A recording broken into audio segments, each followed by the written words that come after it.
Hi everyone. How's it going? Sorry for the slight delay. If you didn't catch in the chat, I scheduled the stream for 30 minutes earlier than I usually do on by mistake, and then wrote the usual time on my calendar. So everybody's just been debating about tea in the chat for a little bit, as I understand it. But hey, how's it going? Tonight we're going to start episode 4 of Umineko, the longest episode, and one of my favorites. However, before we get started, I want to go ahead and give a sort of general warning.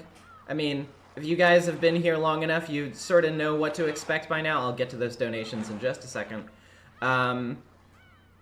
But this episode in particular, first of all, we're going to have a bit more of a focus on ANGE'S. So, warning to anybody who is particularly sensitive to suicidal ideation. That's going to be pretty prominent in this one. Second of all, we're going to have a lot of focus on Maria this episode. If you know what to expect from that, considering all of the stuff with Maria and Rosa, yeah, be on the lookout for that. It gets worse than it's been before. So, yeah. Be safe, be careful. Just, you know, prepare yourself mentally, and if you have to dip out at some point, no shame in that.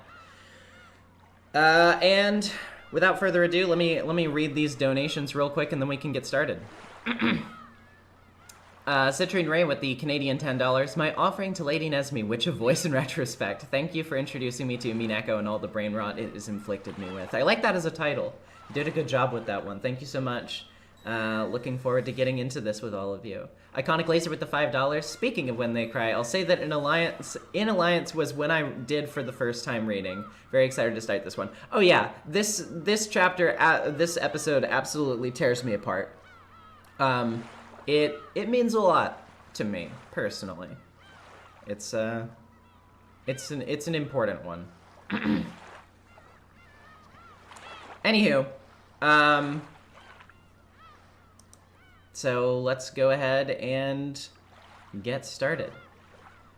Episode 4, Alliance of the Golden Witch. Good morning. I could never have imagined that you would not have surrendered by now. At this point, even I must expect great things from you. The game is played not only on the board. Perhaps this time you should take a small peek beyond its borders.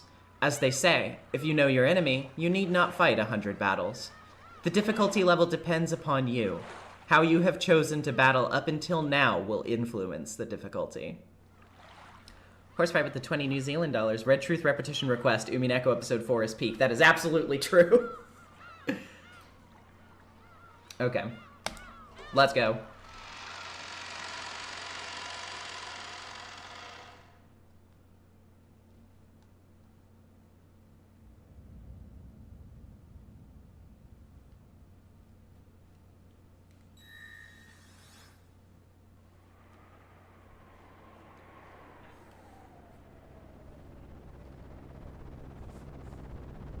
The first day, October 4th, 1986.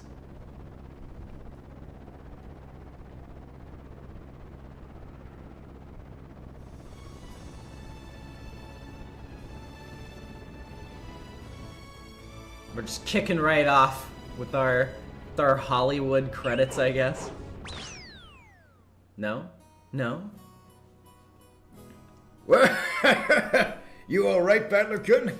We're already on the ground, you know. You can't fall any further than that.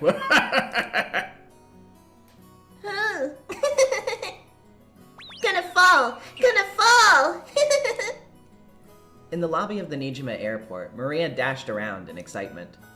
Battler's uproar in the plane must have been very funny to her. Hey, Maria, that's enough. Sorry, Battler-kun. Don't take it badly. Man, you're pathetic. A grown-ass man like you still can't handle vehicles? Ugh, shut up! All humans have one or two things that they can't handle. Battler-kun, why don't you come with your aunt on an overseas trip sometime soon? What about Europe? I'm sure you'd conquer your fears after the half-day plane trip. Stop it, Mother. I'm sure Battler-kun's dislike for vehicles is inherited. Oh, from Asumu-san. For some reason, she just couldn't handle vehicles. Pretty much anything other than a bicycle or a car. Whenever we tried to take a trip somewhere far away, that woman was so annoying with the no, not this, no, not that. I'm scared, I'm gonna fall, scream, scream. And children tend to learn things which their parents can't seem to handle are dangerous. Battler-kun must have seen Asumu-san doing something like that and learned the vehicles are scary. Could it be Asumu-san's genes, I wonder? Beats me. Those would be some damned annoying genes. Stop talking about Asumu. Right now, the one who's here is you. Right? You're right. Sorry. Hey, the cars are here! Exactly 3 of them. All in, all in! Gonna fall, gonna fall! Where's the parachute? Where's the parachute? You little rapscallion! Wait, come back here, you! I'll sentence you to the tickle punishment! It's good that they're in high spirits. If Battler-kun and Maria-chan weren't there, the atmosphere in that plane would have been very stiff. Thanks. I'll take that at face value. Hey, brats! The taxis are here. Save the games for later. Taxi! Taxi! I'm gonna be the first in! Hey, Maria, and you too, Battler-kun, stop fooling around. You'll bump into someone. The tone of Auntie Rose's voice became a little frightening. Battler, too, had started to think that perhaps he really was fooling around too much, when just as expected he bumped... Oh, wait. Battler, too, had started to think that perhaps he really was fooling around too much, when just as expected he bumped into someone. Oh, sorry. Battler-kun, your family's going in the car over there. You're keeping them waiting. Rushed on by George, Battler made an apologetic gesture to the person he had bumped into and ran up to his parents, who were telling him to come quickly. With clunking sounds, the doors on the 3 taxis were shut one after another, and they departed, heading for the harbor.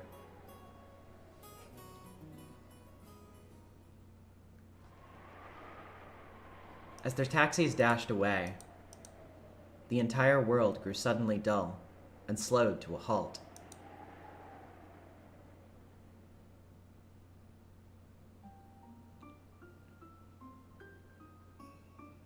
Voices, the wind, and even sound, absolutely everything ceased, and as if they had been frozen in the instant a photo was taken, everything moved, or about to move, moving or about to move, stopped. People, machines, clock hands, even the dust dancing in the wind, frozen. People who were in the middle of walking, frozen with one foot still raised. Scraps of paper dancing in the wind, frozen, pinned in midair. And among these stationary figures in the world that had come to a standstill, a single one moved.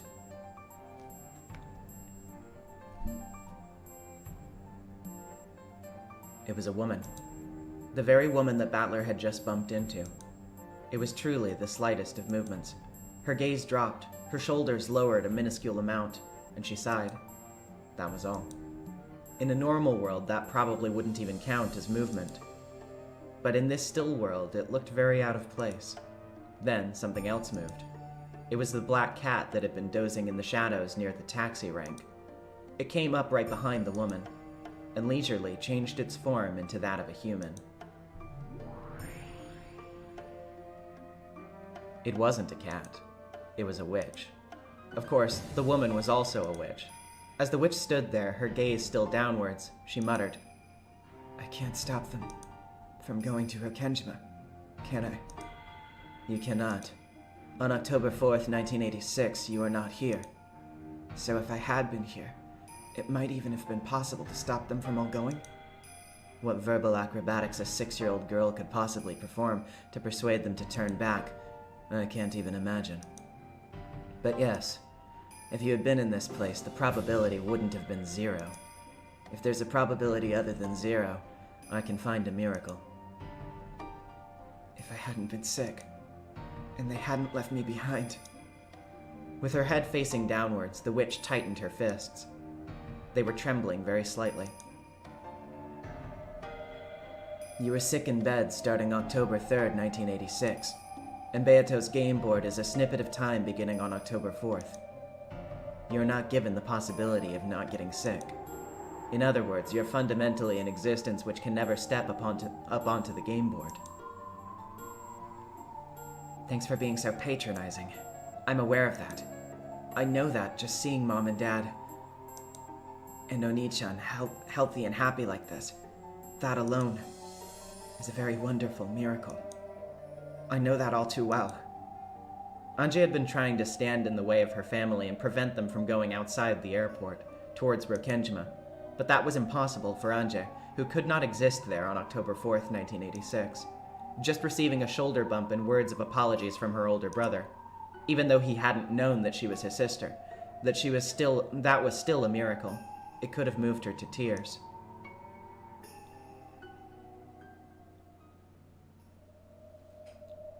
I'm sorry for the sarcasm. I won't waste the miracle you've given me. I'm glad to hear it.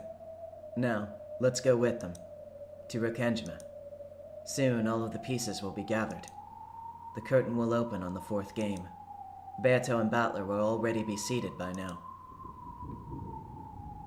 To Rokenjima. To the day the day everyone's fates changed. October 4th, 1986. On Rokenjima. What happened on that day? I will expose that. Learn that. And I'll take them back. As she stood there with her fists still clenched, she surely turned her face to the heavens. A single teardrop from the depths of her eyes dripped down into the air.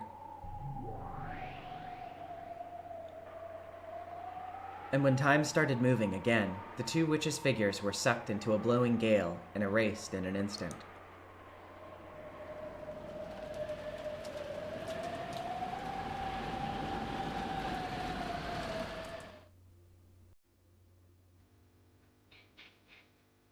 Opening time. Enjoy it, because this is probably the last time you're going to hear this song. I'm going to mute myself.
Atropos, this is probably the last time you hear it. It sounds so threatening. I don't know. Will you survive by the end of this episode?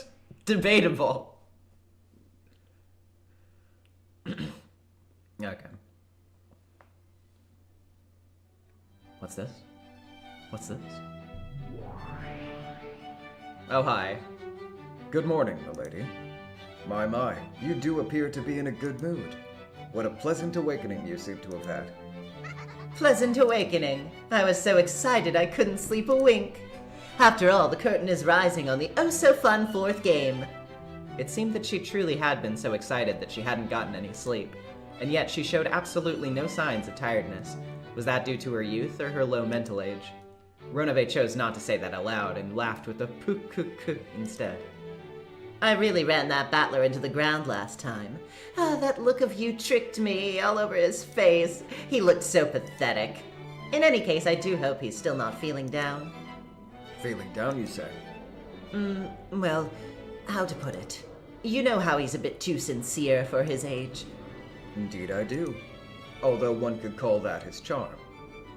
Alex R with the $10. Thank you for all your hard work voicing this all by yourself, live too. I even want to try voice acting one day because of you. Huzzah! Yeah, absolutely. Give it a go. It's a lot of fun.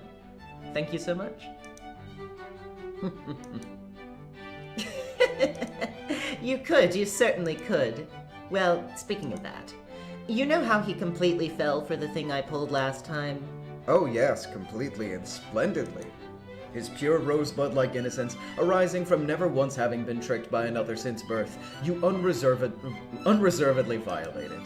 Even the joy of running around a field covered with a beautiful new snow on winter morning and trampling it utterly wouldn't even begin to compare. You took Battler-sama's innocent heart, milady, and thrillingly, splendidly, atrociously, mercilessly, and in quite the uncultured manner, enough to make one think, maybe I went a teensy little bit overboard, you most assuredly perpetrated the very worst of atrocities against it. I'm quite sure that most people would start to feel down. So much so that I doubt they would ever want to see your face again. So you understand.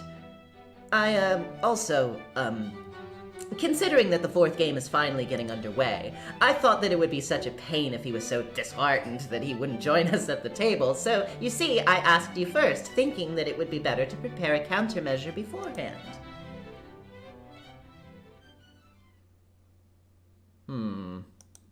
In that case, indeed, I do think you would be well served to prepare such a countermeasure. Most unfortunately, due to your North Wind and the Sun strategy, it appears that Battler-sama has received quite a shock. Oh, a shock, you say? How badly? Beato lowered her voice slightly, asking timidly.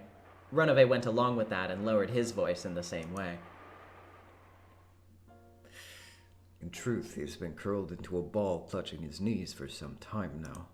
I called out to him several times, but he did not answer. I also carried him something to eat, but he does not appear to have touched it. That is troublesome. Is he really feeling that down? It's only natural. After all, you, well, comprehensively destroyed him, my lady. That would turn most anyone into a misanthrope. Oh, distrust of humans? How convenient. Let him give up on humans and trust witches. Oh. Sorry, I took it too far. Beato had tried to joke about it, but it seemed that the situation was quite serious, and after picking up on this, she hid her laughter. Is it really that serious? Should we wait just a little longer before beginning the fourth game? Because Lady Bernkastel's guest will be coming, it may be more appropriate to open the fourth game quickly. However, it might be useful if you were to show him a little consideration, milady. Consideration? Consideration, you say? How should I show that? He's feeling down, so... how about I cheer him up or something? When a person's heart is closed off to the light, it's useless to interact with them in a gloomy fashion. You can do nothing but shine with a brightness stronger than the dark.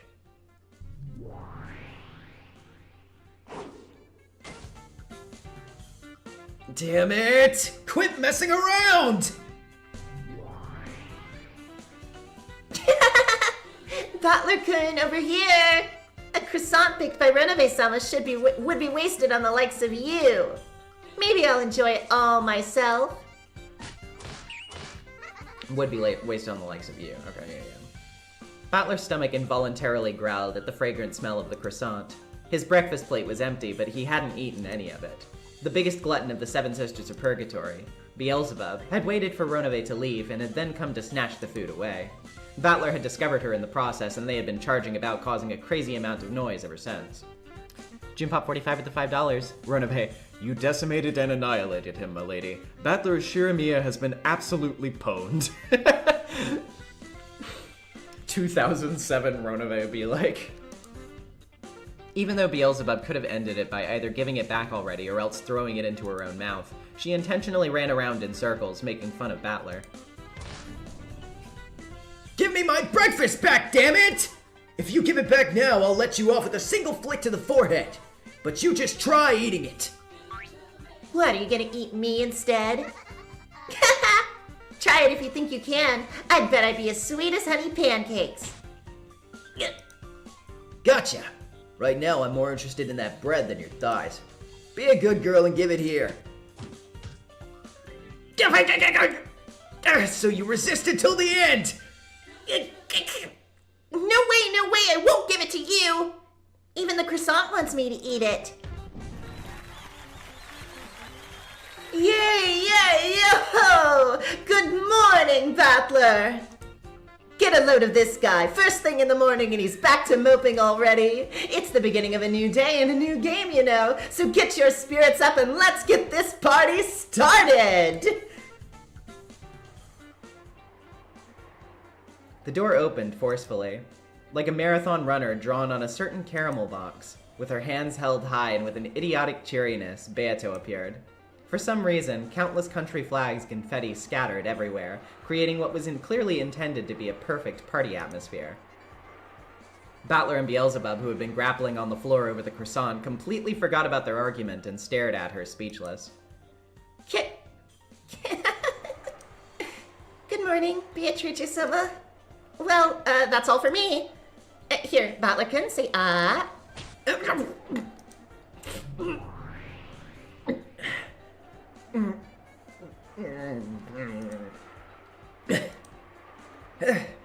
Hey, morning, Beato.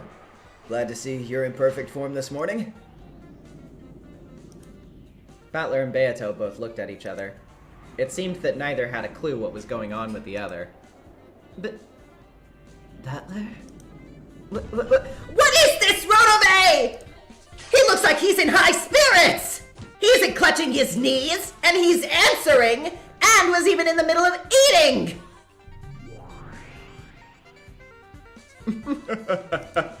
No, he certainly was clutching his knees under the blanket as he slept like a baby. I informed him that it was time to wake up, but he just wouldn't get out of bed. As for his food, it seems that he was rather too preoccupied with the naughty cat that had wandered in.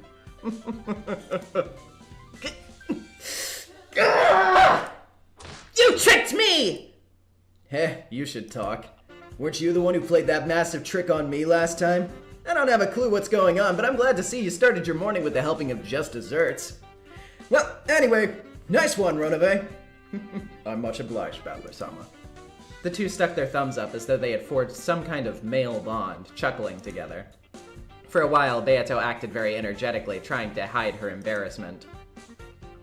Kronk with the $2. Common Bronove W. He truly never misses. That's true. This is genuinely one of the funniest scenes in the VN to me. Don't take me so lightly. You thought I'd still be hiding in a corner holding my knees? Then who was that person crying their eyes out in frustration last time? I should have collected your copious tears in a bottle and used it as... the toilet? What are you saying? Abigail with the $5 for flawlessly voicing a man having his breakfast forcefully shoved down his throat. Hopefully I too will eat something soon. But not on mic. Shut up. That was, you got me a bit with your crappy acting and crazy plot twist, that's all. I made an ass of myself, but you better not think that same move is ever gonna work again. Naturally. Don't disappoint me by falling for the same move over and over again, alright? Yeah, you just watch. I'll teach you that I'm a guy who gets stronger every time he's beaten down. But Beato. What is it? Never do it again. Oh? And why is that? So you really are weak against the rear attack? You and I are enemies, and will never ever join forces. I now understand that clearly. So never again do something as unpleasant as trying to make me confused about that fact. You say that, but now that I know that it's your weak point... Beato thought they were still joking around, but that had disappeared from Battler's expression some time ago. Beato felt as though his eyes were like the surface of black tea gone cold. You hear me? Never do it again. You never know.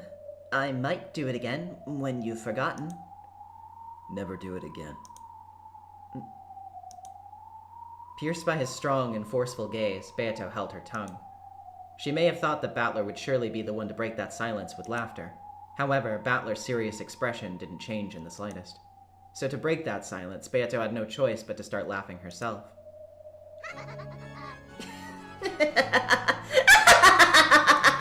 As things should be. You and I are worthy adversaries. No matter how favorable our relationship, we shall never cross that line defining us as enemies. If you've not mistaken this, that is enough for me. That's right. I almost forgot that you were my enemy for just a second. I won't show such a disgraceful display again. I won't fall for your rear attack again. Ever.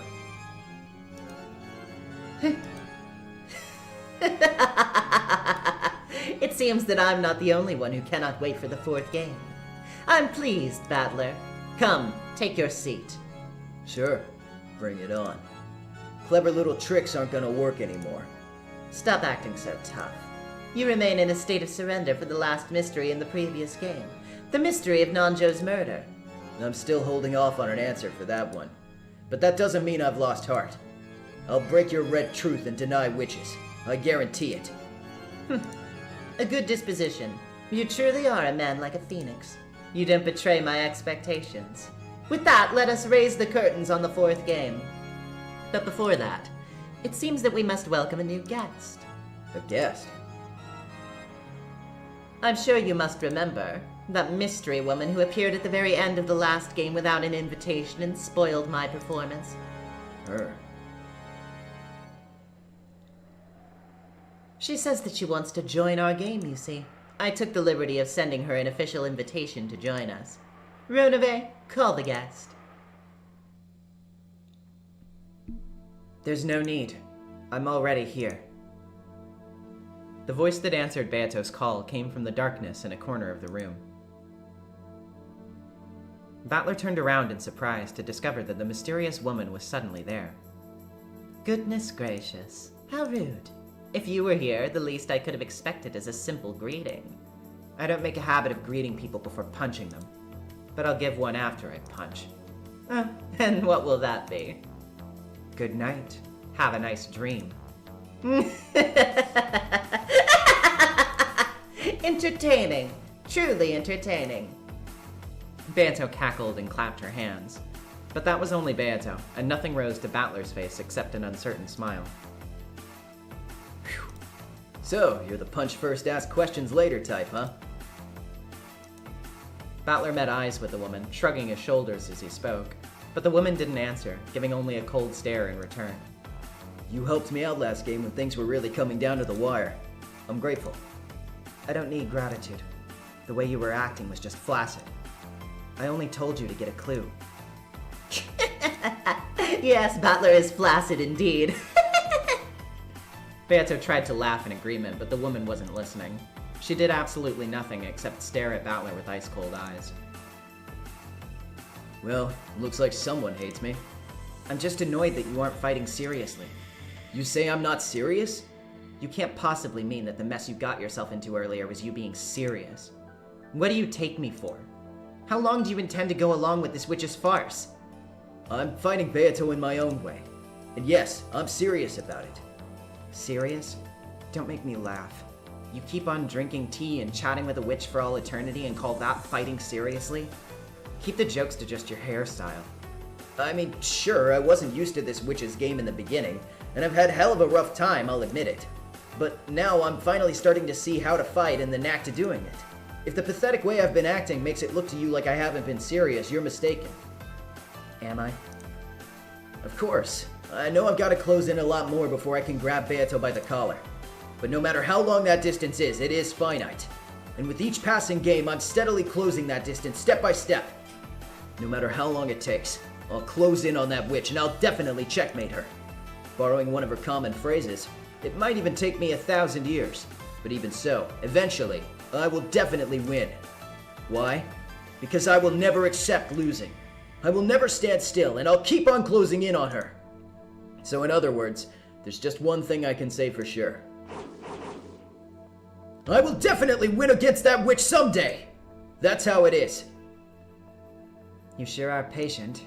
Are you even trying to win? Even the finite can become infinite if it's treated the wrong way. You've already become Achilles, unable to even outstrip a tortoise. Now I get it, so this is why I'm needed. At this rate, there's no way you could win against the Endless Witch, even after 1 billion years.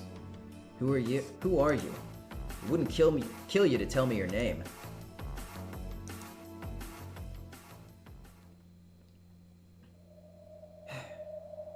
At that point, the woman fell silent, gazing straight into Battler's eyes.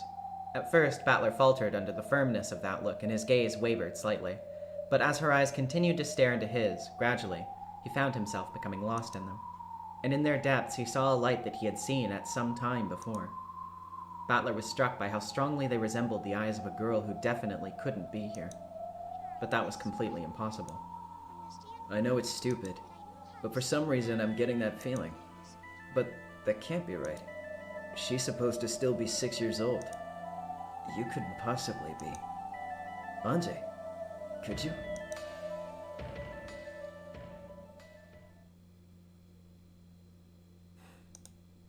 If I said yes, would you believe me? I'll put it another way. If I said I'm on your side, so trust me, would you believe me? Would you unconditionally trust some unknown woman you're meeting for the first time just because she looks like a little like someone you know? It's because you're so trusting that you were tricked so easily in the last game and cried so bitterly. You said it yourself. That kid's 6, right? Do I look like I'm 6? And despite that, if I were to claim that I'm that kid, you'd still just swallow that story? When you put it like that, I guess you're right. Sorry. Yeah, I am too trusting. The last game should have taught me that. Is that what you meant when you said I wasn't serious? Yes. You may think that you're fighting against the witch, but all you're doing is making friends with her and having fun. You're just competing in a friendly game of chess. That may be a serious contest for you two, but looking at it from far away, I only see you two playing around like you're good friends, protected by the rules. That's harsh. But as long as you can't win this game, you won't be released from this place. That's why I came. To bring this game to its conclusion. You claim that you're closing in on the witch, but you're just like a hamster running around in a wheel. Oh, those things that run around and around in a wheel night after night? At a glance, you might think that running around in a wheel is endless. Endless, witch Beatrice. You're just like that wheel. And he's the one running around in the wheel forever, thinking he's fighting, but actually just making a fool of himself. This isn't a game. This is nothing more than a cage to keep him imprisoned for all eternity. Oh? You would liken my infinity to a mere wheel that a mouse plays in? Interesting, interesting. Something that's infinite in a certain dimension tends not to be infinite in a higher one. A Menger sponge may have an infinite surface area, but that only applies in a world of less than 3 dimensions. In the 3-dimensional world of reality, it has 0 mass. Not only is it not infinite, it can't even exist. What an assertive woman. It seems you're worthy of calling yourself my enemy. Who are you? I'm your ally, and an enemy of witches. Of course, you don't have to believe it. No one can prove that I really am your ally. In fact, it would be preferable if you stayed on your guard strongly enough to find me very suspicious. You're right. I got burned bad the last time. I've got to at least be careful. I'm done with getting tricked. Beato laughed with true satisfaction in a way that was insulting only to Battler. People don't just get tricked out of the blue. They neglect to check things for themselves and entrust that to other people. And that's when they get tricked. Saying that you thought the light had turned green just because you saw other people crossing is no excuse for getting into an accident. Get it? Yeah, I get it. You're telling me not to swallow information given to me by others, but to think for myself. I've just been swallowing that magic Beato showed me. I'd stopped thinking. That's why it was no good. Battler grimaced as he remembered his many painful losses. Seeing that, the witch laughed audaciously once again. I'll advise you in a way that will be to your advantage. Of course, you shouldn't just swallow the things that I say. because no one can provide absolute proof that I'm on your side. In the last game, Virgilia, who I'd thought was an ally, turned out to be on the witch's side after all. Battler couldn't get that eerie smile worn by Virgilia, who he had even thought of as dependable, out of his head. So, you don't have to unconditionally trust me. Therefore, taking my advice as nothing more than an opinion to be considered is absolutely fine. After all, the player who's fighting in a game against the witch is you. Yeah, you're right. Saying I lost because I followed the moves of an outsider would be just too pathetic of an excuse. Indeed it would. My opponent is Battler. You are nothing more than an outsider. It's good that you understand that. No, I'm not an outsider. Beatrice, Shiromiya Battler, and me, with my bird's-eye perspective over you, will fight in a formation almost like a triangle. At a glance, it might not seem to be a united front, but fighting together is not the only way to form a united front. Oh, what an odd thing to say. Just now, he described fighting with you as closing the distance. But you can't measure distance with a single eye. Only with two eyes are things visible in 3 dimensions, and only then can distance be measured. And having 2 viewpoints is meaningless if they're in the same place. You can gauge the witch more accurately if they're far apart. Shooting from different positions and different angles. So, like Crossfire then. Interesting. We'll shoot from different positions and different angles, so I won't make friends with anybody, in order to separate my own position and catch the witch in a pincher attack. Are you sure about this, Battler? This woman may actually be an ambush I set up, you know. She might just be saying something plausible to gain your trust, you know. Maybe.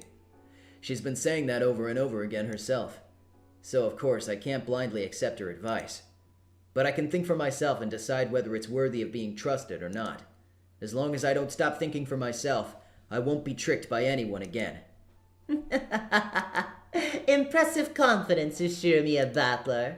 After you've said so much, it makes me want to trick you all over again, you see. And I want to see what kind of face you'll make when you realize that you've been tricked yet again. So, it looks like you know my name, but I don't know yours. Tell me your name.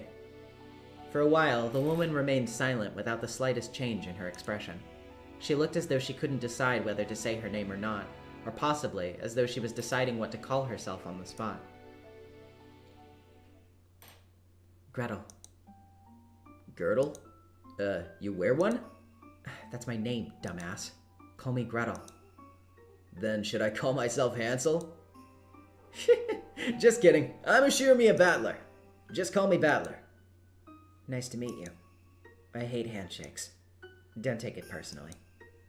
Yeah, you're right. Sorry. I mean, it isn't a sure thing that you're on my side. And you only just told me to keep my guard up, too. Battler drew back the right hand he had stuck out. His bitter smile disappeared and was replaced with a strong expression of resolve for the new game, now in its 4th iteration. Battler, think deeply about why you must win against this witch.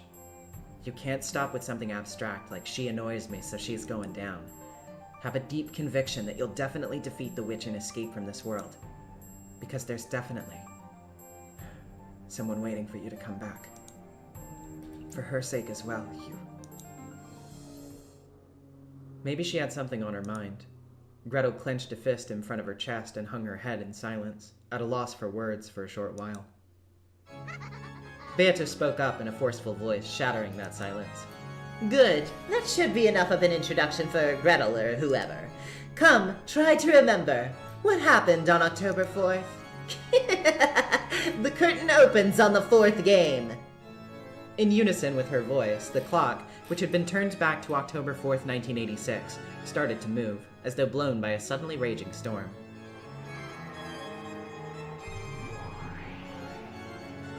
While we remained in the witch's tea room, the blue-gray sea and the green Rokenjima spread out beneath us, and we could see the boat heading there, trailing a wake behind it. The sky was already cloudy, and it seemed that the barrier of the typhoon would soon shut the island away.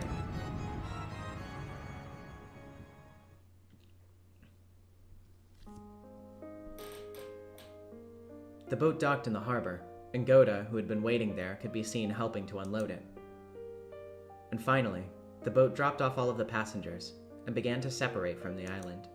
The relatives started to get swallowed up by the island. You're as energetic as ever, Maria.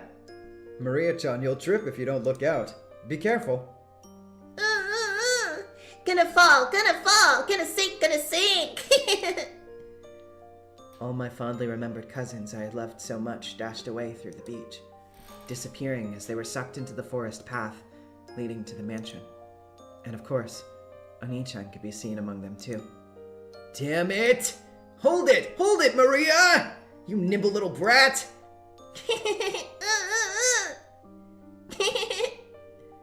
Maria One-chan, who I loved, dashed away and Oni-chan chased after her. They were swallowed up by the forest. So this is such a thing that gets to me, even though we only see Maria as like being 9 because that's the age she is in all of this. Ange was 6 at the time, so she always calls Maria One-chan like big sis, even though like Ange has physically outgrown Maria. Like, oh god, it hurts. It hurts, dude. Following in pursuit, Mom and Dad were also swallowed up.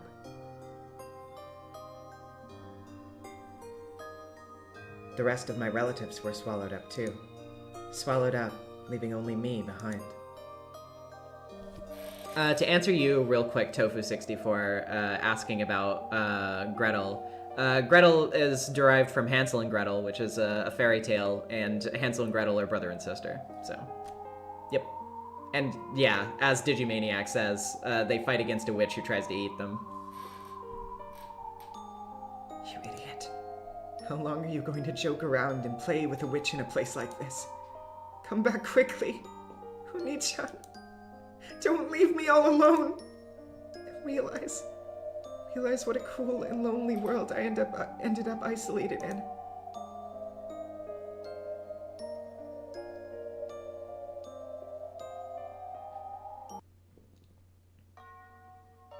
Ange's future. St. Lucia Academy, after 1986.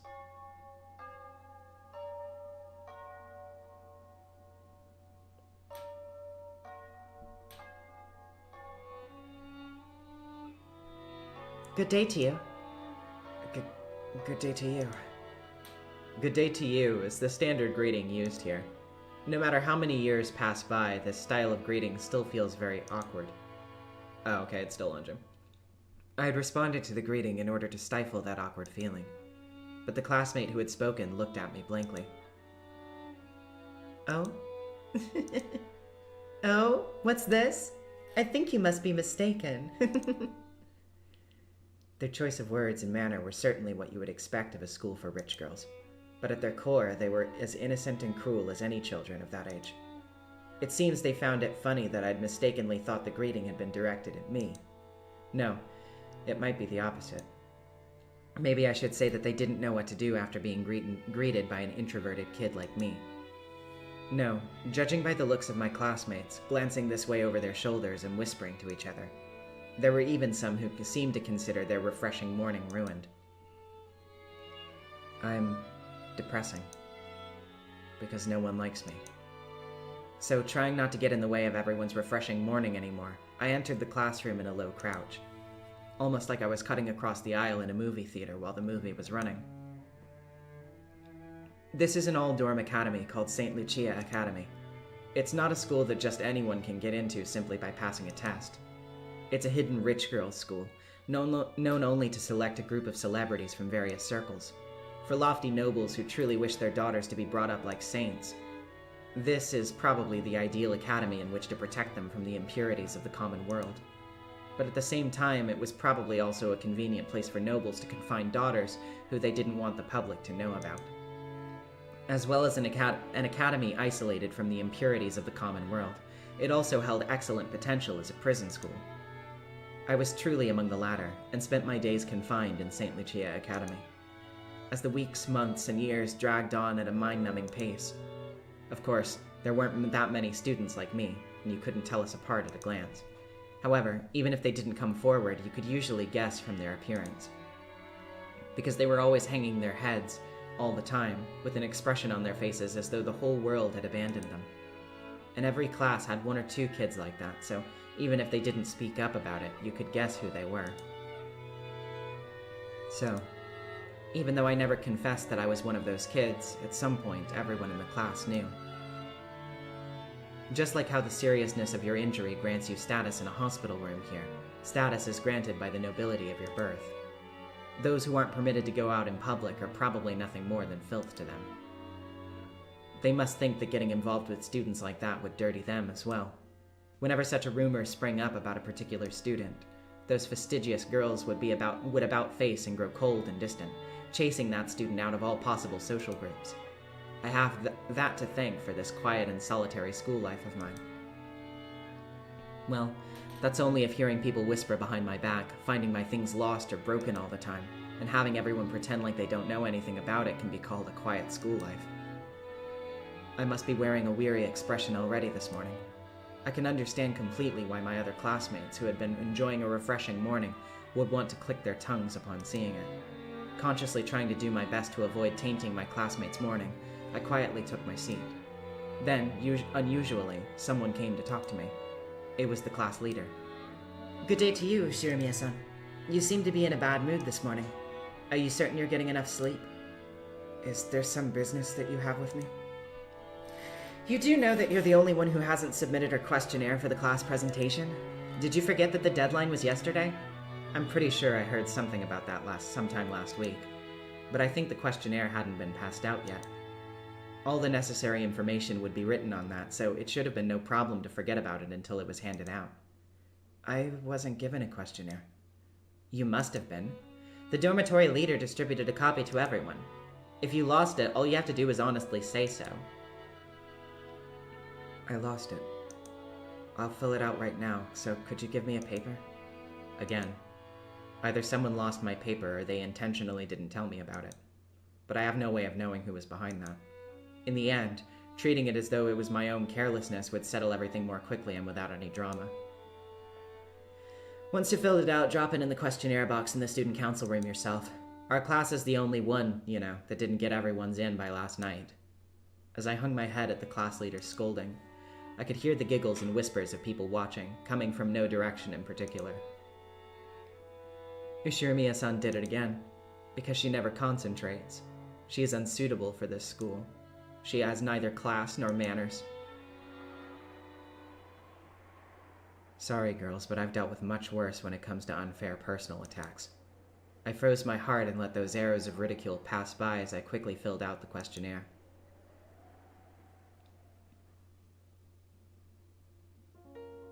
When I heard the news that Mom, Dad, Oni-chan, and all the rest of my family had died, I was in the house of my grandpa on my mom's side. The only survivor of the accident was Ushirimiya Ava. Only Aunt Ava. Even at the time, I hadn't really liked Aunt Ava. At a glance, she seemed to act kindly to me. But even as young as I was, I could see clearly that she was somehow belittling Dad and the rest, and I didn't like it. So when it was decided that Aunt Ava would take care of me, I was pretty miserable. It wouldn't have mattered if my nice Uncle Hideyoshi and George Oni-chan could have been there too, but I hated the thought of living all alone with Aunt Ava. I had an honest talk with Grandpa about that, hoping that I could live with him. However, Aunt Ava was very insistent that she should be the one to look after me. Aunt Ava had no desire to remarry, so she said I was essential for the succession of the Ushirimiya family. Aunt Ava felt very strongly about the house of Ushirimiya. She firmly demanded to take charge of me right away, so that she could give me an education and lifestyle fitting for the successor. Complicated negotiations with lawyers apparently took place, but in the end I was forced to go live with Aunt Ava. And after she took me in, Aunt Ava told me something. You must bear all of the glory and history of the Ushirimiya family, and in order to make you a fitting successor to bear that, your life from now on will be dedicated to studying like hell. Sacrifice the rest of your life for the Ushirimiya family. She was definitive about it. At first, I thought she meant exactly what she said, but I quickly realized that wasn't the case.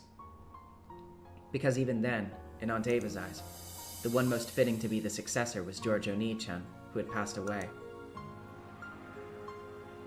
At my first meal, I was strictly instructed and interrogated about my table manners, and was forced to listen to her disparage Mom and Dad as though they had been neglectful in my upbringing. I also received the same strict instructions regarding manners at my first party, and I was insulted in public for my clumsiness, and forced to endure insults to Mom and Dad as well. After that happened enough times, I finally came to understand. Aunt Ava didn't really want to make me the successor. She thought that the one who was truly fitting to be the successor was George Oni-chan, and she couldn't forgive the fact that it was going to be me. So I was disparaged in front of a lot of people, humiliated, and she made it known far and wide exactly how inferior I was to George Oni-chan. Surely, in memory of her dead son. No, she must still have been mourning his death. However, that wasn't something I could endure. I couldn't possibly live together with Aunt Ava. I would be eternally suffocated, continually compared with her dead son. Even as an elementary schooler, I understood that. I ran away from the house of Ushirimiya and tried to go to my grandpa's house. However, Aunt Ava had already foreseen that. No, thinking back on it, she might have been luring me into escaping. I was caught by the guards and brought back, and for being a coward who had disgraced the Ushirimiya family crest and attempted to abandon the Ushirimiya name, I was punished. In a way that makes my whole body shake and shiver just remembering it. How should I describe what Aunt Ava was like when she punished me? Frenzied? Gleeful? The anger and sadness of losing her beloved son, as well as her hatred and pain towards the fact that I was going to steal the headship her son was meant to inherit. And the dark pleasure of being able to let those feelings out on me. I was pummeled with all of those negative emotions at once.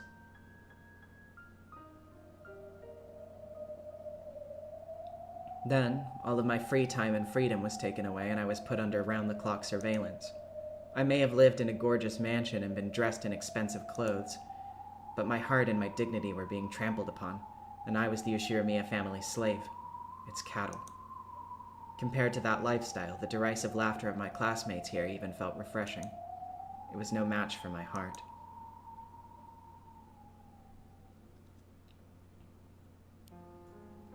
After filling in almost all of the fields of the questionnaire with nothing in particular, I folded it up and put it in my pocket. Because I left it in the desk, I might lose it again.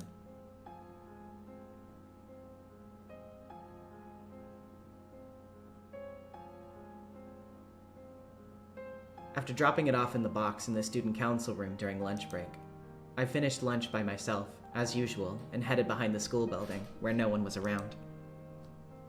Only the time I spent by myself could protect me from the derisive laughter and whispered comments. Since I was hated and didn't have a single friend, my time alone was the most kind to me. After checking the surrounding bushes to see whether some malicious classmates were hiding and threatening my time of quiet, I finally relaxed the tension from my entire body, knowing that I had gained some true peace. Then, I let out a sigh. It lingered, heavy, as though it was the first time I had breathed out today.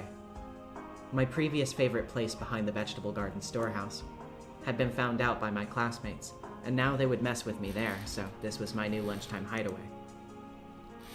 There was nowhere to sit behind the school building. I crouched down against a wall in the shadow of the bushes, opened my bag, and took out a book with an elaborate, old-fashioned binding.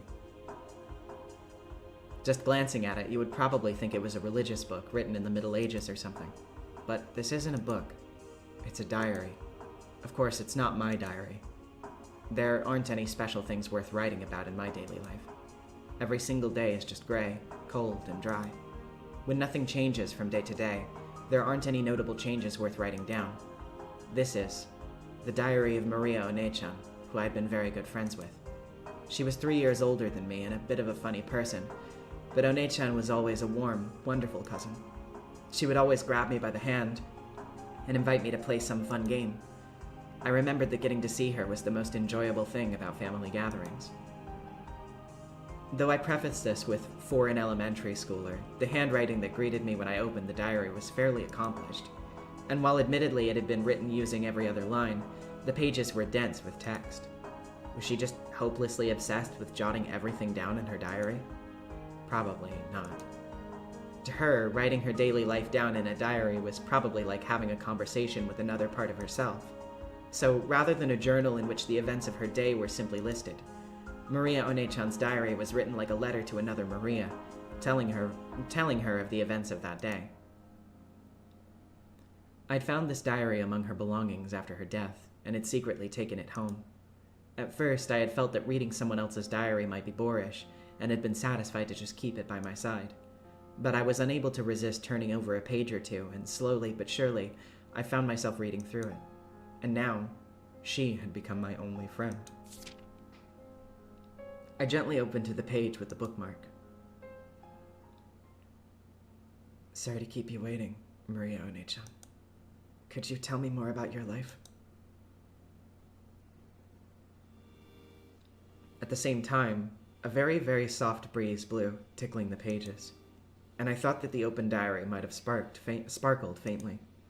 The weather's good today. Maria One-chan loves wonderful rays of sunshine, so I'm sure she's in a good mood. On the open diary, no, in the world of the diary, Maria One-chan showed herself. She had been 9, I believed, when she had died, so her appearance was already younger than mine. But I call her One-chan, and in turn, she fondly just calls me Ange. Ange, you were slow getting here today. Was it packed at lunch?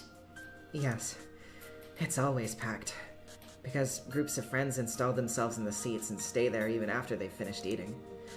It's pretty fatal if you go to the dining hall late. I was on cleanup duty today. I'm fast at eating. The faster you eat, the more you can play. Maybe she noticed that I was still bitter about how that duty had been forced upon me, shortening my lunch break bit by bit.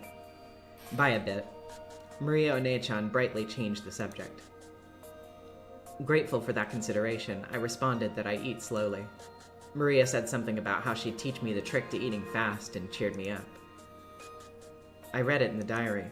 No, I heard it from Maria One-chan. She was once ranked number 1 among the girls on the speed-eating leaderboard in her grade's newspaper. She had been very proud of that, but had apparently been a little disappointed that her mother, Auntie Rosa, hadn't praised her very much for it. Okay, so I'll start today's story. How far did we get yesterday?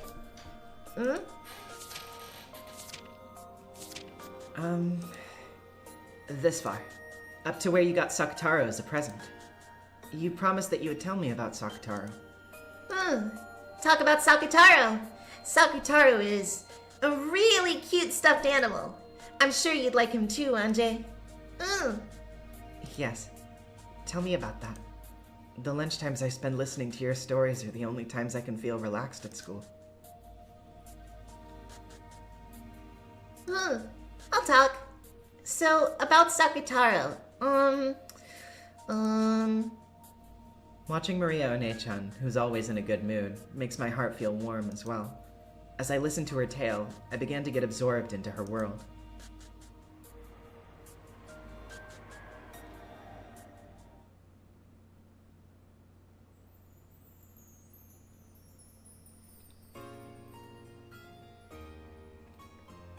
Happy birthday, Maria. Sorry I got back so late. Good job with your work, Mama. I know you're busy, so waited without even crying, even when you were late. Was good and waited, watching TV. Yes, you're such a good girl, Maria. As a reward for waiting politely, you can order anything you want today. Of course, only as much as you can eat, okay? Can I change my corn soup to onion gratin soup today? Yes, you can. It's 200 yen more, but can I even change it to prosciutto pizza? Yes, you can. If you can really eat it. But what the hey. It is your birthday after all. I have to reward you for being a good girl and waiting so patiently. Then can I have the enchilada cheesecake for dessert? And then the chef's choice fruit salad and kids' french fries. Wanna have a melon soda too. I'm a good girl, I'm a good girl. Praised by Mama. You're getting a little too excited. If you don't quiet down a bit, you'll disturb the other customers. When Rosa gently admonished her, Maria stuck her tongue out and eased up a little. But it seemed that she was having a hard time repressing her excitement at being able to eat with her mother again after such a long time. Today was Maria's birthday. Rosa always spent Maria's birthday at a wonderful restaurant. When Maria had still been in kindergarten, they had sometimes invited over kids from the neighborhood over and had a party at home. Rosa would make a wonderful cake and homemade sweets and decorate the house herself, making it a huge celebration. But after they moved and Maria no longer had any friends in the neighborhood, Rosa had started splurging at expensive restaurants instead. However, today they were instead in a normal family restaurant. It was also a little late in the day for a kid like Maria to eat there, even with a parent. Rosa had actually gotten reservations at a fantastical place that Maria would absolutely have loved. Of course, she had also prepared a wonderful cake with Maria's name written on it. But Rosa had hadn't been able to finish up her work and had been forced to cancel. Since that had turned into a local family restaurant, Rosa felt a little indebted to Maria. So she was prepared to spoil Maria a bit and let her have whatever she wanted tonight. I thought you weren't a very big eater, Maria One-chan. Are you sure you're gonna be okay asking for this much? I can't eat very much, but I like it when there's a lot lined up. You know when you have a birthday table, and it's all multicolored with red and blue and green and yellow? It makes you really happy. You're right. When a birthday table's colorful, it does make you feel happy, doesn't it? Birthdays at my place were no match for yours, Maria One-chan, but I remember the cakes we bought at the cake shop in front of the station were always gorgeous. Anji thought back to her own birthdays nostalgically. Even though Dad was busy, he sometimes came home just to show up at my birthday party and then went right back to his company. I was sad at the time, but now I understand how important I was to Dad. Of course, Mom always took very good care of me. In particular, she always had a really good sense in birthday presents, and sometimes arranged them for several months in advance.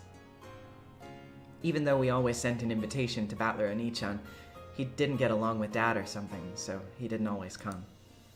So when he did come, I was really happy.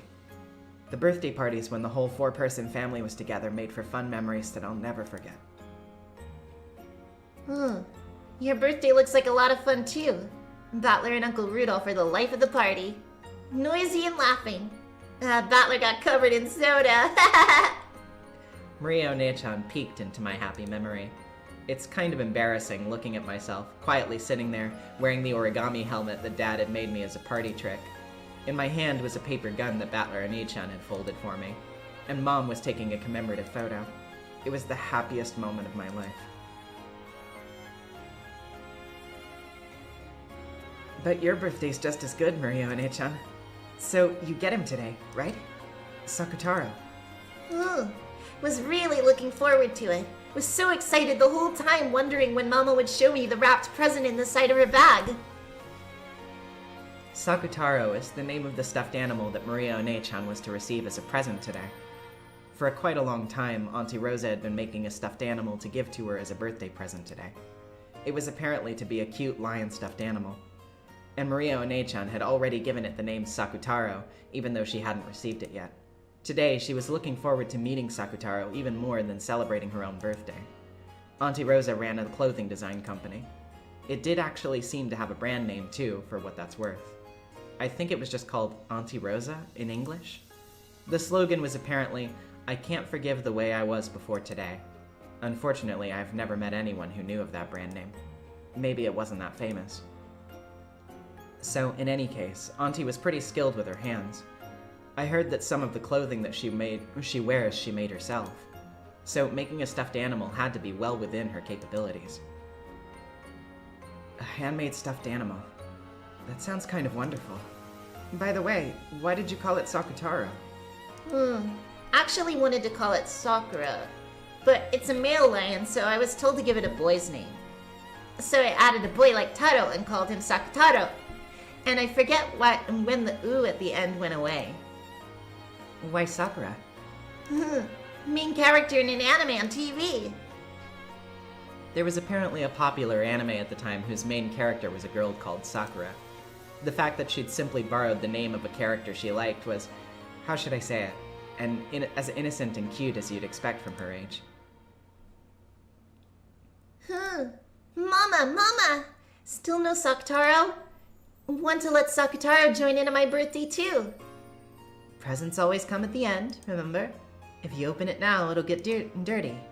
Hold on until the meal's over. Then I'll finish eating quickly.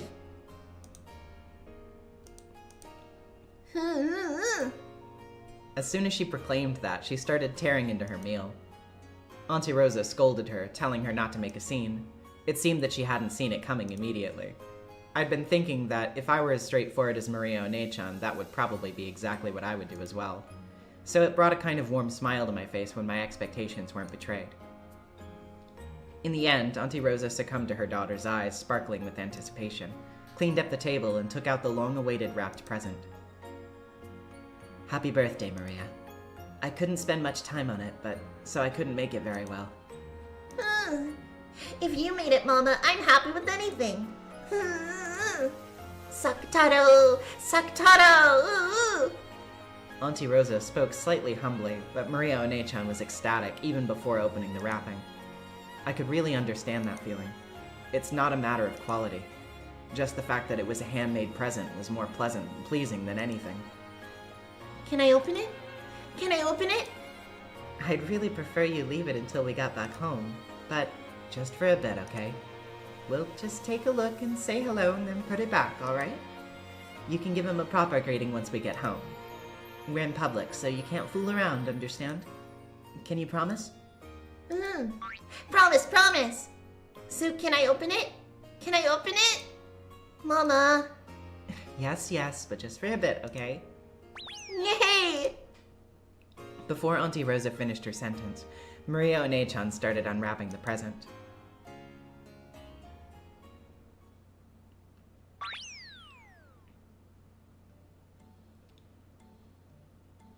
And straight away, yellow and orange peeked out. What appeared was a slightly blank-looking stuffed lion, with cute round eyes and a cute white chest. It was about the size of a small pillow. It looked pretty big, held by a short person like Maria One-chan, but it probably wasn't that large. From the perspective of someone who didn't know better, it would probably look like something cheap bought from a department store or something.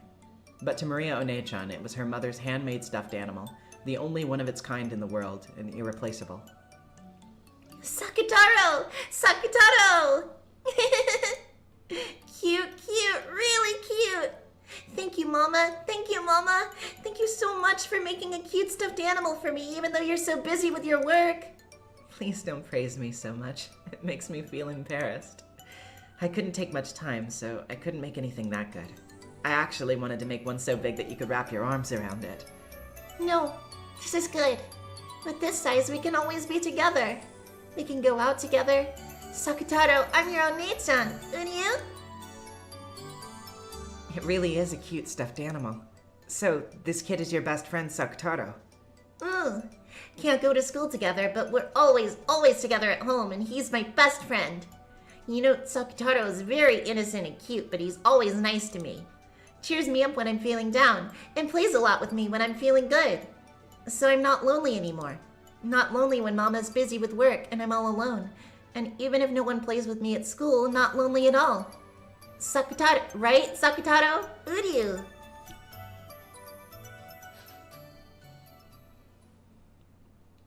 At school, Maria One-chan was in similar circumstances to me. Compared to the other kids in her class, Maria One-chan's tempo was always a bit too slow. Her impressionability and way of thinking about things were a little peculiar, and she was a little too idiosyncratic to blend in with them. Her grades were low as well, and yet she was talkative when it came to her specialist field of the occult, which led to her being treated like a weirdo by everyone else in the class. If she touches you, you'll be cursed, stuff like that. Everyone in the class acted like she was gross, made fun of her, and avoided her, it seems. Boys who bumped into Maria One-chan would start wiping that part of them off against the other boys, as if they'd gotten something dirty on them. They would pick up her stuff between pinched fingers, like it was something filthy, and chase the other boys around with it. As for the girls, they appeared to find even speaking to her unpleasant. They ignored her completely, giggling and sneering at her whenever she made a mistake. It looks like bullying is the same in all eras. Humans really don't advance. Go extinct already. I'm sad to be bullied, but I think it can't be helped. It can't be helped? Why? Because there's a rule that says every class has to have one kid who gets picked on. That's a horrible rule. I want to find whoever made that and hit them over the head with a brick. The corner of it, obviously. If it wasn't there anymore, I'm sure a new bullied kid would be chosen in my place. By staying strong, I can protect them. As she said that, she smiled faintly. Maria One-chan's way of thinking really is unusual. According to her, there is always a witch residing in the place called school. No, she says that anywhere that a lot of people gather will most certainly have a witch residing there. The witch tries to make the students perish by disease or accidents, so that she can steal their souls. She sometimes also corrupts the souls, leading them down a path of evil. Maria One-chan told me that an angel came, not content to let that happen. And the angel. She tried to defeat that witch. But the witch was too powerful and the fight continued for 7 days and 7 nights. But even then it still wasn't over. The tired out witch asked for a truce and proposed this. I've heard this before. Thus far, I've made half of the students in the class become sick or injured. But in exchange, I've protected the remaining half of the students from sickness and injury. Therefore, if you will make just one member of the class a sacrifice to me, if you will make them the bullied kid, I shall protect all of the other students from sickness and injury. Wasn't it? The angel thought about it. Compared to half the class suffering misfortune, having only one person be the unlucky one would be much better. Plus, the witch was saying that she would protect the safety of all the other students using her powerful magic. If there are 40 students in a class, and the 20 victims are shrunk down to 1, then 19 people are saved. A truly logical proposal. I wonder if this fairy tale has some kind of motif. If it's a creation of Maria One-chan, a 9-year-old girl, that would be pretty impressive. The angel decided to accept that proposal. So, through the single sacrifice, 19 people were saved. So my role is important. The witch is protecting 19 people. Because of us becoming sacrifices? Well, I don't remember ever being thanked by those 19 people. Maria One-chan's thinking is too compassionate. The miserableness of our situations is very similar. And yet, there's a difference in our inner peace, just because of a small difference in our way of thinking. So then, aren't you sad, Maria One-chan? Not sad at all. Because I'll be together with Sakataro from now on. Right? Sakataro? Uryu, if I can be with Maria, I'm happy too. Look, Sakataro is saying he's happy too. Ooh.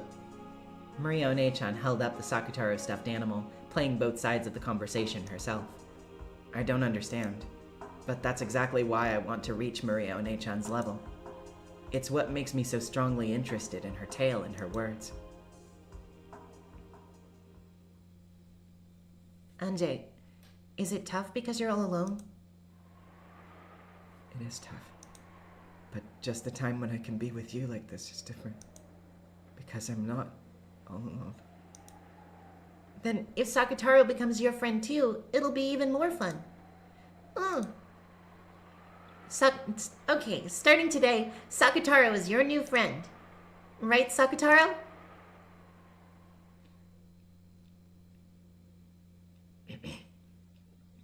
Uryu? I am Ange's friend? Uryu, Ange! Skillfully moving the stuffed animal like it was a puppet, Maria One-chan made Sakataro emote. She was controlling him, but the charming way he waved his short hand and cocked his head to the side made it feel like he really was a new friend called Sakataro. Of course, if you were to look at it with cold eyes, you would only see Maria One-chan comforting mopey old me with a stuffed animal. I dropped my pen. Okay, there we go. But that stuffed animal had definitely been imbued with a soul. The soul of Maria One-chan's love. So I accepted the existence of a being called Sakataro inside that stuffed animal. Come on, say hi to Sakataro, Ange. Come on, you say hi too, Sakataro. Uryu? Is Ange a scary person? As Sakataro timidly looked at me, he unexpectedly met my gaze and hid behind Maria One-chan's back in surprise. Maria One-chan really is good at playing with stuffed animals. It's okay, Sakataro. Ange isn't scary. She's a very nice girl. Hello. I'm Sakataro. Uryu. Pleased to meet you, Sakataro. I'm Ange. I'm glad to be your new friend. I held out my right hand as though asking for a handshake, and Sakutaro's short hand was stuck out towards me and lightly touched my index finger. After all, the size is all wrong for a handshake between a human and a stuffed animal. This greeting by touching each other's fingers was our handshake. Oh, see? Now you two are friends. 2 people's funner than 1, and 3 people's funner than 2. Huh. Who do you? Our Habaki Gaming with the $5. For all the heartwarming and heart-wrenching reasons episode 4 really ties so much together. I want to gush about the symbolism, but there's too much to see. Yeah, absolutely. Like, in terms of like the actual themes of the series and what Umineko is getting at, I genuinely think that episode 4 is probably like the most important episode. Like, you should really be paying attention very closely to this stuff. Maria One-chan had given the name Sakutaro to the stuffed animal she was going to receive on her birthday, and had warmed and expanded his existence in her heart for a long, long time.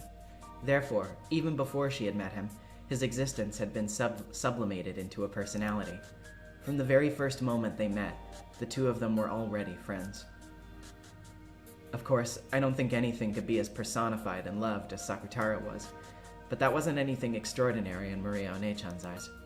She loved the things she owned very much, treating them just like friends or beloved pets.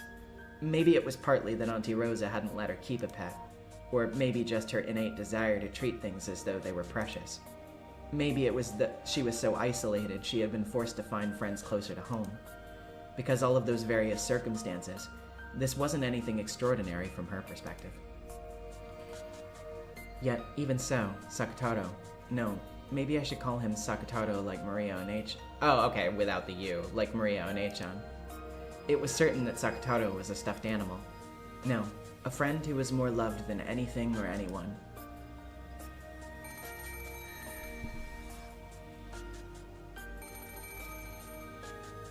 Hello, it's Mama. You're in a good mood. Do you have a friend over? Ooh, playing with Sakutaro. Listen what he said. It was already past 9 at night. Rosa had asked out of surprise since this wasn't an appropriate time for a friend to be over. But when she thought about it, Maria didn't have any friends who could come over to play, did she? Even so, to think that she would have so much fun playing with that stuffed animal. Rosa was very pleased that Maria had liked her birthday present so much. I'm sorry. Mama just can't get her work finished. We're having a tough time with the next season's lineup. It looks like we're finally starting to get noticed bit by bit, and I really want to somehow make an impact here that can meet their expectations. Staying over again? Yep, that's okay. Do your best, Mama. Really? Thank you, Maria. Thanks for understanding about Mama's work. Rosa was very surprised that Maria had accepted with such indifference that she couldn't come home. Telling Maria that she would be coming home late or staying overnight had been a heavy burden for Rosa. Maria would start crying about how lonely she was on the other end of the phone, and it took a lot of time and effort to calm her down. To think that Maria would accept it in such high spirits. Is this also thanks to Sakutaro? Rosa was once again pleased that she had given such a good present. I'll make sure I can come back by this time tomorrow. Let's eat dinner together tomorrow. You haven't eaten dinner yet, have you, Maria? Buy a bento at the convenience store and eat that. No sweets and no soda. Make sure you get a receipt with your change, understand? Shopping with Sakutaro. Shopping with Sakutaro. Hey, not Sakutaro. Have him watch over the house. From Maria's manner of speech, Rosa got the feeling that Maria had been going shopping with that stuffed animal without her knowing about it. Rosa's forehead creased, and after sourly telling Maria that she was absolutely not to, she hung up. Oh, Mama said I can't go shopping with you. Would you? Can't go shopping with Maria. Staying home alone will be lonely. Why did Mama say not to go shopping with you? Would you? She must be embarrassed for people to see you and me together. Embarrassed? Why? Mama often says not to take me outside. And she usually words it like, no, you're too old for that now. But I'm not embarrassed at all to be with you. I'm a lion, but I'm a stuffed animal. You're a lion and a stuffed animal, but you're my friend. So let's go out together. Just when Mama isn't around, as a secret. Are you embarrassed too? I'm not embarrassed, but Uryu, the people outside are a little scary. So that's it. Okay, I'll make it so you don't have to be scared about going outside. Leave it to me. I've got something useful. Maria started fishing around her messy room.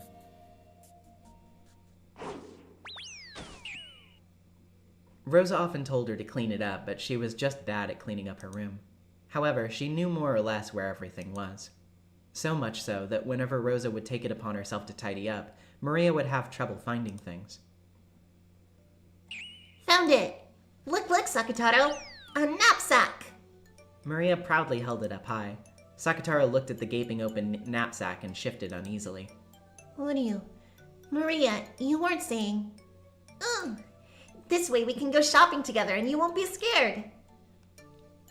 Maria held Sakataro up and started stuffing him into the knapsack. At first, she tried to stick him in head first, but then he'd be upside down and suffocate. So she pulled him out and tried pushing him in again, feet first. Uryu, it's tight and cramped and dark. Uryu, look. See, it's alright.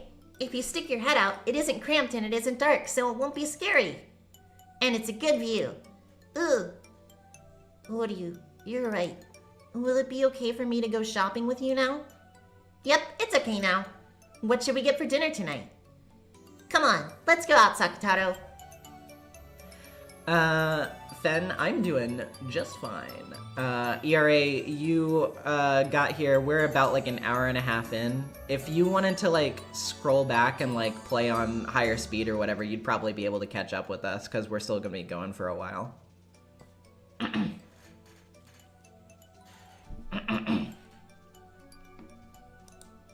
Ugh.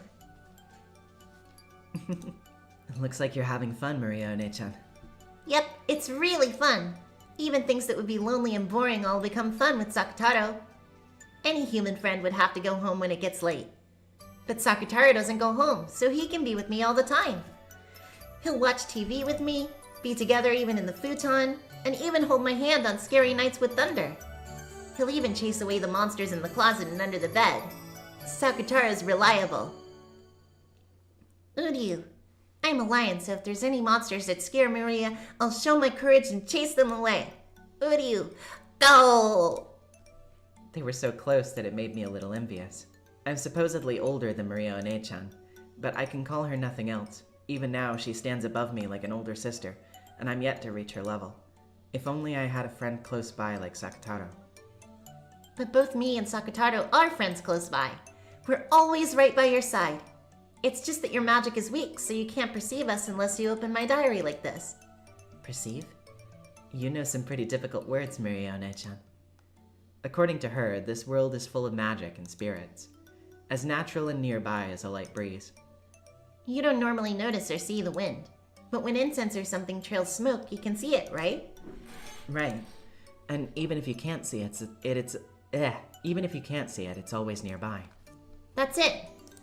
Me and Sakataro are always really close by you, Ange. Gods and spirits and guardians, they're always right next to us. But if you aren't conscious of them, you can't feel their existence. Like wind that can't be seen with the eyes. But they're certainly near us. And if the smoke called magic draws trails, anyone can see them. I had thought that I could only meet Maria One-chan when I opened this diary. But from what she said, she was always with me, and I could meet her at any time if I truly desired to. Along with the records of my life, I left a fragment of my own soul in my diary. So the power of my magic resides in this diary. But it's very faint, so no one other than you can detect it. Only I can tell? Yep. After all, the power of a witch resides in you, just like it does in me. If you study hard, even you can definitely become a great witch in the future. A witch? I wonder if that's fun. It is fun. If you do that, you'll be able to tell that me and Sakataro are always by your side, even without opening the diary. And then every day will be so much fun. And then I can introduce you to all my other friends.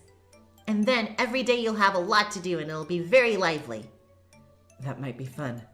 I do have the grimoire you left behind, Maria One-chan. I'll try reading it sometime soon. Seriously, sometime soon. And then I won't be all alone anymore. Will I? Uryu. Maria One-chan and Sakataro said that at the same time, happy that I had developed an interest in the world of witches.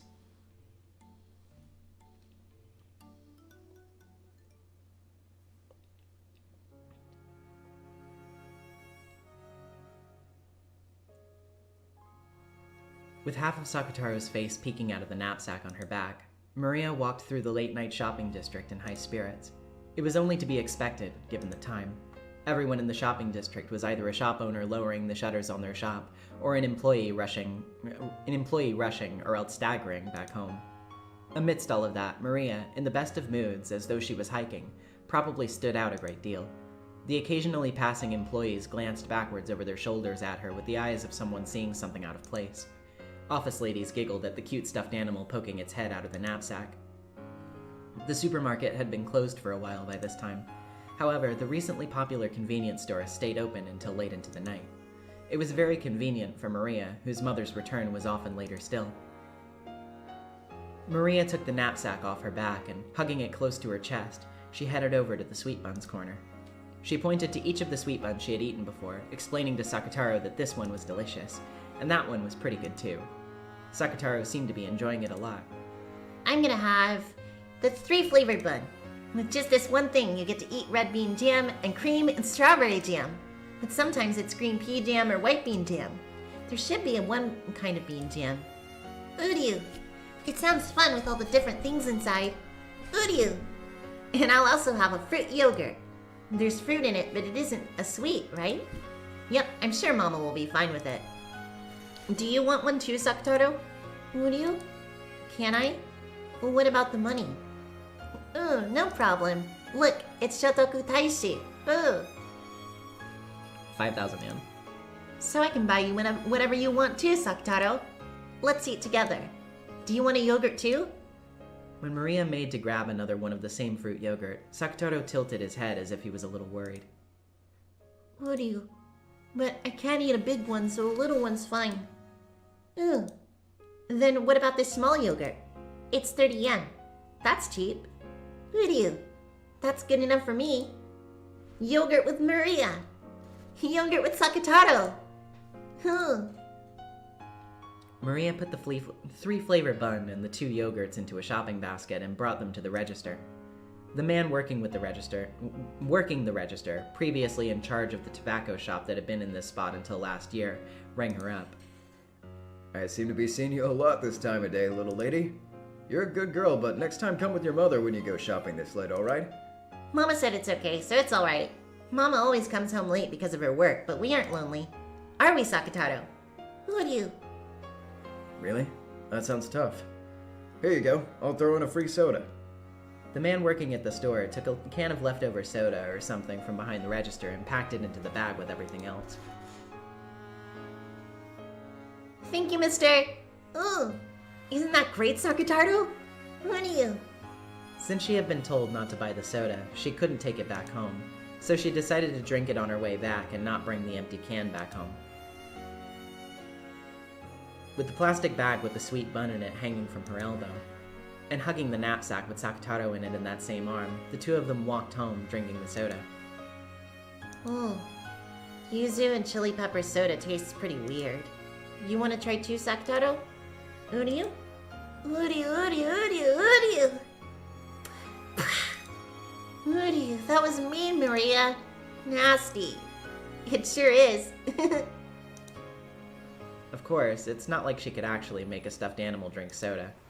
She just put the can to Sakataro's mouth and pretended to tilt it. But it was great fun for Maria to share the taste of this weird drink that she had gotten for free with Sakataro. There was a huge moon in the sky. At times, that moon had been clouded by tears when Rosa had stayed over at work, and Maria had thrown a tantrum and been scolded by her mother. But this moon was very warm, and it seemed to watch over the two of them as they enjoyed their trip home by themselves. Maria and Sakataro. Ange watched the two of them go from behind. What a heartwarming sight. The sight of Maria One-chan and Sakataro walking away together made it very difficult to remember the several occasions on which she had spent long nights crying because her mother hadn't come home. I couldn't admit this to Maria One-chan, but if I had been in the same position, even if I had given that stuffed animal the name Sakataro, it wouldn't have been anything more or less than a stuffed animal. Anyone can make a relationship which only distracts you from your loneliness, but Maria One-chan was different. Sakutaro wasn't a stuffed animal or a toy. He was a real friend, and far from just distracting Maria from her loneliness, he changed the nights without her mother into a fun time where they could play all by themselves.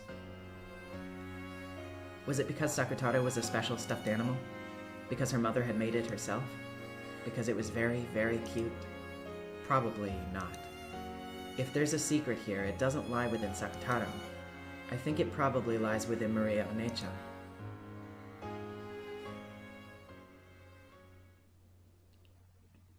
Is this the power of the magic that you were talking about, Maria One-chan? To know magic is to notice a lot of friends right beside you who you never noticed before.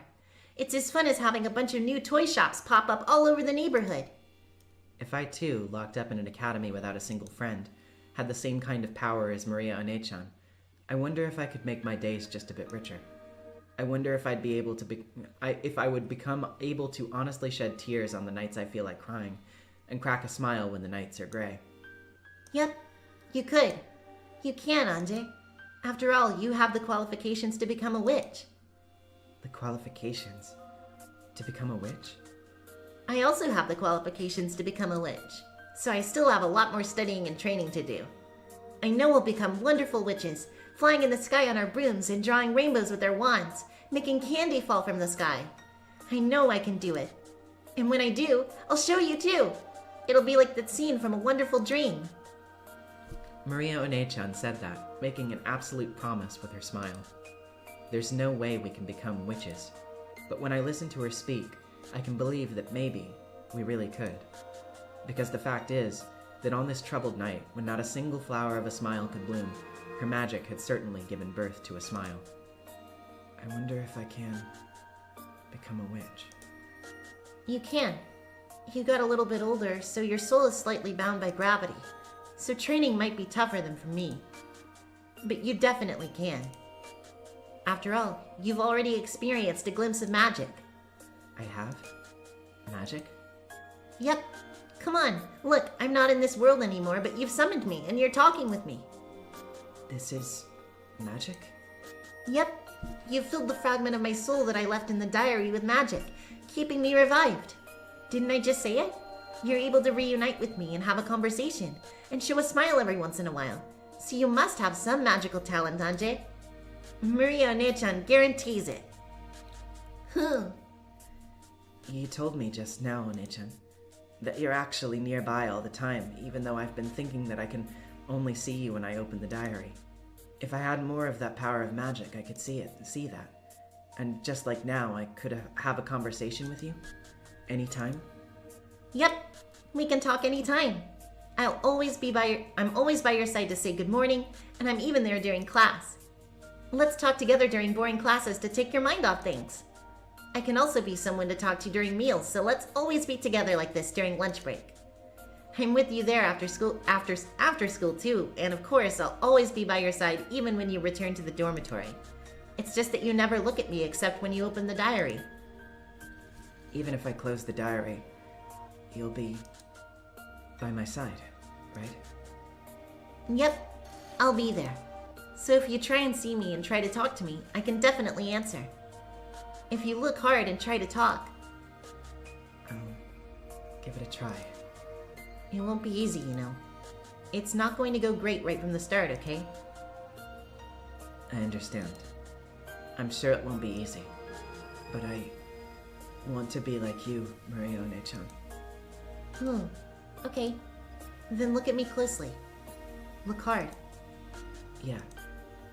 Practice slowly closing your eyes and opening them again. Don't start shutting them for a long time right away. Burn me into your eyes, then try to blend that onto the inside of your eyelids. Yeah, I'm doing it. Once you can visualize me, even with your eyes closed, without changing anything, slowly and softly open and close your eyes. Well, still see me? Yes. I think I can probably see you. Okay, open your eyes again for a second. Time for the real thing. Calm your heart and close the diary. When you do, I might disappear for a little while. But calm your heart and don't rush. Then try to blend me back from the inside of your eyelids back into your eyes again. Slowly visualize me in the empty air. In the empty air, see me. Okay, I can do this. Right. I'm closing it. The diary. Oh, Slowly, I closed the diary. When I closed the diary, a gray reality filled with dull air unfolded. Of course, Maria One-chan's form disappeared. Give it all you have. Have courage. Take the first step into the world of witches. I felt like Maria One-chan was cheering me on inside my heart. Cheering me on? Really?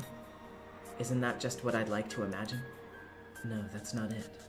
I just convinced myself that it is, and that's why I cannot see her. Maria One-chan is always by my side, and even now she's definitely there, cheering me on to do my best. And I can hear it, so I mustn't ignore it like it's my imagination or the inner voice of my own heart. Believe that Maria One-chan is there. I mustn't doubt. I believe. One-chan said that she'd always be by my side. I must not doubt that. But as I face that empty space, that empty back wall of the school building, amidst those almost heartlessly boring rays of sunlight, calling out her name was so much easier said than done. The chains of common sense which had clung to me until today sneered at me, telling me that calling out to the empty air was ridiculous. It was almost like being told to take a step forward off the roof of a skyscraper, overlooking a sea of lights. Maria One-chan was telling me that it's alright, that I can do it. Stop thinking that you might fall, or that it would be foolish to take a step off a roof, and free yourself from those chains of common sense.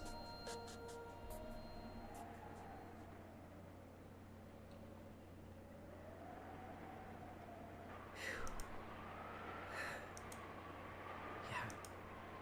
I steadied my breathing. I concentrated my mind. Make the form of Maria One-chan you see vividly on the inside of your eyelids rise to the surface in the empty space before you. Understand magic and see One-chan.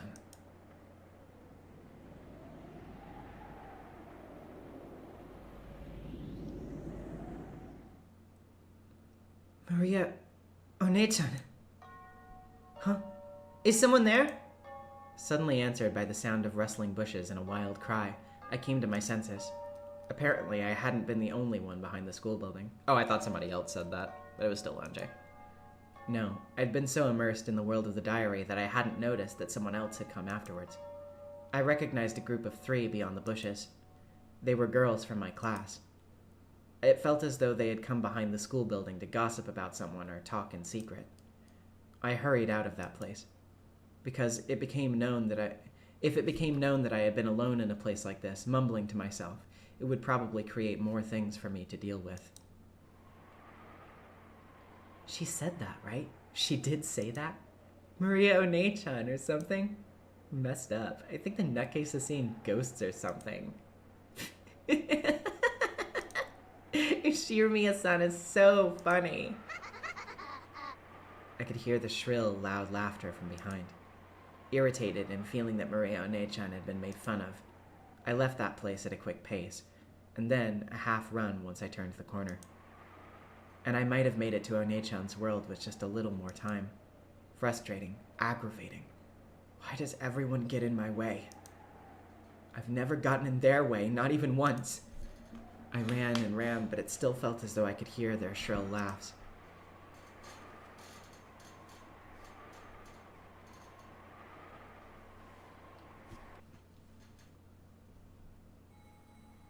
The world 12 years later, October 1998.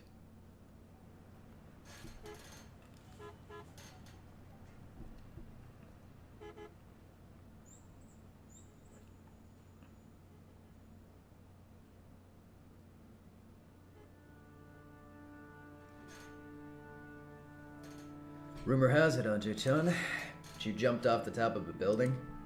The groupies were getting annoying, so I thought I'd give them the slip. Ange and an old gentleman wearing an expensive suit were alone in a massive modern conference room. The conference room was equipped with all the latest equipment for presentations, while keeping intact a refined and composed atmosphere. That alone was enough to make it abundantly clear the worth of the corporation that was its owner.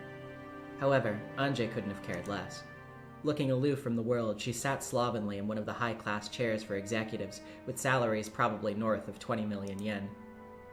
And anyway, I knew they were remodeling on the lower floors and had a safety net, so... Ange dismissed it with an offhand comment, but in reality it had been a miracle among miracles. She had shot through several layers of safety netting for the remodeling project, been caught by a multicolored banner adorning the atrium, slid down and off of it. Been softly caught by a final banner, landed on the ground without a scratch, and then left that place at a brisk walk. It put Hong Kong movies to shame. So, you knew there was a net. It was still a 200-meter tall skyscraper, you know. If things hadn't gone according to plan, there'd be a real mess to deal with right now. I figured that if I died, then that would be the end of that, more or less. Let's just say I was testing my luck a bit. Put it down to the rashness of youth. Ange shrugged coldly, as though saying that she had had enough of that topic. At this, the old gentleman, who was looking down at the world below through the window, burst into laughter. So, you were testing your luck. My, you truly are Kinzo-san's grandchild. The nerve to entrust yourself to chance, to put your life in the hands of the gods and think nothing of it. The chairman was also a person who could stake her life on a bet like it was nothing. Wonder if this is all part of the Ashiramiya blood. You really are going to be something big in the future. Take my advice. Why not put this running away from home act behind you and return to the Sumadera family? I heard that Mom had a bad relationship with her family. I don't want to go to the house of people I first met at a funeral.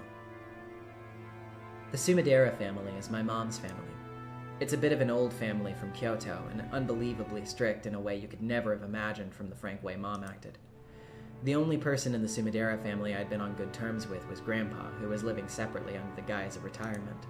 Mom, too, kept up contact only with Grandpa, and had nothing to do with the rest of the family at all, nor they with her, to an ugly degree. Even for me, Grandpa's house was the only part of the Sumadera family I ever went to visit. Being young, I hadn't really understood it at the time. But I hear that Grandpa, as a man who married into his wife's family, was in an extremely weak position, and his relationship with Grandma was also bad. In fact, maybe you could even have said that he was hated by Grandma and confined to the house.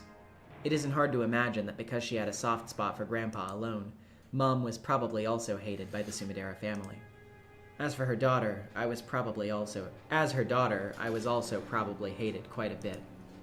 And yet, they had appeared for the first time at my parents' funeral, shamelessly going on about how I'd grown like they could actually act like a family all this time. After Aunt Ava died, all the wealth of the Ashiramiya family was inherited by me. If they weren't after that, there was no way that they'd have been able to say such disgusting words. Well, look, you're all alone now. It's not like I don't get why you just quit caring. It's not caring. Annoying Aunt Ava has kicked the bucket at last, and I'm finally stretching my legs and taking a relaxing stroll, that's all. Everyone else is just making too big of a deal out of it. They're all just after the vast Ashiramiya wealth I'm shouldered with anyway.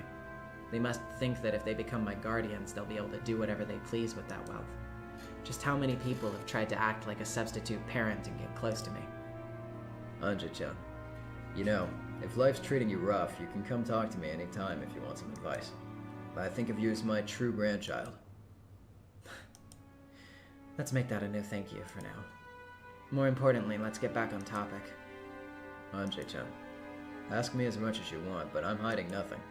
The chairman was the only one to survive Rip Kenshima that day, and she gave up the ghost without saying a thing. I myself understand nothing. We're all in the dark, as they say. The old gentleman was one of the number of corporate heavyweights who, after Ava had passed away, had been entrusted with the business group she had built up. The one he referred to as the chairman, technically the former chairwoman, was Ashiramiya Ava.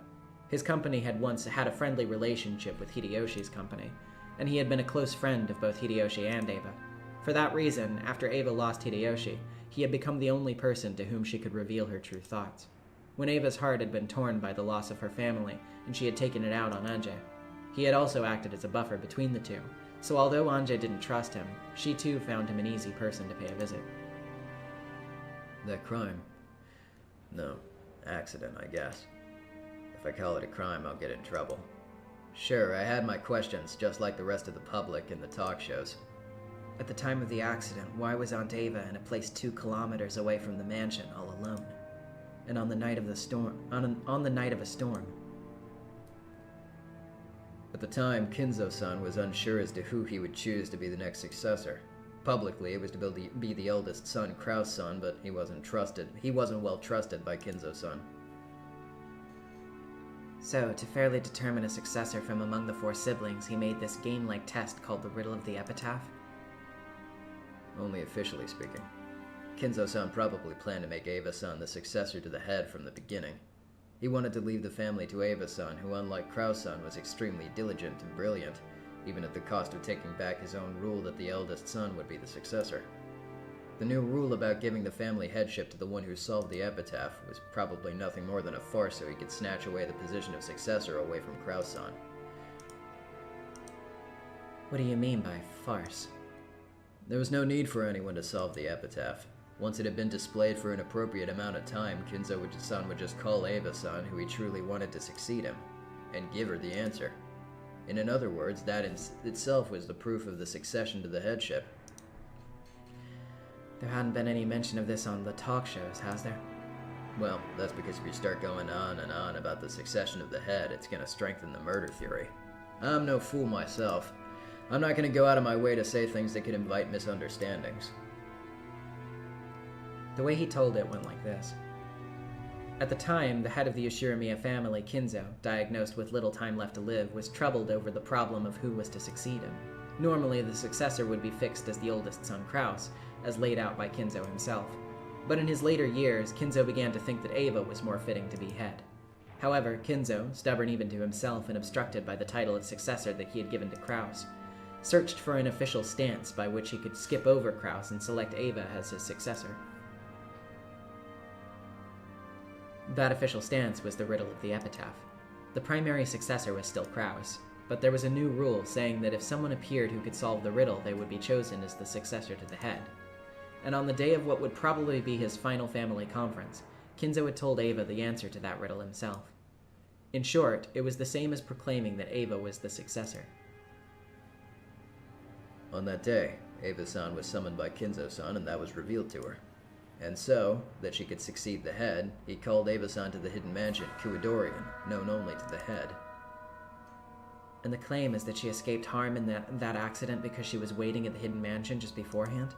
Maybe Aunt Ava just killed everyone and made it look like an accident so that she could steal all of the wealth. And that's why she's the only one who escaped unharmed. Well, that's what the papers are shouting about. However, I believe Ava-san. I think there are several points that make her worthy of trust. For example? That ring of the Ushirimiya family head, which is on your finger as we speak. That ring's the only one of its kind in the world, which Kinzo-san had specially made. And even the artisan who made it acknowledges that the object on your finger is without a doubt that ring. The Ushirimiya family head's ring. That ring, with the heft of gold and the one-winged crest on it, had diamonds adorning the pedestal, and it possessed both stateliness and a sense of gaudy extravagance. Kinzo had worn that on his finger, never removing it even for a moment. The fact that Ava had it was apparently proof that Kinzo had acknowledged her as the successor to the head. Because Ava-san did indeed have that ring. And if you take that into consideration, that Ava-san was indeed more capable, and that Kraus-san was known to have made a fool of himself numerous times in the business setting, I cannot imagine that Ava-san's story is completely made up. Although there's also the possibility that she murdered grandfather in order to steal that ring. And then, using some kind of trick, she massacred everyone and made it look like an accident. Yes. It seems the papers are accusing her of massacring her entire family with the aim of keeping all the wealth to herself.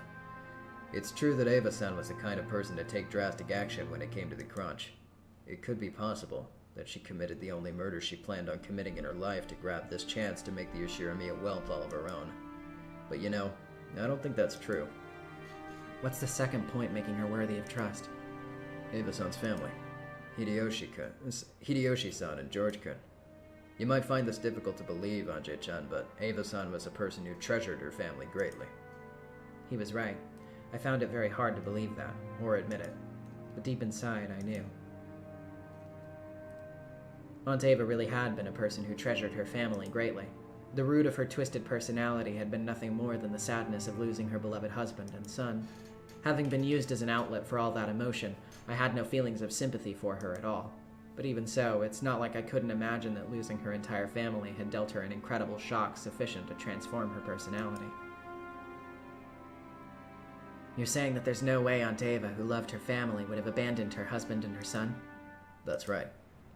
If Ava-san really had been the culprit and massacred her entire family, making it look like an accident, her husband and her son would definitely be alive right now.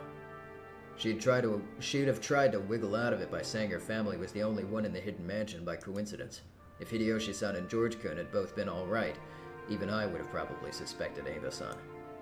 It's impossible for me to believe that all that wailing Ava-san did at Hideyoshi-san's funeral was an act. Both of those are circumstantial evidence. That isn't the same as physically showing Aunt Ava's innocence. That's just unconstructive. Ava-san was the only one left alive, and she says that's the truth. But no one can prove her innocence. Yes, that's right. And no one can prove that she committed a crime either. And the final point making her worthy of trust is the police. After all, it was one hell of an incident. Pushed forward by a public in an uproar over the murder theory, the police must have investigated her thoroughly. It's easy to feel something unnatural about the claim that Ava had escaped the accident by coincidence, because she and she alone had escaped to a hidden mansion. Furthermore, at the time, Hideyoshi's company had been right in the middle of a takeover struggle and had wanted a large sum of cash in order to buy off the big stockholders.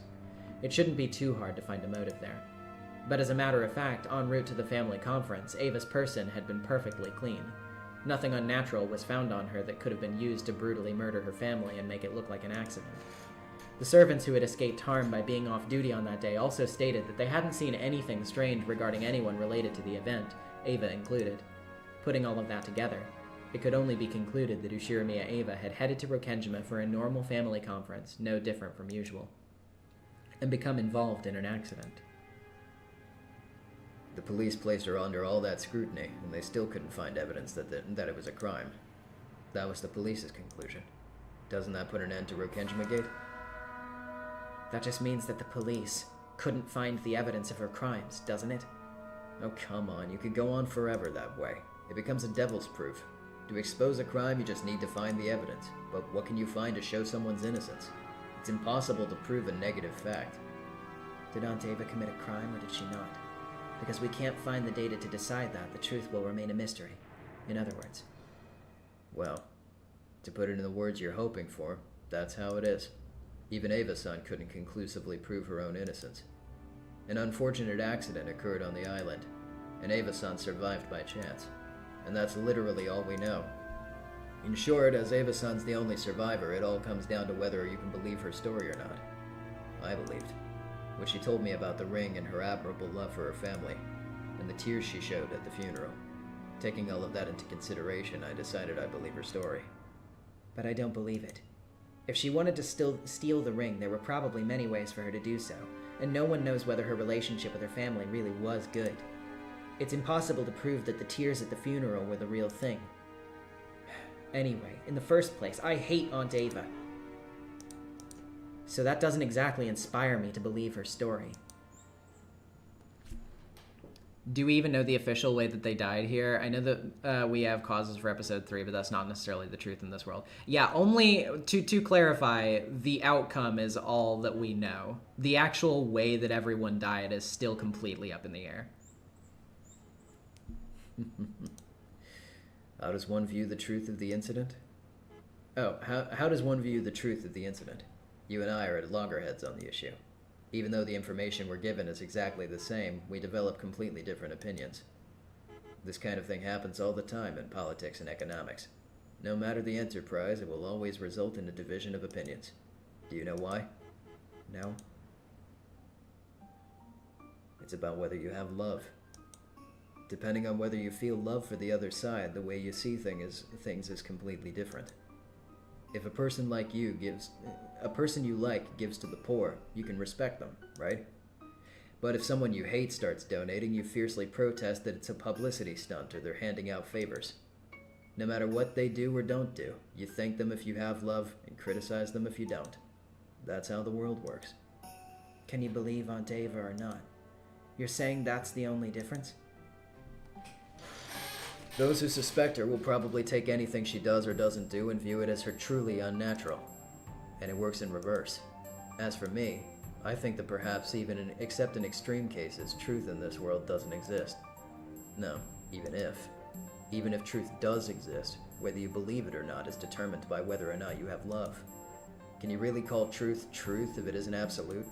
Even if Ava-san had been able to demonstrate a physical alibi, would you have been able to believe it?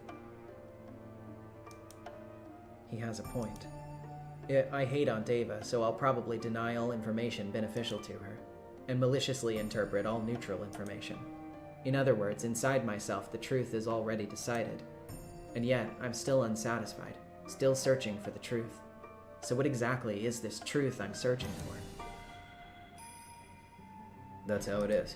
So no matter what you hear from me, as long as you still suspect Ava-san, it won't change anything for you. Not after all this time. Even if you got your hands on a piece of hitherto unknown information, I still don't think you'd be able to reach the truth. Not the way you are now, at least. So I'm incapable of reaching the truth? Well, yeah. No matter what kind of new information or proof you find. Ajay-chan, you weren't going to change your stance that Ava-san is the culprit, right? Then it doesn't matter what else you look into. It isn't going to mean anything, is it? The truth inside of you is already decided. But if you don't think of that as truth, and earnestly desire to arrive at the deeper, real truth, there is a single way. I believe I already mentioned that once, though. Know what that is? You mean love? I don't really know what you mean by all that. Right now, you're thinking about this while supposing that Ava-san is the culprit. But that's like looking at things with one eye. With one eye, no matter how much you squint, you can't see an object in 3 dimensions, right? That's why you need another eye. Of course, in a different position from the eye you have right now. You're telling me to look at things based on the supposition that Aunt Ava isn't the culprit? Or else that it actually really was an accident? Yes, exactly. When you think about something, try to look at it from different perspectives. If you don't, you won't understand anything about how it really is. It's the same with newspapers.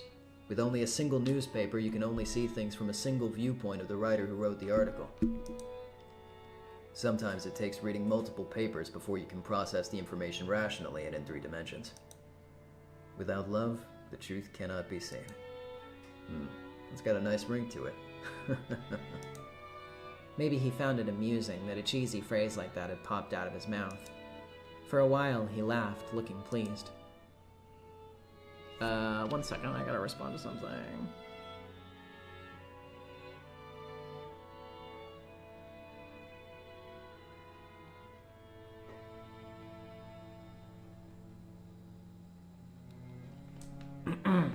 Horse fry with the New Zealand $5. Without love, it cannot be seen.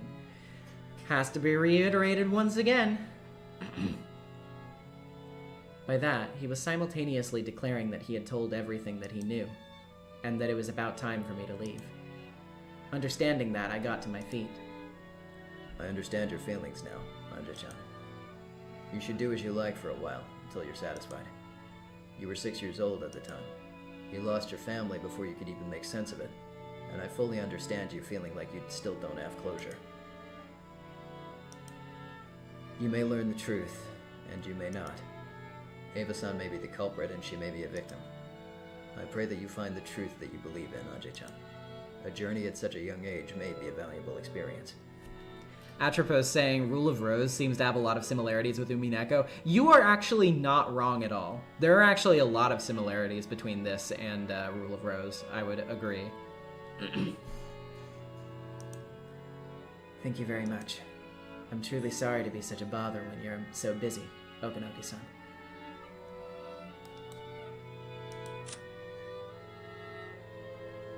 Okunogi Tetsuro, a major player in the Yoshirimiya group. After Ava's death and until Ange succeeds the group, he and the other ministers are the one managing it. However, since Ange has no desire to do so, the group is on the brink of internal discord, putting him in a difficult position as well.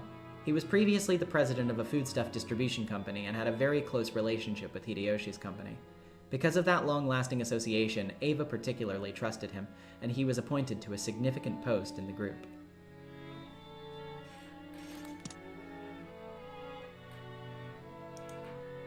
No trouble, no trouble. What are you gonna do now? Well, whatever works. I've made appointments with several specialists and people related to the crime, so I plan to pay them a visit. I see. I hope you can find an answer that you can accept. To get ahead of some of the confusion here, the reason why they're saying Ange's side here is because we're going to be flipping back and forth between, you know, the story in 1986 with, you know, the family, and we're going to be flipping between that, the meta world with Battler and Beatrice and everybody in Purgatorio, and we're going to be flipping between this world in 1998, which takes place, you know, after the murders. So we're dealing with 3 different scenarios here, basically. So that's why it says Ange's side. I see. I hope you can find an answer you can accept. Callan, I would prefer that we don't talk too much about the Higurashi stuff. At that moment, company president Okanogi's secretary came in and handed him a memo over his shoulder. He read it and looked between it and my face. Ange-chan, my apologies that this comes right after telling you to try going on a journey, but I have some information you should lend an ear to. It looks like you're in a bit of a nasty fix right now. People after my money? This is why money is stupid. Yes, but if you try to sell off the whole shebang and donate the entire sum to social welfare, those people already making plans for your fortune, you're gonna make their eyes pop out. Oh, so it's the Sumidera family. The arrogance of them trying to act like my guardians. I have the precedent of Aunt Ava. Who would ever go into the care of the Sumidera family? They probably want, as Aunt Ava had so often threatened in the past, to cut off my arms and legs, throw me in a warehouse, and suck the Ushiramiya family's wealth dry. A representative from the Sumidera family is coming here. They're saying to hand you over. No, that they want to protect you. Representative, you say? It's your aunt. Kirie-san's younger sister. She had said before that she thinks of you as a little sister. She must be kidding. At least call me a grandchild, you old granny. I'm responding to a message real quick. Hold on.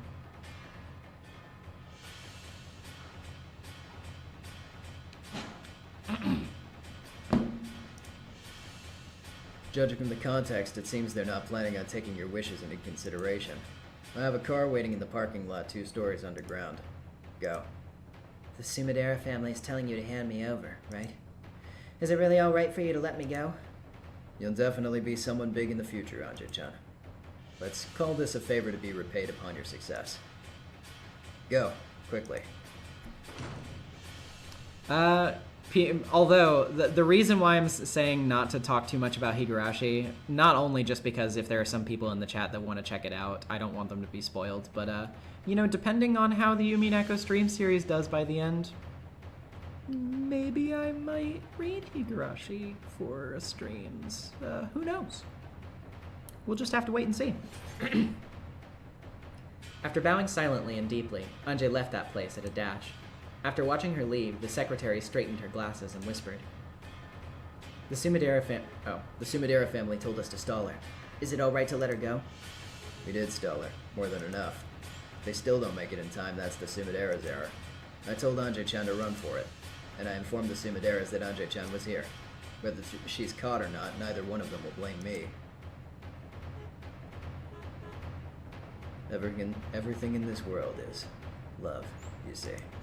It's alright. She'll escape. After all, she is the kind of kid who can jump off a building to lose her pursuers. Okanogi again looked down at the world below, and muttered, Yeah, that'd be beyond me. Ange was no fool herself. She got off the elevator and stepped onto the 3rd floor. A taxi in the 2nd level of the basement? That's so overly courteous that it feels wrong. It's probably better to decline that, but my enemies aren't fools either. They probably have control of not just the underground parking lot, but the first floor lobby as well. This is such a massive building. Instead of getting anxious and escaping outside, maybe it's better to stay on the inside and wait it out. No, that's no good. If they gain control of the security room in a modern building like this, I'll have nowhere to run to. This entire building is like a massive dead end. The third floor is the business floor. The third floor. A girl like me clearly sticks out. Trying not to stand out any more than I had to, I walked at a quick pace, searching for an emergency staircase. Once running down the outside of the building would be ideal. One running down the outside, yeah. I found the door to the emergency staircase. After opening that heavy door, I found the outside stairs I was hoping to see. Once outside, I immediately encountered a man smoking a cigarette, who looked like an employee skipping work. After glaring at me, he quickly crushed up his cigarette and went away. It looks like there's no one below. If I'm going to escape, now's my only chance. Just when I thought that, with an incredible squealing of the tires, a black car slid directly below me and came to a sudden stop. It felt from the tire sounds that there were several more of them, and this one had come here to block this path. Not bad, Aunt Kasumi.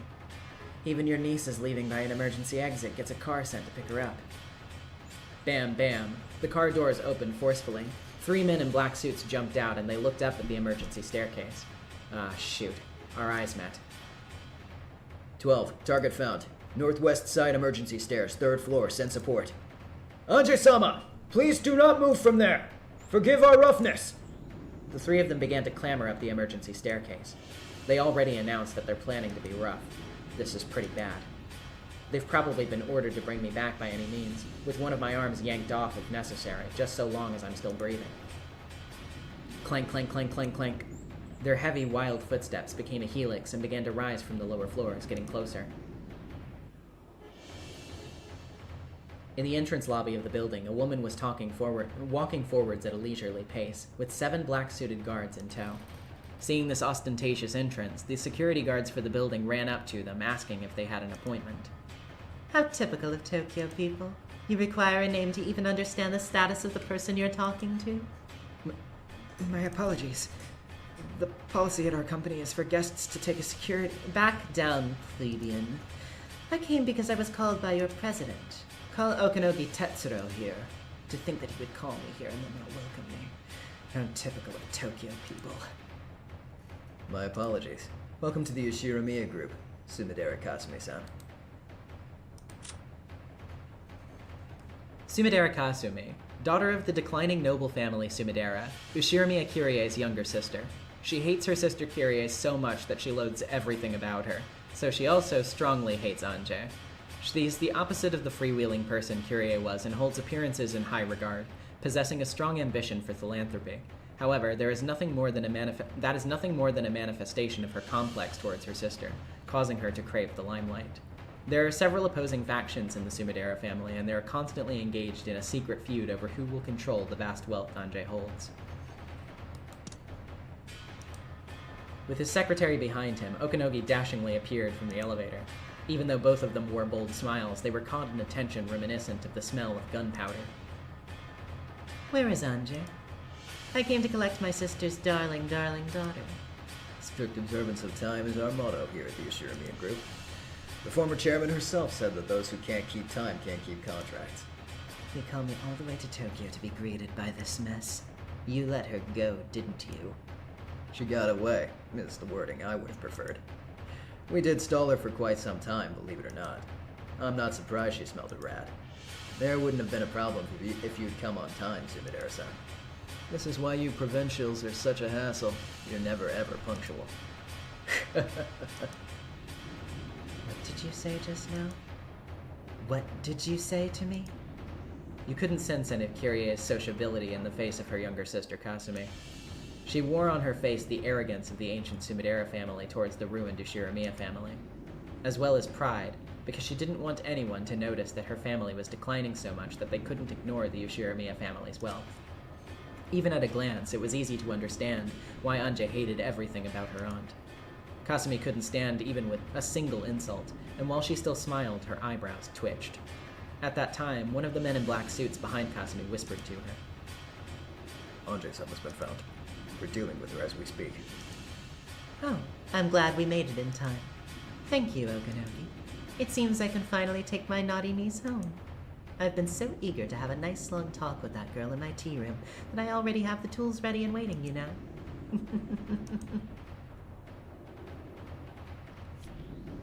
Clank, clank, clank, clank. As the violence of the sound drew a helix, it rushed up at me from below, threatening to swallow me up. Of course, even if I fight them, I stand no chance of winning. Even so, if I run into the building, it'll be like jumping into a dead end of my own accord. The enemies will increase in number with time. If I can't do anything here, I won't have any more chances to escape.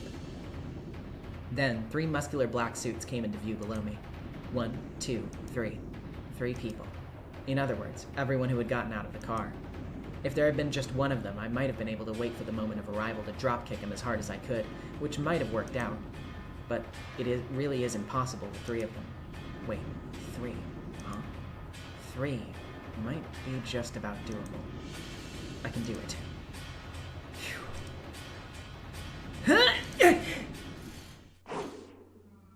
What?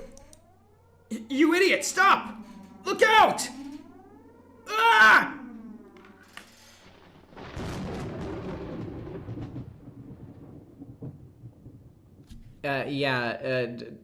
When you guys are asking tools, it's like the Sumideras are very Yakuza-esque, so she probably means that she intends to torture Ange, yes. 01 calling 12. Do you have her? Please respond. What's wrong? Respond! What kind of person? Damn it!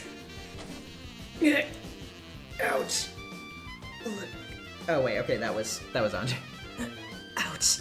Look, see, that worked out, didn't it? It's just 3. I've already experienced much higher places after all. I knew I could jump down just 3 floors. It's a good thing that the car they came in was right beneath me. Even if it wasn't as pleasant as a trampoline, it broke my fall, a little gently, a little roughly. Well, that makes me feel wonderful. No one asked you to go and dent that badly. Having broken my fall, the roof of the car now had a massive dent around my body. I guess car roofs are more delicate than I thought. I don't think it's because of my weight. Apparently, the 3 men on the stairs hadn't anticipated me jumping down. Having realized that they'd been outwitted, they were hurriedly rushing back down. I have to run and escape while I still have the chance. As I moved my body, the car roof made buckling and popping sounds. But I had been naive. There was no way they'd have rushed up all the stairs without leaving one person behind.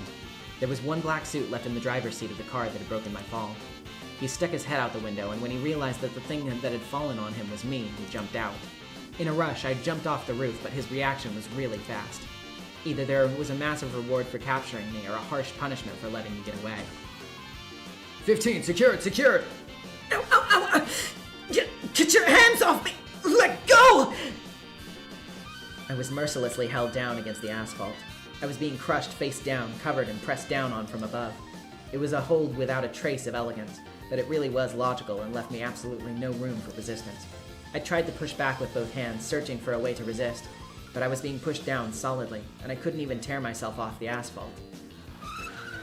Then another car came, squealing its tires as it slid to a sudden stop. Guess it's all over. That man that had been crushing me The man that had been crushing me out let out a sharp cry.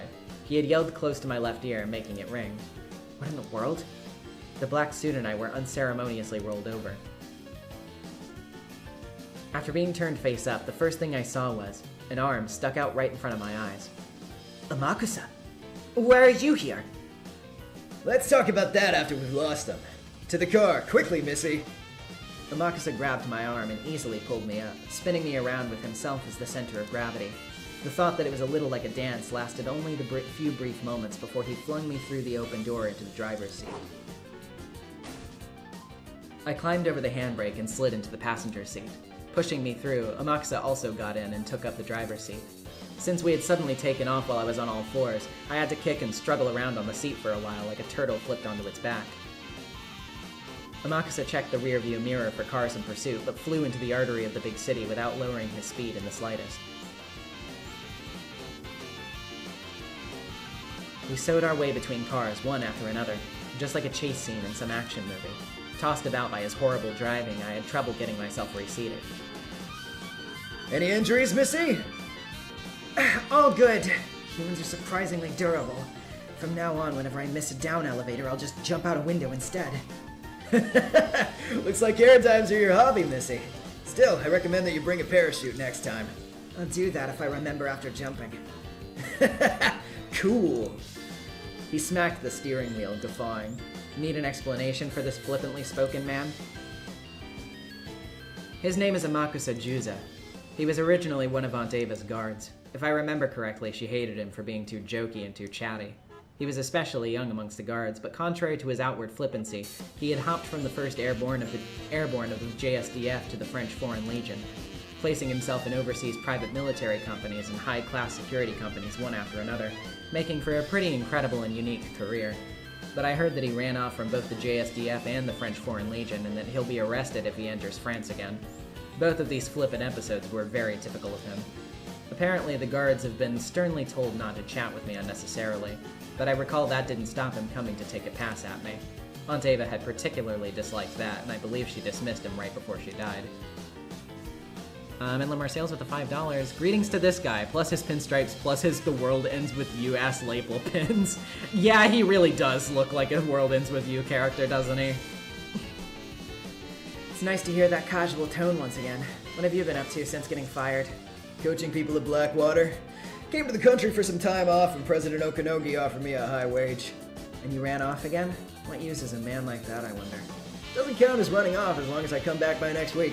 I talked with him yesterday. I was told that you might attract some troublesome people. Sorry that it turned out to be exactly right. My name probably came up since I know you, and I've got plenty of experience with things get crazy. Thanks to you, it looks like this will make for a happy break along with some pocket money. Okanogi-san employed you as my guard? He probably wants you to owe him one, Missy. After I got the axe, President Okanogi helped me out a bunch, you see. He's got me right where he wants me, can't say no to him. Seems that if you let Okanogi-san help you out, it'll be pretty costly in the future. So, where are you planning on taking me? Wherever. I'm employed until the weekend. Anything after that'll cost you extra. How much a day? I'll catch you a deal for $50K, plus expenses. If you stop cracking jokes, I'll double it. The period of employment's undetermined. It might be several weeks. That'll be tough. I'll have to call the boss to get an extension on my vacation. I just want to investigate that day, more than anything. Oh, you talking about Rokenjima? Yes. What happened on that island 12 years ago? I want to investigate it with my own hands and find a satisfying explanation. Do you really make any new discoveries at this point? Investigating something that happened so long ago? You're right, which is why this is a journey for my own self-satisfaction. Once I'm done, I'll just throw my hands up and go to the Sumidera family. Didn't Aunt Kasumi say something about wanting to treat me to some powdered tea? Matcha. Maybe I'll be made to kneel on some sharp wooden blocks and clutch stones or something while we drink. Damn, that sounds freaky.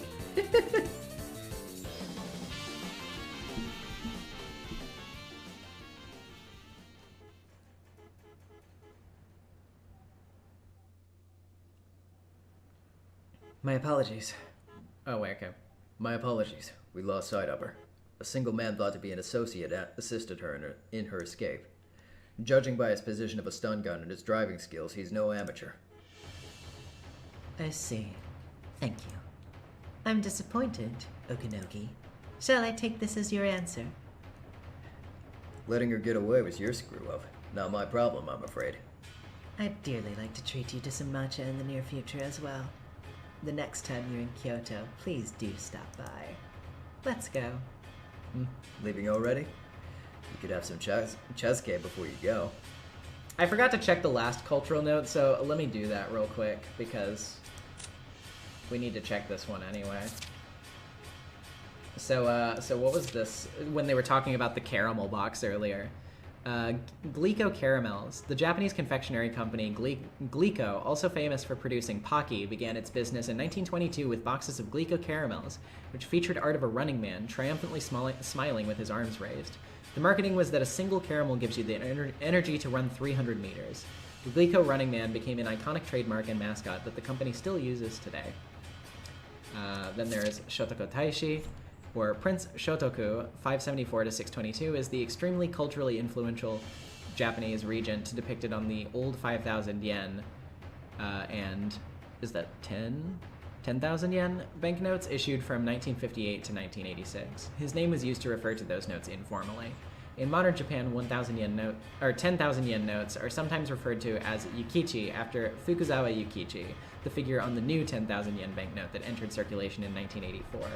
And finally, chazuke, known as bubusuke in Kyoto, where Sumidera Kazumi is from, is green tea poured over rice with savory toppings. It is said that in Kyoto, offering chazuke to a guest is often not meant sincerely, but is merely a way of indicating in a roundabout fashion that it's time for the guest to leave, and that the guest is expected to know when to refuse.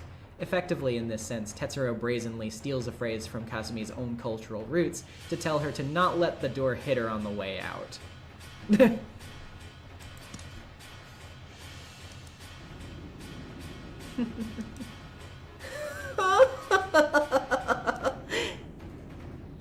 Her back to Okanogi, she laughed at first lightly, but with an increasingly shrill and hateful tone, using that as a substitute for a sharp parting remark.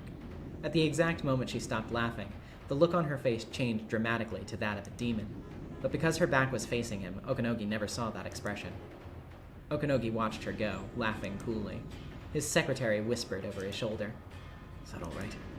Milady Ange is our company's primary stockholder. If the Sumidera family becomes her guardian... I get it. But you know, we're the one and only Ashiramiyas. You can't let them take us lightly. Still, looks like he outmaneuvered them pretty well. Now we'll just let Ange-chan do as she pleases. I'm counting on you, Alakusa. Kasumi-sama, the getaway vehicle was a rental. The license plate on display was a fake. He's clearly a pro. They'll probably abandon the car. Pursuit will be difficult. Or should we have the police chase them? Let me see. Shall we have them search for a runaway daughter? They are getting paid with our taxes, so we must have them be of some use every once in a while. You do realize I left the mansion defiantly insisting to Mother that she should leave it to me? Do you intend to embarrass me further still? It looks like I need to serve some matcha to every single one of you, doesn't it? Our underground tea room is cramped, so you'll have to wait in line, won't you? No. We'll search everything that we have. Corporal Stuck, wrong. Lambda Delta does the oh ho ho laugh. You didn't remember. It's fine.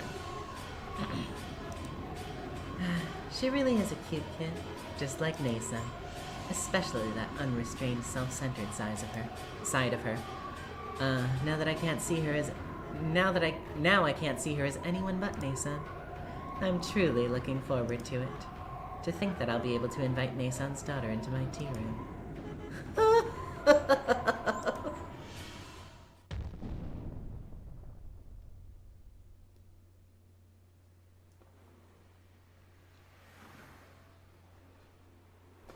The Sumidera family sure moved quickly.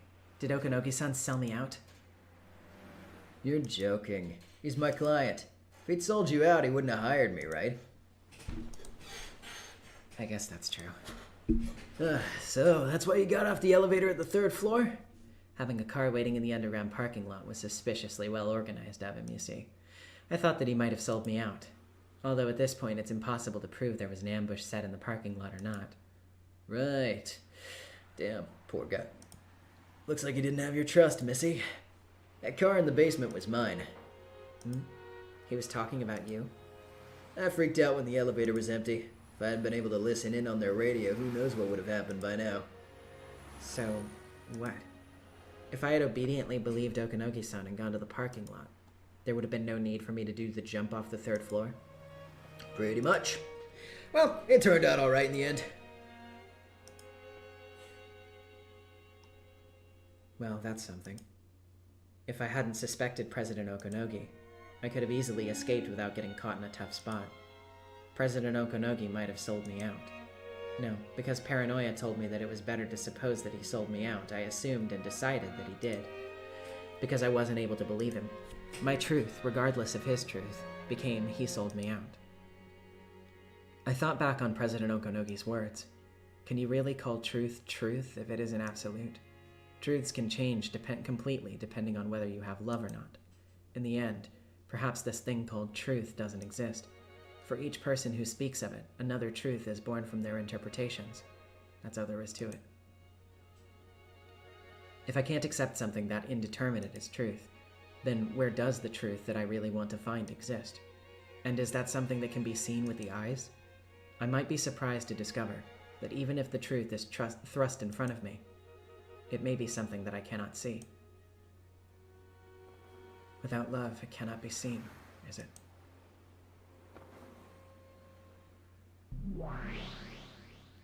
This fragment of yours is very lively. It doesn't bore me. You told me to search for the truth of 12 years ago, but I feel like it's not really clear to me anymore. What isn't? What is truth? There are as many truths as there are people. There is as many interpretations as there are people. And those can be twisted by opinions and changed indefinitely. Is truth really that indeterminate and vague? It is. Truth is indeterminate. It can be like a particle or like a wave, and it can hold conflicting forms at the same time. Junepop45 with the $20. Without love, it cannot be seen. We have to keep reiterating. We have to keep knowing. You're afraid to believe that the cat in the box is alive or that it's dead. But the truth is very delicate. It changes its appearance just by being observed. You're talking about that Schrodinger's cat box? Nonsense. If you open the box, you learn the truth. Debating what happens before you open it is armchair theorizing at best. Yes. And yet in order to deny those armchair theories, you need to open the box. If a box cannot be opened, any and all ideas about its contents are impossible to disprove. In other words, truth. As long as the truth can't be denied, it keeps its form. That's right. As long as truth can't be observed, it keeps its form. So any reckless statement can suffice as truth if it can't be exposed as a lie. Yes. Even if they contradict each other, endless ideas can exist as truth at the same time without being negated. So, even something as screwed up as my family being captured by the Rokenjima witch and imprisoned 12 years in the past for all eternity can exist as truth as long as we don't know what happened 12 years ago. 12 years ago on Rokenjima, the witch called Beatrice wrenched open a space for endless imagination and swallowed everything up into it, using it as a cat box. Everything in the unopening box is truth. That's right. We don't know what happened on that island, so it became endless. So long as it remains closed, that is. All I have to do is wrench it open. But that box was closed up 12 years ago, and I don't even know where it is. Even if I were to visit Rokenjima, just what would I be able to learn there on that desolated island? What happened 12 years ago? About what happened 12 years ago? Who knows? What could you learn, I wonder? In any event, that's something that can only be done by the person who is able to walk around freely in the world of 1998, 12 years in the future. The final witch, Ange Beatrice.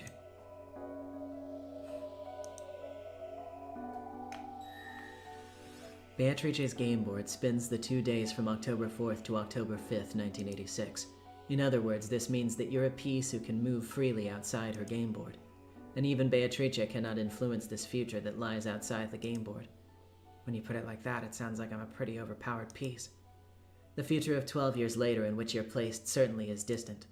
However, the further in the future a piece is placed, the stronger the power it holds. I told you, didn't I? Truth changes form when it's observed. Come to think of it, I've heard something related to that. Even if one day, all of a sudden, a star in Centaurus were to explode, the light from that explosion would have to travel 4.4 light years, so it would take 4.5 years to reach the Earth. It would. In other words, even if the sun in Centaurus has already died, people on Earth wouldn't be able to perceive that fact for 4.5 years, because no method of perception exists that's faster than the speed of light. At the time we learn that the sun in Centaurus has exploded, we Earth people will paint over our past 4.5 years of history with a new truth. We will revise history with a new fact, that it exploded 4.5 years ago. However, for the 4.5-year period until we learn that, despite the fact that it has already died, the mistaken truth that the sun of Centaurus still exists will be able to exist as truth. The truth of the future wins out over the truth of the past. That's right. By itself, the Rokenjima accident would have given rise to nothing but suspicion of a murder plot revolving around Onteva and the Ishiramiya estate. But in the years that followed, it was dramatized through the occult, and the plot was painted over as the legend of the witch. Even though it was clamored over as a murder plot at the time of the incident, in later years, strange occult theories which claimed that it had been the work of a witch ran rampant, and began to paint over the truth of October 5th, 1986. The murder theory will probably be forgotten over time, and only the more bizarre, impressive witch theory will continue to remain a superstition, and eventually paint over the murder theory entirely. Yes. The false truth that exists before the light from an exploding star reaches Earth is a lot like the human murder theory. The wine bottle with a letter inside that drifted ashore several years later, the message bottle began to retroactively paint over that theory with the occult witch theory. That's right. No witch existed during 1986. The witch took control of Rokenjima because she observed several years later by us humans of the future, thanks to that message bottle. A small revision is necessary. The witch could have existed even during 1986, as one of many endless possibilities. Certainly, curled up in the cat box which would disappear if observed. That's why the message bottle is so pernicious. The witch tried to get out of the box. She made it so that she would be observed, weeding out all possibilities other than the witch theory. In other words, to make it impossible for herself to be negated, she negated all possibilities other than the witch theory. Well, I'll be damned. So in other words, Beatrice satisfied the devil's proof with a frontal attack. And that was part of the witch's plan from the beginning. The message bottle is information observed in the future after 1986. It cannot be observed by Beatrice or Battler. It can be only observed by Ange Beatrice. In truth, I didn't want to investigate the message bottle. After all, reading it would be like listening to the witch's side of the story. Since I've been ignoring all that mad raving about a witch theory, I thought of it as nothing more than a waste of time. But Okanogi-san told me, you can't see things in 3 dimensions with only one eye. You mean that at the same time as looking at it from the viewpoint of denying witches, you must also look at it from the viewpoint of accepting witches? That's the correct way to think. The number of viewpoints is like a denominator. If the number of viewpoints is 1, the mystery in the numerator doesn't decrease in the slightest. However, the more your number of viewpoints increases, the more the mystery begins to be divided. I know that. The message bottle that washed up on the neighboring island several years after the crime, it passed into the hands of a dilettante. I've made an appointment just in case. I was able to hear Aunt Ava's side from Okanogi-san. Next would be the witch. Why not? I'll listen to what Beatrice has to say.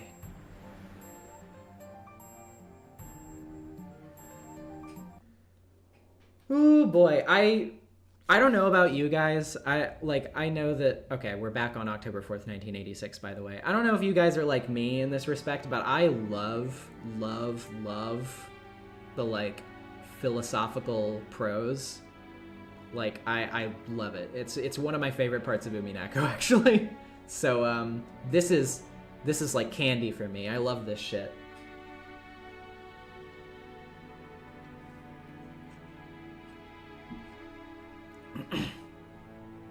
"3 months left to live." It was last year when you said that, Dr. Nanjo.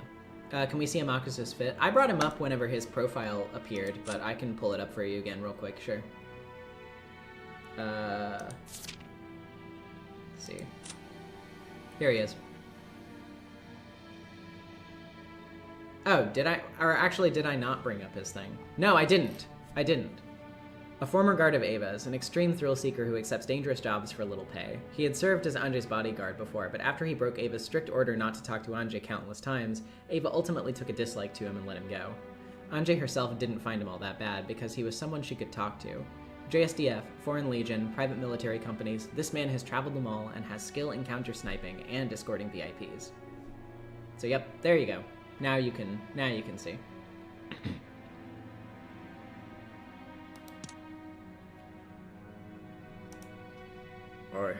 I only spoke of what I had determined from his overall physical condition at the time. Yes, I did Kasumi's profile. As a result, it has just worked out that this year he has... Despite the doubt being cast on whether Father can make it to the end of the year, the fact's that even now he's still enthusiastically immersed in his occult research. And still, you would say he only has 3 months left, Doctor? As I've been saying, Kinzo-san's... Is it not a wonderful thing that our respected father still has his vitality? Out of parental respect, all of you desire to greet father so badly that you scarcely know what to do with yourselves. So you cannot accept the fact that he will not see you. Given that you have all begun to prematurely divide up the inheritance while the sun is still in the sky, I completely understand why it is that father does not wish to see you. You've got it wrong, Natsuhine-san. We just, Not even Dad's immortal. He's gonna die someday. We aren't telling him to die, we're just saying that he'll die someday. We're just talking together about how to prepare for that. And that's precisely what's so disrespectful. Stop it. You'll make your headache even worse. Kraus told Natsuhi, who had risen from her chair in agitation, to sit down. Trying to smooth over the atmosphere, which had suddenly started crackling with hostility, Hideyoshi put on a cordial smile and motioned for everyone to calm down. Natsuhi-san, don't get us all wrong. Doesn't this country have a proverb, a departing bird leaves the nest unsoiled? So we're just talking about seeing that bird off. We're discussing this so that we can see Father off cleanly when he eventually leaves on that inevitable journey. That's just like you, Hideyoshi-san. Gona said a bit ago, by the way, can we see Ava profile on Ange's side? Sure, real quick, let me do that. I was actually a little bit curious about it myself. Okay, Shirimiya Ava. After being repeatedly hospitalized from psychogenic stress, she is already dead in the world of 1998 due to acute heart failure. The only survivor from Rokkenjima, she lived her later years in isolation with no one to understand her. The media gave her the name Queen of Suspicion. She continued on a path of reckless expansion like Kinzo had done in the past and made many enemies. In her later years, she seemed to do this repeatedly, as if she found it funny, and at that point it was no longer for economic reasons, but simply to harass. And all of this was for the sake of Ange, who would eventually succeed her.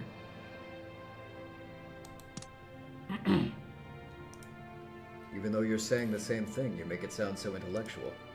Yes, that's right. Unlike you, Nissan. Stop it. I won't get us anywhere. So, like we're saying, Aniki, we can just forget about all of the inheritance. It doesn't even matter if Dad hits us. To make a long story short, all we want is to meet Dad directly and say hello. Even if Dad says he doesn't want to. If he's locked up in his study, we'll borrow a key from Genji-san if we have to. Right, Rosa? Oh, well, it's not like we're forcing you. It just... we haven't said hello to Father in such a long time. If his remaining life really is short, then there's even a chance we might never be able to see him again. Today might be our final opportunity to exchange words with Father. Yes, just like Rosa says. You do realize that if he only has 3 months left, it wouldn't be odd for him to pass away any time now? And you're telling us we don't even have the right to talk with him one last time? I think it is a bit much, don't you? If the conversation you all intended to have with Father really was a greeting, I'm sure he would see you gladly. But Father has already heard exactly what kind of disrespectful topic you've lowered yourselves to. Father would not be the only one who would prefer not to see you under such conditions. If you wish to blame anyone for Father not seeing you, you need look no further than yourselves, wouldn't you say? Exactly. I should think that you'd be able to understand why Father doesn't want to see your faces without racking your brains over it. Father has seen through all of your stringent financial situations. What are you talking about? I don't have a clue what you're going on about, Nissan. Do you think I don't know all about your circumstances? Ava and the rest realized that he had seen through to the dire straits they were in, and they entered into a back-and-forth argument, at first putting on a bold front and denying it, and then ultimately returning to the original point and objecting by repeatedly demanding to be allowed to see Kinzo. The sweet smell of the black tea Rosa had gone out of her way to buy had been completely wasted. The only good thing that she could take away from this was that the children weren't here to see it. The fact that they had gone to play at the beach right after lunch was the sole redeeming aspect.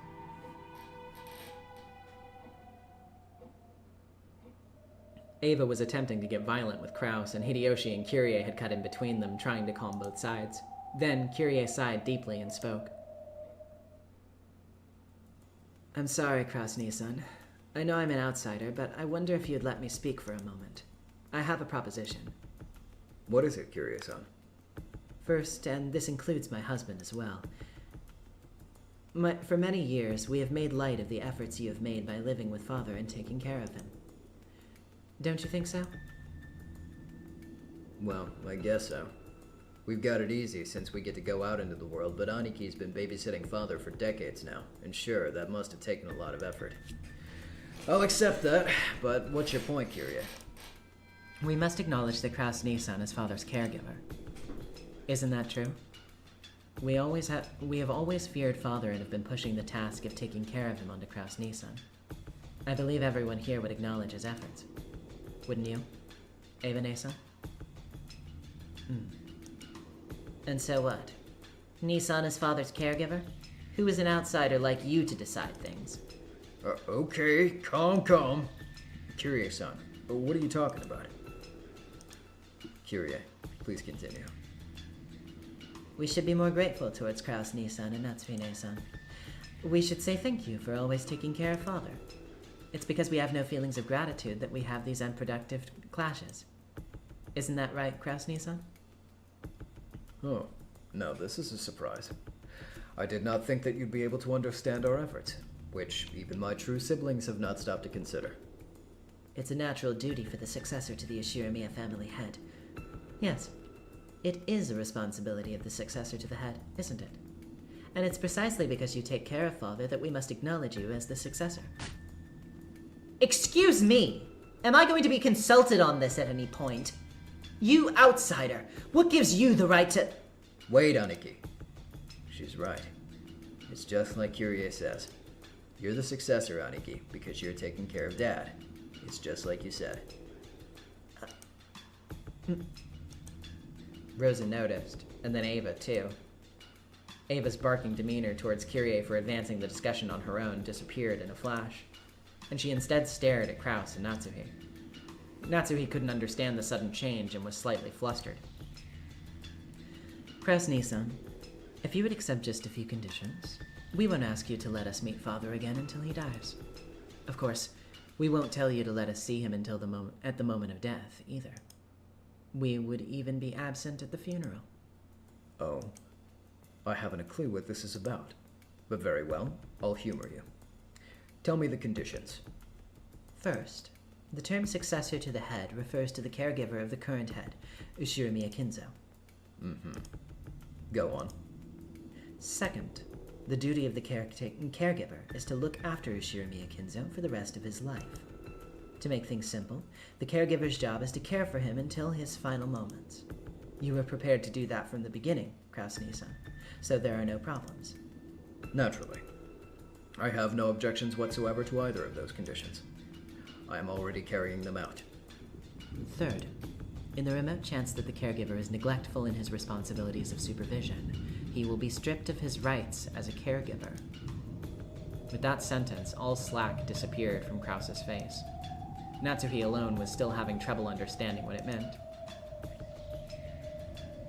Oh. And these responsibilities of supervision that the caregiver bears, just what exactly are they? It means supervising so that Father can live in good health until the end of his natural lifespan. I'll go into more detail. In the case that Father dies anything other than a natural death, the caregiver will be stripped of his rights as a caregiver and will lose his rights as successor to the head. In that situation, the next highest ranked, Eva-Nisan, is to be selected as the successor. What did you say? How dare you speak such nonsense? My. A caregiver's responsibility is grave indeed. However, people can die in many ways. For example, the old and infirm sometimes die by getting food caught in their throats. I have no doubt that this would ordinarily fall under the broad definition of death by old age. But with your argument, that would become death by accident, and I'd be made to bear the responsibility as supervisor. This is unjustly disadvantageous toward me. I don't have the slightest intention of splitting hairs in such a way. The kinds of things that I'm imagining are just things the caregiver could have prevented beforehand by taking good care of Father and keeping their eyes on him. It may be the caregiver's job to carry food to Father's mouth, but whether he swallows it down or not is clearly outside the caregiver's responsibility. I have absolutely no problems with the case that you raised, Kraus-Nisan. Oh. Then what kind of case do you imagine would cause the caregiver to be blamed for making a blunder? For example, if he disappeared. Oh. Father seems to be a sound mind right now, but he could lose the ability for rational thought and decision-making at any moment, and it would come as no surprise. He could wander around when you aren't looking and get into some kind of accident, or he could get lost in the forest and go missing, never to be found again. Isn't this type of case clearly the responsibility of the caregiver?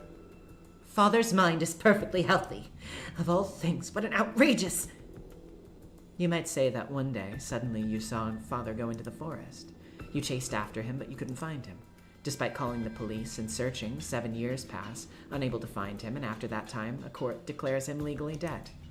I'm trying to say that we won't accept that kind of series of events. When Father passes away, an autopsy must be carried out, and it must be verified that he died of old age in the most general meaning within the bounds of common sense.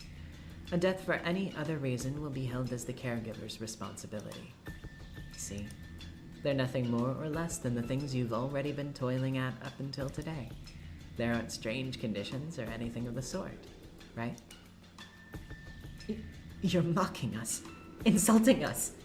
I find it difficult to imagine why my husband must be coerced into a rule that disgraces him in this way. Actually, I've been suspecting it since last year. No, everyone here probably suspects it. Eva-san, Hideyoshi-san, Rudolph-san, and Rosa-san too. Everyone has suspected it the whole time, but it was so dreadful to imagine that no one actually said it.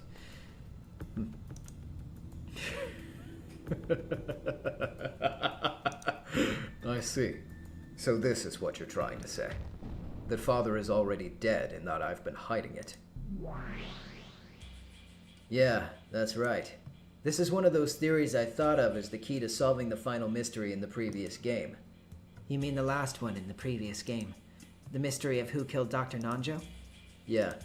The witch definitely did say a lot in red. She mentioned the names of all 18 people and announced whether they were alive or dead, and stated definitively that there were no more humans than that. But with this theory, I can weave my way through that gap. I see. So this is one of the answers that don't cause those two to contradict. I see. You understand what I'm getting at? You catch on pretty quick, don't you? It's nice that I don't have to explain. No 19th person exists on this island, but this gimmick lets us mix in an unknown new person X despite that. Basically, the names of all 18 people just have to match the 18 people on the island. Exactly. In red, the witch mentioned the names of 18 people, one after another, and announced whether they were alive or dead. And on top of that, she declared that the number of humans on the island doesn't exceed 18. There was a single illusion in there. Daniel, the Spaniel with the 5 pounds, let the game begin. Yeah, we're going for it. Let's go, buddy. Theories out the wazoo right now. It was never guaranteed that the 18 names equals the 18 people on the island. When she named off all 18 people and announced who was alive and who was dead, she kept the name of the culprit X hidden and instead mixed in someone who isn't on this island. By doing that, even though the culprit is on the island, she was able to leave him on her list of the 18 alive or dead people. The person who was mixed in isn't on the island, so he doesn't count towards the total number of people on the island. Therefore, even though the culprit counts toward the total of 18 people on the island, it was possible for his or her name not to be listed. The two statements in red are completely independent, so this theory has no contradictions. The name which is used to hide the name of the culprit has several conditions to fulfill. First of all, it has to be someone who isn't on the island, and yet whom we believe to be on the island. Otherwise, she wouldn't be able to trick us. And it would be preferable for that person to be dead. After all, no alibi exists that's more perfect than death. Because the mystery at that point was based on the crime being impossible for all 18 people. Something like that? Yeah, that's it. And that person was Grandfather. What Kiryu-san is trying to say right now is just one simple thing. We're being told that Grandfather is locked up in his study, saying that he doesn't want to meet anyone. But there's the possibility that he's actually already dead, and that Uncle Kraus is lying when he claims that he's alive. That's right. Grandfather has been closed up in his room this whole time, and no one's seen his face. Habaki Gaming with the $5. With this possibility, many pieces fall into place. Chat, stay on your toes. There's still a show to watch. Never stop thinking. Very true, very true. There are a lot of things that if you believe that Kinzo is dead right now, that you should be thinking very deeply about if you think that that's the case. Maybe he's already dead, and Uncle Kraus and the rest are conspiring together to trick everyone into believing he's alive. If Kinzo dies, the distribution of the inheritance occurs. However, if Kinzo doesn't die, no. If he dies but it isn't announced, the distribution of the inheritance doesn't occur. In other words, Uncle Kraus could have all of Grandfather's wealth to himself. That's right, he's got plenty of motive. Sure, maybe a 19th Person X doesn't really exist on this island, but the Person X did exist, and that person was the 18th person. In other words, there are originally 17 people on this island, not 18. Then an unknown Person X snuck in and committed the crime. How is that, Beato? Get your ass out here! I've just solved the final biggest mystery from the last game!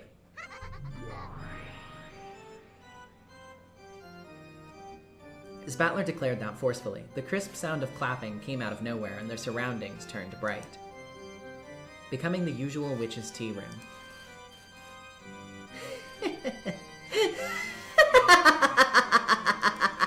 Bravo, bravo! I cannot deny the sense of it being long overdue, but in any event, despite your incompetence, you've managed to produce a single answer. Cessation of thought is possible even for a lump of concrete, so you have now finally evolved into a being with intelligence. You could say that you've finally taken a step forward from the crying creature you were before, just licking my shoes and grinding your teeth. I can't believe I let this stupid wordplay make a fool of me in the last game. My lameness pisses even me off. Alright, Beato, time for a repetition request. Declare the grandfathers included in the 18 people on the island. If you can! Yeah, never in a million years, because he's already dead. This is the end of your deception!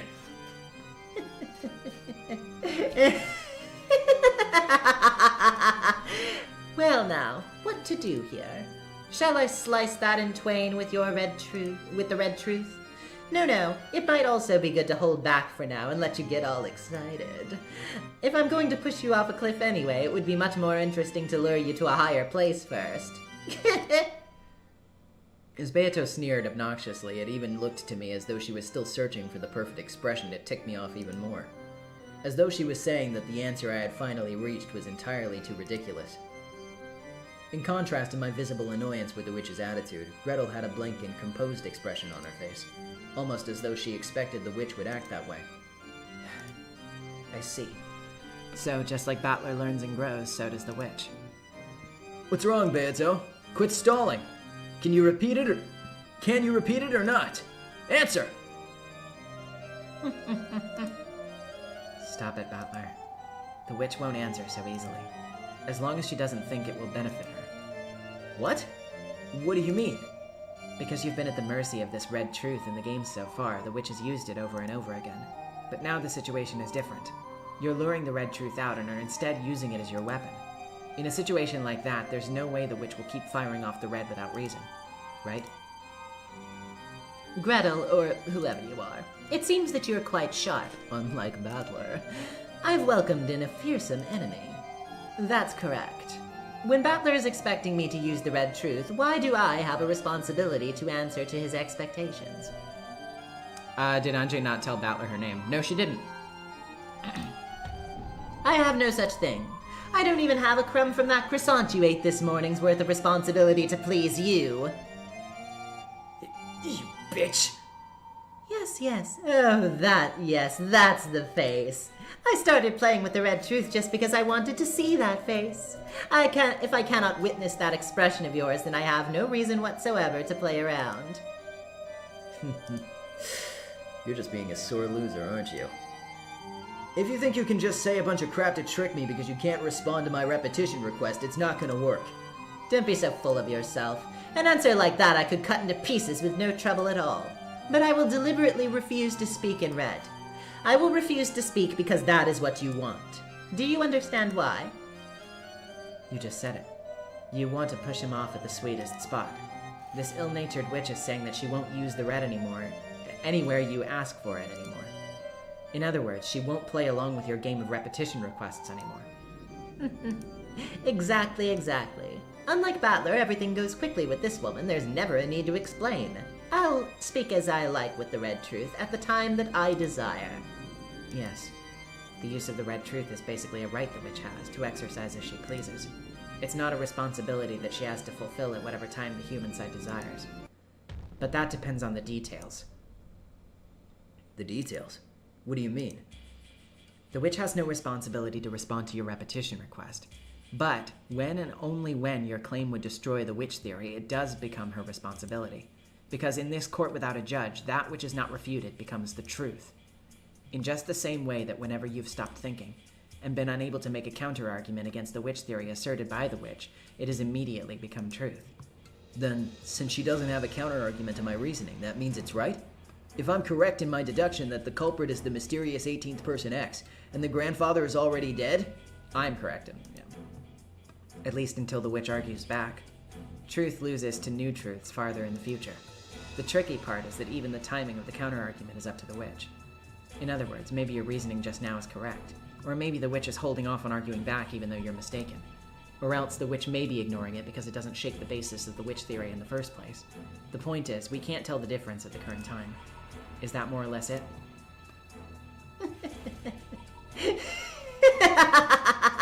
Damn you, Lady Berncastel, for throwing in such a troublesome piece. Thanks to that, I'm losing all my lines. The witch has learned to respond to your repetition requests at a separate time. Maybe you could also call it a delay. God damn her. So even if I offer some mistaken reasoning, there's a possibility that Beato will intentionally let me flounder about without disproving it. And at the very end, after I've built it up even more into some grand expansive theory, she could chop it off at the base and turn everything over? A single piece of reasoning becomes a bridge to the next piece. Through my repetition requests, I've been able to strengthen my position and advance bit by bit. But thanks to that damned Beato learning this strange delay tactic, I can no longer confirm or deny my reasoning. It's like I finally got myself a cane to help me search around in the pitch-black darkness, and now I've had it taken away from me. Now I'm just stuck, aren't I? Now, Battler, if you make a despairing face like that, I won't be able to stop drooling, you know. From the beginning, that cane was nothing more than something I gave you because you were so ineffectual. This just means that you can finally challenge me without a handicap, right? But that doesn't change the fact that repetition requests are one of Battler's methods for fighting back. As I already said, it's as long as it's something fatal that would destroy the witch theory. The witch is obligated to argue back and therefore to speak with the Red Truth. While the timing of that counter-argument is up to the witch, it must be performed eventually. Right? That would seem to follow. If I cannot deny the tricks done by humans theory Battler lays out by the time the game ends, Battler will use that as a reason to deny me, and it will be possible for him to proclaim his victory.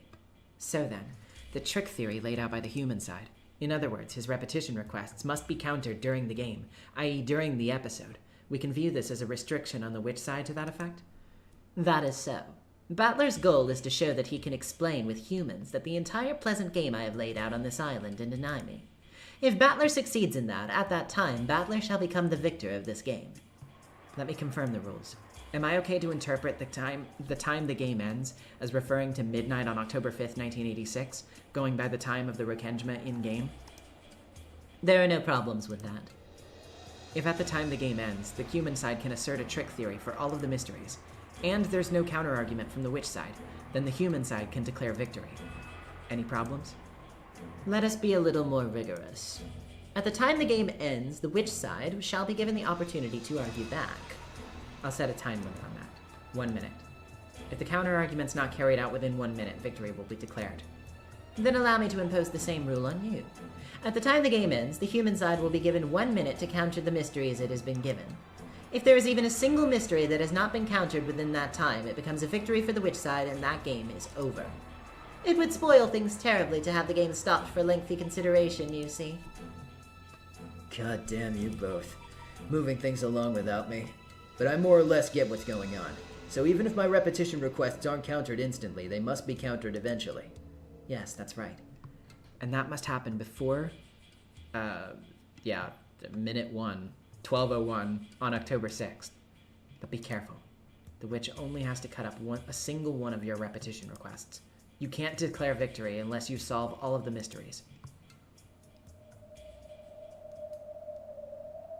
Just as I can use the red. Battler, from now on, I will permit you to use the blue. When explaining my magical murders with human tricks, you can make declarations in blue. I will be under obligation to counter your blue with the red by the end of the game. Blue. So, basically, I'll speak my repetition requests in blue? Not exactly. It was possible to use repetition requests for anything, no matter how trivial. But the blue is a little bit more restrictive.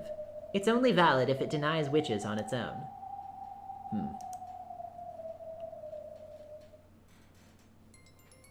It's starting to get confusing, but it's more or less something like this.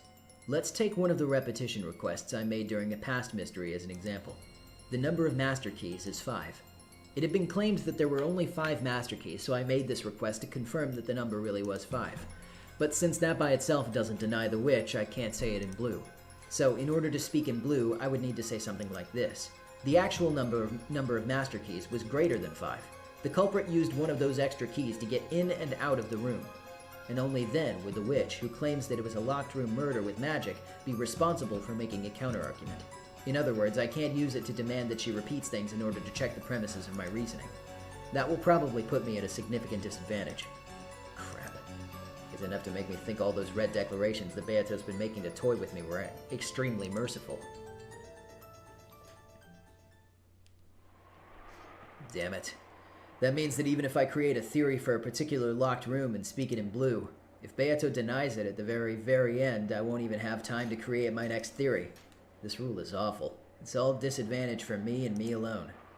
Are you going to surrender before the fight begins again? Calm down. No one said that you can only use the blue once for each mystery. Do you understand what that means? No. What does it mean? In the pitiful way you've been fighting up until now, you've made a single theory, gauged the witch's reaction, and if that one didn't work, then you'd start making another theory. You won't corner a witch like that. Then how am I meant to fight? You don't mean... Yes, that's right. You don't challenge the mysteries with an individual point. You assault them with a wall. You said yourself in an earlier game that that's what that attitude behind reasoning should be like. Assault. With a wall. That's right. I said so myself before. The act of trying to uncover the mystery by reasoning is like trying to shoot a distant target with an arrow. Guys, as I must reiterate, please don't, allude to any things from future episodes for the people in the audience who haven't read the series before, please. Until now, I've been shooting off a single flimsy arrow every time, asking the witch if I scored a hit. And then, once told that I missed, preparing my bow again and shooting off another flimsy arrow. There's no way I'll hit at that rate. Bullets might be a better example than arrows. If you take one shot after another at a distant target with a handgun, you probably won't hit it easily. So how can you hit it? If a handgun doesn't work, use a shotgun. Instead of a single bullet, blast her with shot, filled with countless projectiles at once. Shot scatters so it impacts a wide area, so it's very well suited for shooting small, fast targets like birds. That's right, there's no rule that says reasoning has to be like a pistol, shooting one shot off at a time. Making a single theory and just hoping that it hits is like stopping your own thinking. Blast away with a massive number of bullets, of pieces of reasoning, and make them impact like a wall, so you only just need one of them to find its mark. Blue, huh? I get it. If your red truth is a razor-sharp katana, then it looks like my blue is a shotgun. No, a machine gun with firepower enough to honeycomb witches. What? Oh, okay. He that is always shooting must something something. That sort of crude analogy is just like you. The climax of a detective novel is always the same. The great and famous detective gathers all the suspects in one place and unveils a single trail of logic which is proven correct in spectacular fashion. Almost like William Tell expertly shooting through an apple with a single arrow. That's why I mistakenly thought of it like a virtue. Sure, that probably would be magnificent. If I could shoot through the truth with a single guess. But that isn't realistic. I know that you guys are joking. you know, like, you know, there's some stuff. Yeah, I don't know. I'll shut my mouth for now. But yeah. Just look at real wars. Do I really think everyone pulls out long guns out of the trench, aims really well, and takes a single shot at a time at the other side? They don't, right? They fire rapidly. They fire all over the place. They pin down the enemy with a barrage. Reasoning was the same way. Because of that weird virtue, I had been stuck thinking I could only take one line of reasoning at a time. We humans can fire off countless guesses and possibilities. Imagination is ammunition. Suspension of thought is a clogged barrel. The pathetic way I've been reasoning up until now is like a pea shooter. Incredibly awkward, like I've been weakly firing off a shot, getting it denied in red, and then receiving the next bullet and reloading. My blue truth that claims that human tricks are the truth will overwhelm its fantasy, its target, the fantasy told by the witch, with all the firepower of my imagination. This is my Ushiramiya battler-style way of fighting. Thanks to you, I've figured out the real way to fight. Thanks, Gretel. You're welcome. It's enough to make me think how pathetic I was before. Yeah, it's like Beato said. I've had the benefit of a handicap up until now. I'll acknowledge that. New rule. Understood. I have my own way to fight. And I'll show it to you. Excellent spirit. I like it. Then try using it right away, this blue truth of yours. I'll use it all right. With this blue truth, I can break apart your witch theory, which states that only a witch culprit was possible because everyone had alibis. This is my truth! Ushiramiya Kinzo is already dead. Therefore, the true number of people on the island is 17. By adding an unknown person X to that, it becomes 18 people. By supposing that this person X exists, the crime is possible, even if all 17 people have alibis.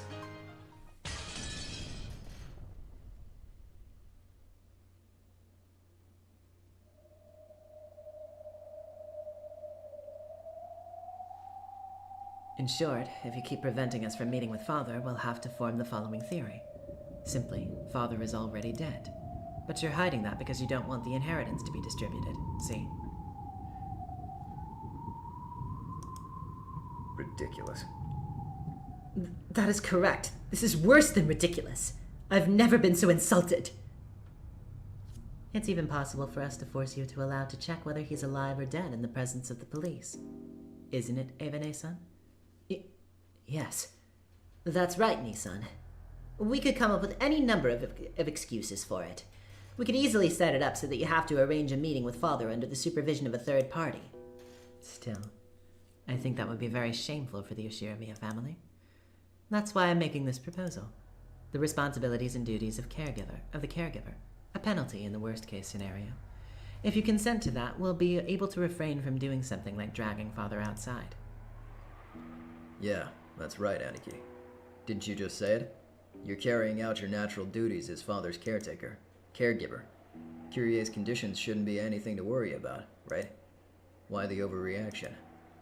Are you really that worried about having your position of successor dragged out from under you if Dad dies or something other than a natural death? Or what? Do you have any idea of some way Father could die other than a natural death? Of course I don't. I see. Now I too understand how Father feels. What pitiful final years, unable to even die as he pleases. Yes, truly pitiful final years. And what we suspect is that those final years are already in the past. You could completely clear the suspicion just by letting us meet with Father. So even after all this humiliation, you still won't allow us to meet with him, Krasny-san? Father's probably already dead. You disposed of the body in absolute secrecy, most likely. And after taking all of the wealth for yourself as Father's agent, you'll make it so that he disappeared and spend 7 years making Father a corpseless member of the deceased. I'm sorry. Please don't take it badly, alright? I'm just playing detective here. How rude can one be? You have no right to stay in this mansion. Leave immediately! I will never again permit you to cross the threshold of this house. It worked last year, but you've used up your luck if you thought it would work this year too. Father's in a bad mood, so he can't meet with us. That was plenty suspicious last year, and yet you do it again this year. If you wanted to fake being Father's agent and grab up all of his assets, you should have done it a little more speedily. And made him disappear without waiting for today's family conference. You really are naive, Krause Oni-sama. I have no idea what you are... However, if it is a fact that Father is in a bad mood, and you're preventing us from meeting him as part of your responsibilities as his caretaker, that's a very virtuous thing to do. In that case, if you accept the conditions I've provided, everything will be settled here and now. After all, you care so greatly for Father, Krause Nissan. There's no way Father will die in a manner that leads to trouble during the autopsy. Father hates hospitals in any case, so he'll pass away in his study, right? An autopsy will certainly be carried out in any event. The only way to kill him without an autopsy would be for him to disappear. Kyrie-san, I wonder if you would mind not bullying Nissan so much. Ava rebuked Kyrie in a sickeningly kind voice. Considering the situation, that was impossible, which is why it was so sickening. Nissan must have all kinds of situations of his own to deal with, as well as his pride. Even though it may be an obvious duty to Nissan, if we put it down on paper and even assign penalties, that's bound to be unpleasant for him. Don't you agree, Rosa? Yes, that's right. We might have made light of Krause Nissan's pride as the eldest son too much. It might be a bit cruel to make him sign a memorandum regarding the duties of the caregiver, as Kyrie-san suggests. Yeah, I agree. You're doing a good job, Aniki. Taking that into account, all that stuff about signing strange papers and worst-case penalties, it might be possible for us to consider skipping all that and just leaving everything to you. You people. Not just Ava, but Rudolph and Rosa as well began closing in on Krause, with unnerving smiles on their faces as though they had planned this beforehand. Iconic Laser with the $5. Think of Blue Truth like a super chat. They are acknowledged by the end of the stream. True! They now understood perfectly how Kyrie had cornered Krause, and exactly where she was prepared to compromise. The memorandum regarding the responsibilities of the caregiver. I don't know why I keep getting those mixed up. You can make it so that you don't need to sign, and we will never demand a meeting with Father ever again. If you can guarantee that you're fit to be the caregiver even without the document, that is.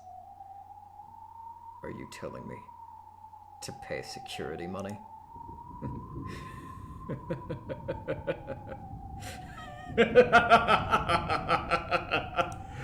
This is ludicrous. The security money, paid to Ava-san, Rudolph-san, and Rosa-san, will be 3 billion yen each. As a deposit, you will transfer 10% of that 300 million yen each before the year is out. 9 billion? I don't have that kind of money. After Father passes away, you should be able to work it out. Our investigations have told us at least this much. And even the deposit of 900 million yen you should be able to manage in your current financial situation. And it should even be possible for you to borrow it from Father, right? There's no need for this obvious charade. How unpleasant. Truly unpleasant. It is at that. And it was disrespectful enough just with the discussion of Father's inheritance. Father is already dead? My husband is hiding that and keeping all of the money to himself? I've had enough of this. None of you are qualified to bear the name of Shirumiya any longer. Calm down, Natsuki-san. And the rest of you, that's enough talk for now. Why don't we just leave it at that for the time being, huh? This is a big old topic and sudden, too. We might be getting a little worked up ourselves. Why don't we take a break for a while and cool our heads? Krause Nissan probably needs a little time to himself. Right, Krause Nissan? Time. And why would I need something like that? Okay. Look, deep down, none of us are actually thinking anything serious like that. It just seemed like you weren't gonna let us see Father no matter what, so we felt like making a few bitter comments, that's all.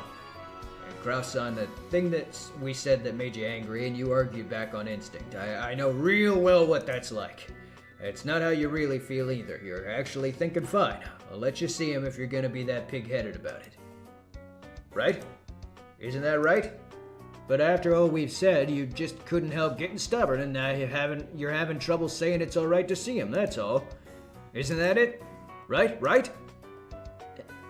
It certainly does seem like that. Like the rest of you, my husband has slightly lost his composure. We're firmly refusing, only out of respect for Father's desire not to meet with you all. That's right. It just started turning into another sibling fight like the old days, and I grew stubborn as well. Let us cool our heads. I understand now how strongly you all desire to meet with Father. I'll pass that on to him. I'll find some way of convincing him so that he will see you. How is that? Right. I think it's alright to give Krasny-san some time to persuade Father. Yeah. We're counting on you, Aniki. Please do a good job of persuading him so that he'll meet with us. After all, you're Dad's caregiver. After persuading him, let's set a limit on it to sometime tonight, alright? When tomorrow comes, we'll confirm Father's well-being, even if we have to break down the door to his study. You have no problems with that, right? Me-san? Do as you like. It seems that I am not even given much time to persuade him. Come on, Natsui. We shall ask him to at least be with us for dinner. Yes. Kraus left the parlor accompanied by Natsuhe. Once their footsteps disappeared, Hideyoshi breathed out heavily and flopped onto a sofa, smirking.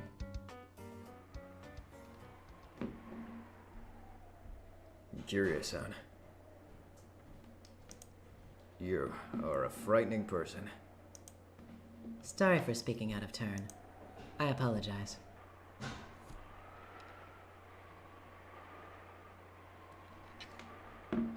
Okay, so, chat,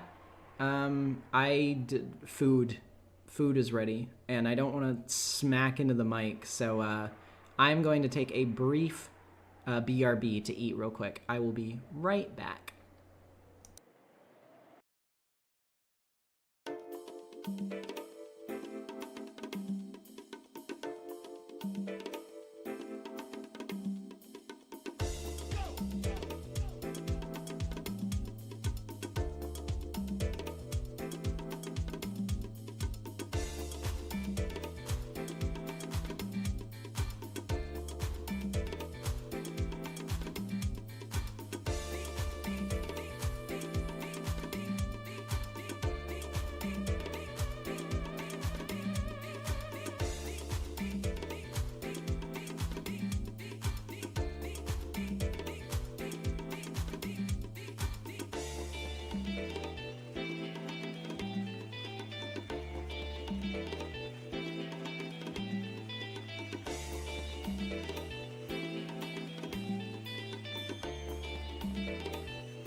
It's all about high-level music for the Y2K vibe. Shouts out to the UK talent. Just keep pressing on and moving forward.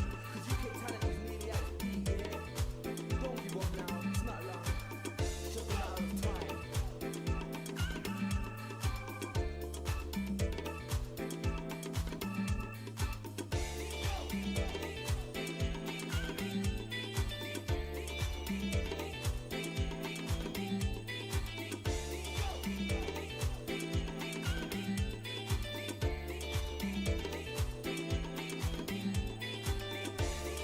Look alive, everybody. We're back.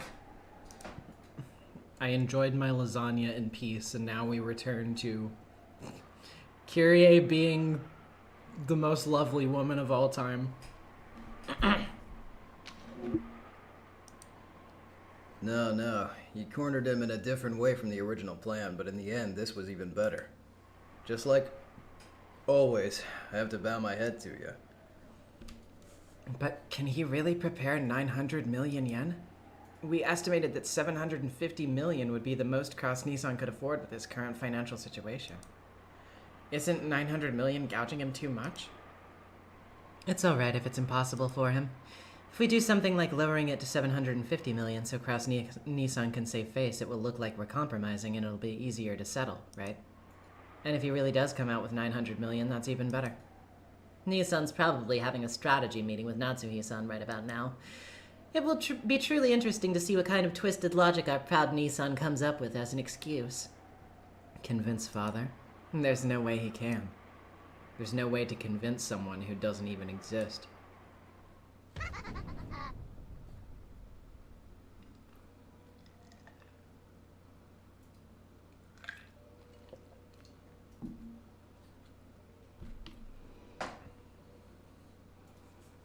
All my siblings have taken time out of their schedules to come here to this annual family conference. Kraus and Natsuhi could be seen in Kinzo's dimly lit study. Every once in a while, thunder could be heard, and the dimly lit room flickered with light. It seemed that the island would be closed off by the storm very soon.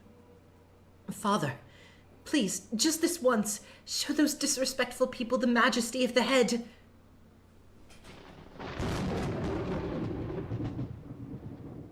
It's no good.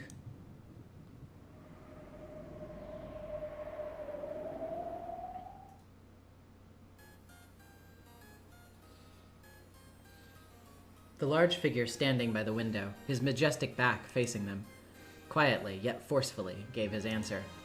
His head was hung slightly, and he appeared to be trembling. Eventually, a mumbling laugh reached them from over his shoulder.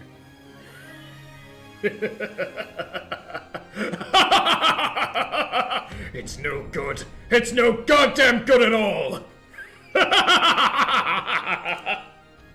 3 months left to live, a senile old man not long for this world. Just who are you referring to? Brain-dead fool! Your siblings intimidated you, so you came crawling over here, is that it? You are a disgrace. As Kinzo spun around and brandished his cloak, a blast of wind shook up the stale air inside the room. That air pressure expressed clearly the majesty and willpower of Ushirimiya Kinzo.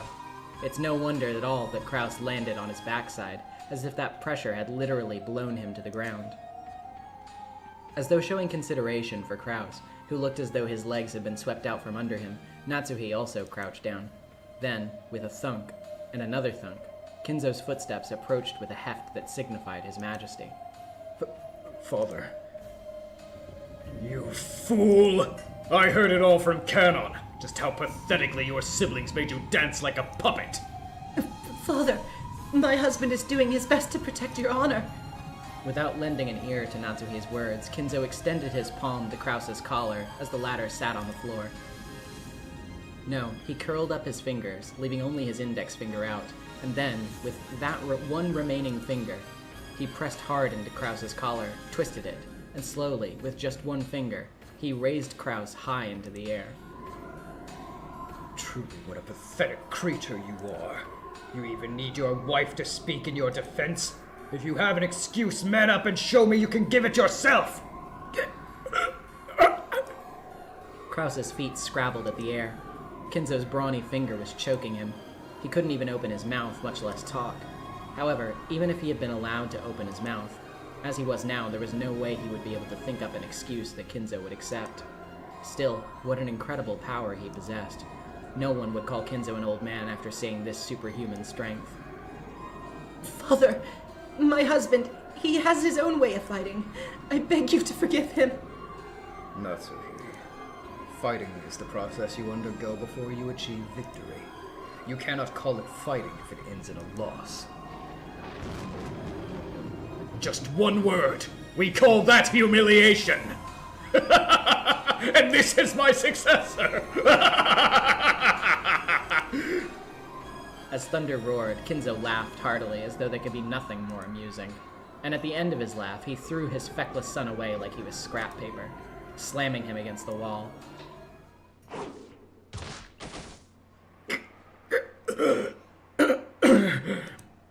My love, just breathe. Kraus slid down the wall, rubbing his throat in pain. Natsuhi ran up to him and cared for him, but Kinzo showed no interest in the two of them, and he returned to the space near the window, as though he had been there the whole time, and looked up at the ominous thunderclouds. I thought that as long as I could meet Beatrice, I would have no regrets in my life. But it seems that things won't go so smoothly. It was promised from the beginning that nothing received from the witch would remain. However, the Ushirimiya name is not the property of the witch. Who is fit to succeed that name? It seems that this alone must be resolved by my own hand. Rejoice, Kraus. I have changed my mind. Father, then you'll... I have no desire to have dinner with you cowards. However, I will attend the family conference afterwards. Father, thank you very much. there, I shall make an important announcement regarding the succession of the headship. I will resolve your foolish quarrel myself.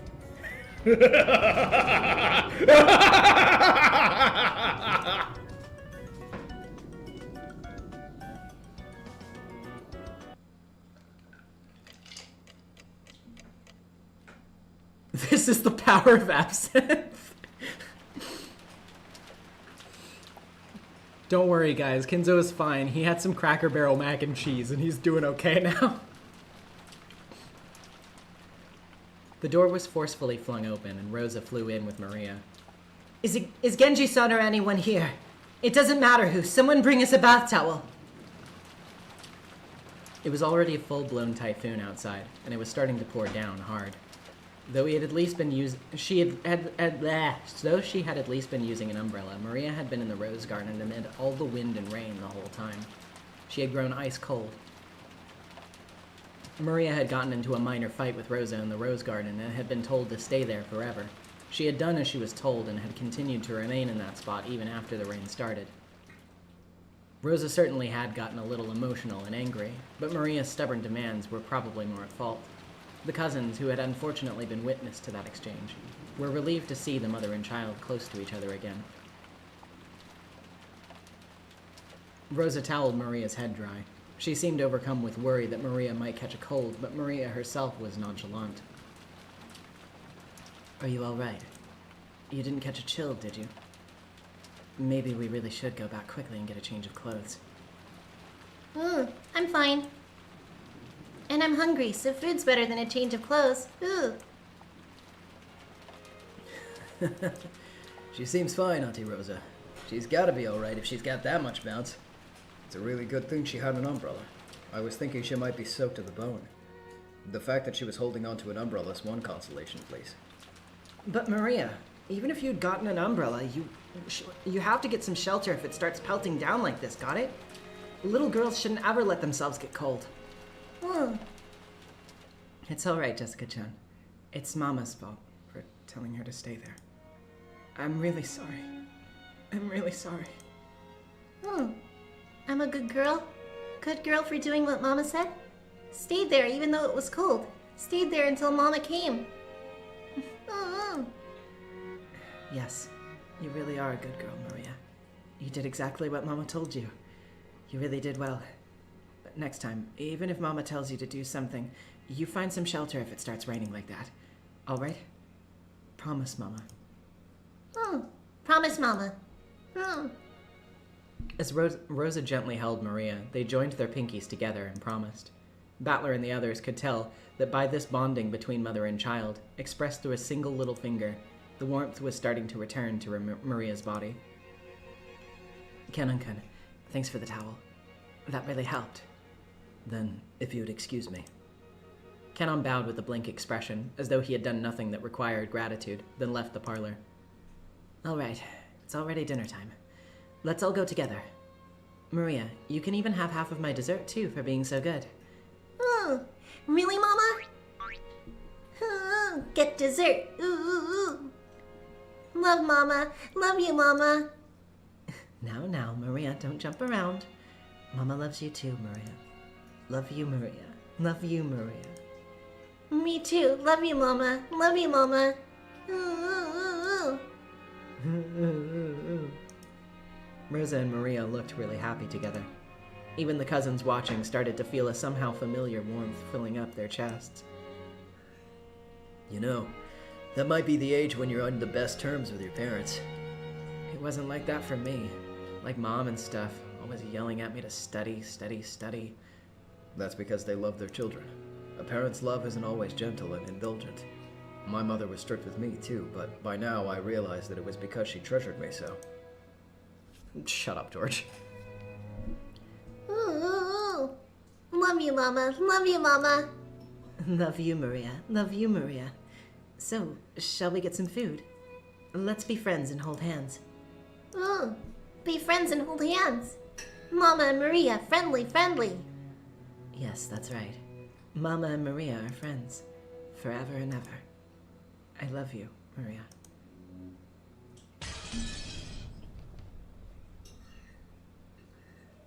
The hell was that?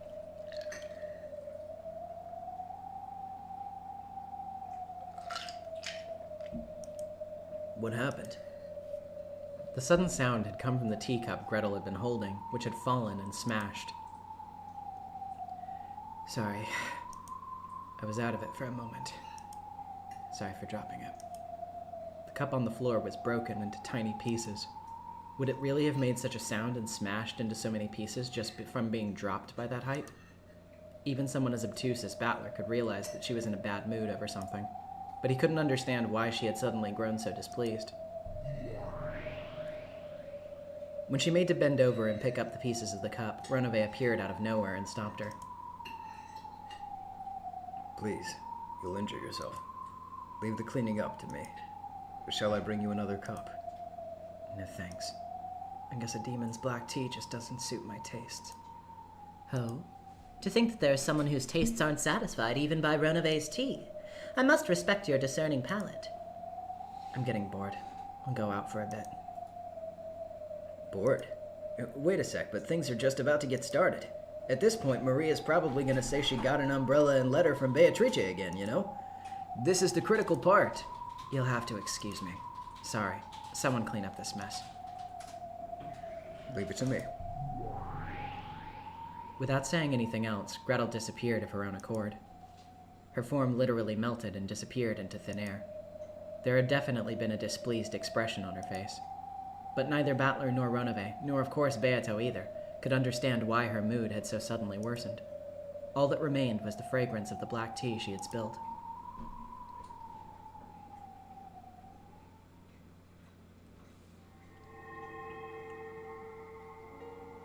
It felt very unpleasant.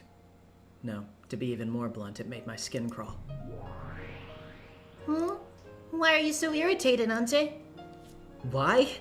Isn't it obvious? Not to me. Even Maria One-chan, with that blank expression on her face, irritated me. I held my hands palm up in the empty air, and from out of nowhere, a single book landed upon them with a thump. It was Maria One-chan's diary. Even though there was no wind, the pages flipped and flipped without me turning them, and opened the door to Maria One-chan's world. Why do you think that I'm not happy, Ange? By thinking about it objectively. Objectively from your perspective, right? Are you trying to say that the truth is different from me and you? Truth changes its form depending on the observer. And observers from the future always overwrite that form. Ange, what do you want with my happiness? The pages of the diary were flipped through at greater and greater speeds. Then a brilliant light poured out from the depths of the diary, swallowing everything up and painting it all over with white.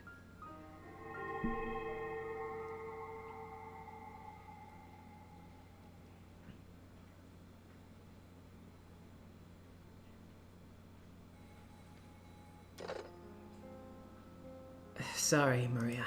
Mama has a mountain of work that needs to be urgently taken care of, so I'm going to be confined to my workplace for a while. I probably won't be able to come back home until late at night the day after tomorrow. Oh, then what about the promise to go to the movies together on Sunday? The movies? Judging by Rosa's tone, she had clearly forgotten that promise. But Maria's response to that was an apology for asking. I'm sorry. Maria apologized for troubling her mother by asking that question. I'll stay home. I'll behave myself and wait. I'll take a bath every day and change my underwear. I know where the money is. I'll go to a different store every day. I'll make sure not to go out too late. If a policeman asks, I'll say I'm running errands for Mama. I'll say it just like you told me to. That's right. You be a good girl. If you're good, I'll buy you a present. Listen now. Go to bed by 9 o'clock. Make sure not to tell your teacher or any grown-ups that Mama hasn't come home. All right? Okay. I will, so, Mama, work hard, okay? Work hard, finish your work, and come back as fast as you can. I won't cry during the night and annoy the neighbors anymore. So, come back soon. Well then, I'm busy, so I'll hang up now. Be a good girl and wait patiently. Don't do anything foolish. See ya. Click. Using a tone that indicated she was wrapping up the call, Rosa hung up the phone without waiting for Maria's answer. Maria neatly sat down the receiver and returned to the sofa. There sat the stuffed animal Sakutaro, who had been watching TV with her until a second ago. Sakutaro was clutching the remote control to the TV. She had turned off the TV temporarily because of the phone call. He looked like he was asking her to turn the power on again because he wanted to quickly get back to watching TV. Sakutaro?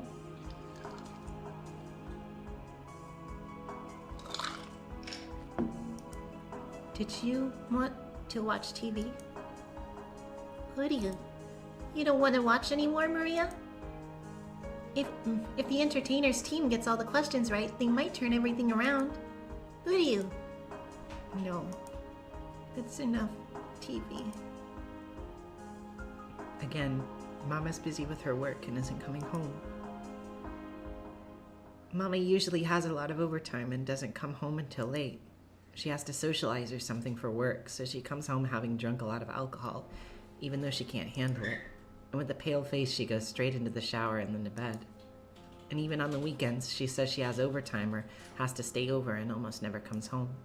This has been happening often recently, saying she has a big job lined up or something. The picture I did my best on during art class got laughed at by everyone. But I wanted Mama to look at it properly at least. But once again, I won't be able to show her. And talk about the time when everyone pushed the cleanup onto me, but I did my best by myself and got praised by the teacher. And talk about when I went shopping, and the man at the shop said he's always impressed by me and gave me a free can of coffee. And there's the card I wrote and secretly hid under Mama's pillow, because I wanted to encourage her when she comes home from working so hard. And there's more. There's so much I want to talk about. Mama's working really hard at her job. She's working with all of her strength so that we can eat every day. I hate jobs. Mama should just quit that stupid job. A job is an important thing for adults to do. It lets you eat food, buys clothes, pays for school lunches, and pays the deposit for summer camp.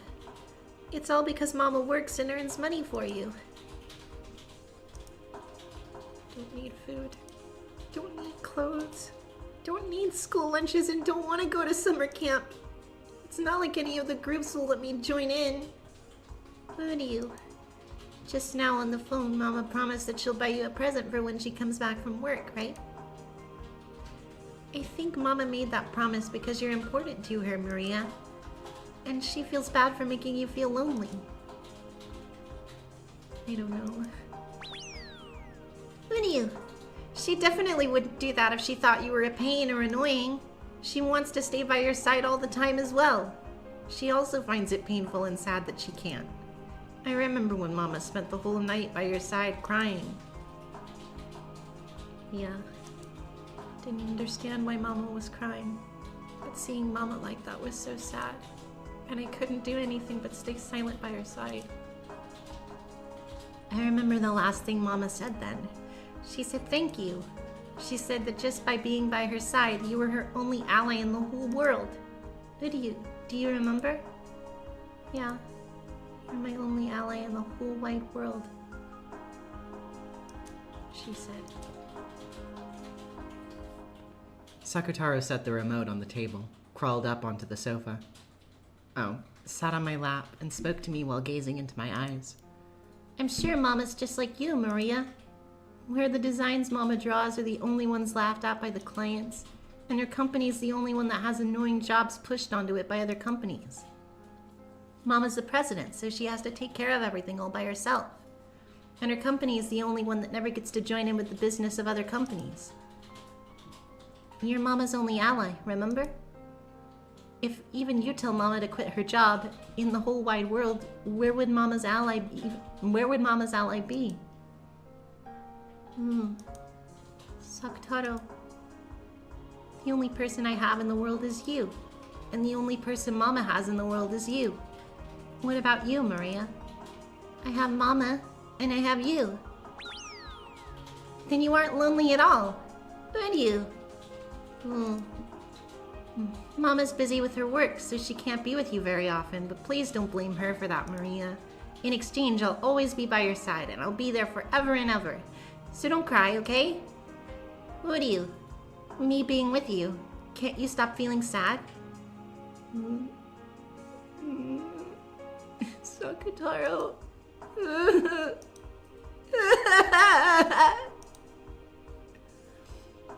From the holes in Maria's heart, which she had been doing her best to seal up, drops of sadness finally dripped down. Drip, drip, plop, plop. Sniff, sniff, drip, drip, plop, plop. Even though weekends where Mama doesn't come home aren't that rare a thing, even though this night wasn't especially more painful or sad than any other, Maria's tears poured down. Unu, don't cry, Maria. I'll always be with you. Even if you're going to cry, I won't. I'm a lion cub. I can't cry just because I'm lonely. I want to cry too, but I'm not going to. Why won't you cry, Sakutaro? You still won't cry even when it's this lonely and you can't hold back the tears? Unu, but if I cry, who will make you feel better? So I'm not gonna cry, because I want to make you smile. If I smile, will Mama come back? When she does come back, and you greet her with a happy face, I'm sure she'll do feel the same. Who do you? Mama will be happy? Who do you? And then I'm sure it'll relieve her tiredness from work as well. And then I'm sure she'll get in a good mood earlier than normal and play with you a lot.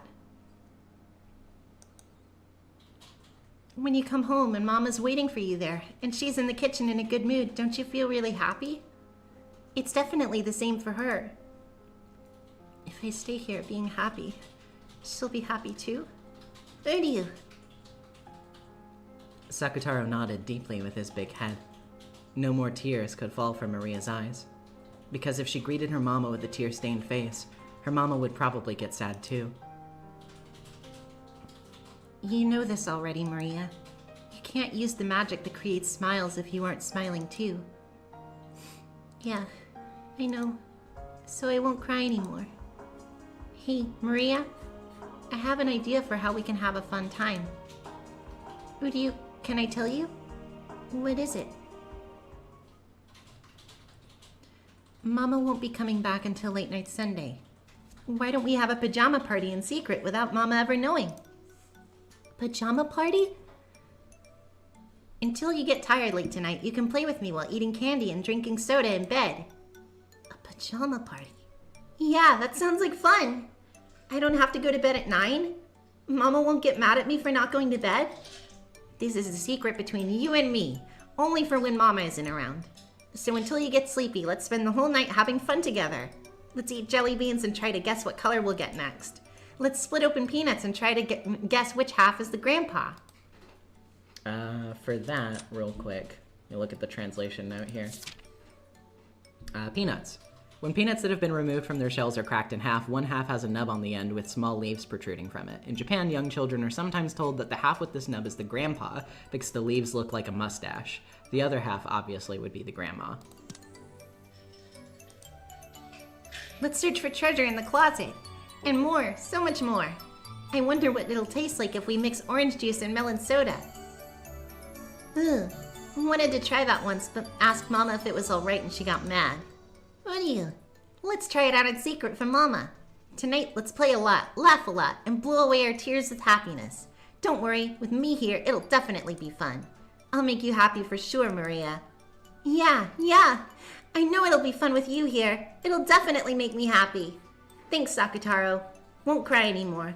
Let's have a super fun time together. Make ourselves super happy and say welcome home with a smile on our faces when Mama gets back. Uryu! Let's play and play tonight and get in a really great mood. Let's play a lot in a secret party that we can only have when Mama isn't here. If we're lively enough, I'm sure plenty of friends will come to play from Wonderland and Looking Glass Land. We'll have so many friends at that point that there simply won't be time left to feel bored. Uryu! Uryu!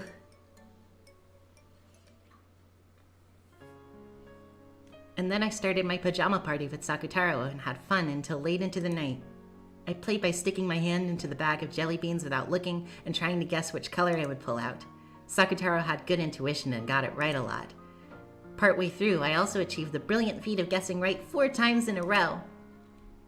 The game where I split peanuts open and tried to guess which half would be the grandpa was easier than guessing the color of the jelly beans, so I got it right a lot. Sucking my salt-covered fingers was bad manners, but that was the yummiest part. I like both orange juice and melon soda on their own. I hope that by mixing those 2 favorite drinks, there might be a flash of light, like alchemy. And a new drink that no one had ever tasted before would be created. I got excited about how if it turned out really delicious, I'd call it Sakutaro soda and sell it. But unexpectedly, it had a weird and disappointing taste, and the color was somewhat dull and boring. Maybe I shouldn't have been surprised that orange and green mixed together would make this. Too bad.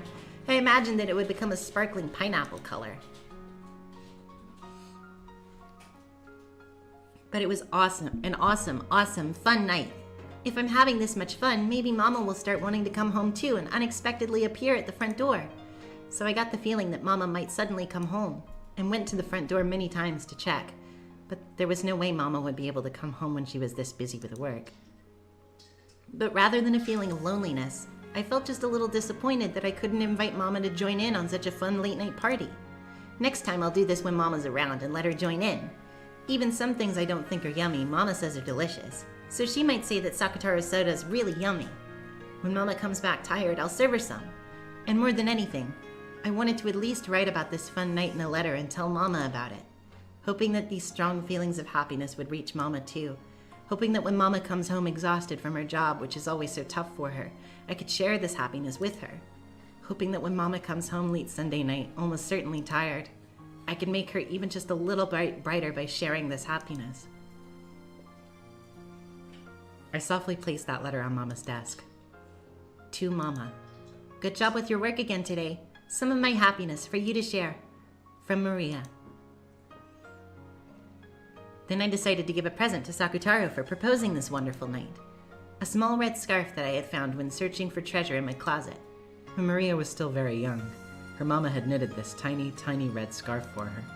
Maria was embroidered on it with knitting wool. She softly wrapped that scarf around Sakutaro. It really suited him, accenting his yellow with red very well. Uryu, does it suit me? Sakutaro looked embarrassed as he wore his first present ever. Yeah, it really suits him. Oh, Sakutaro, thank you so much for everything. It was so fun tonight. I can't even remember why I was crying. Let's always stick together, okay? And let's always play and laugh together. Uryu. Love you, Maria. Me too. Love you, Sakutaro. After playing so wildly, my room was a mess. Maybe I played a little too much. But I'm tired for today, so let's sleep together now. And tomorrow we'll clean up together and welcome Mama with a clean room. Okay, Sakutaro? Uryu. See? See how happy see how happy me and Sakutaro are? Is this your happiness, Maria One-chan? Yep. I am happy. Even though you were looking forward to that movie so much, and Aunt Rosa promised that she'd definitely take you, she completely forgot. She just happened to forget because she was so busy with work. Even if she had remembered, she couldn't have done anything about it with her work. Whether she remembered or not, Mama would spend the night at work in either case. She couldn't go to the movies. Whether she remembered the promise or not is insignificant. There's no way that's insignificant. After all, when Aunt Rosa replied, "The movies?" on the phone, it was so obvious that she had completely forgotten her promise. And when she heard that, Maria One-chan's mood definitely darkened. Well, like you say, even if Aunt Rosa had remembered her promise, you wouldn't have been able to go to the movies in the end. But even so, to think that your mother just forgot her promise to spend one of her few days off with you, it's sad. I'd be angry. Yeah, it was sad. Because even if she had remembered, we wouldn't have been able to go to the movies. But after that, I had a very, very fun night with Sakutaro. You must have thought that pajama party looked really fun too, Ange.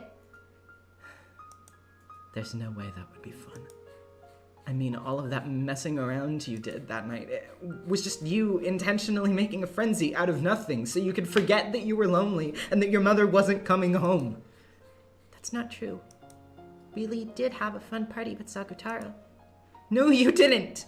You were just so sad and you hated your mother so much for forgetting her promise that you made a mess of your room. Where was something like that ever written in my diary? It isn't written anywhere. But by reading the gaps in between every line, I can tell how you felt. You didn't have a good time at all that evening.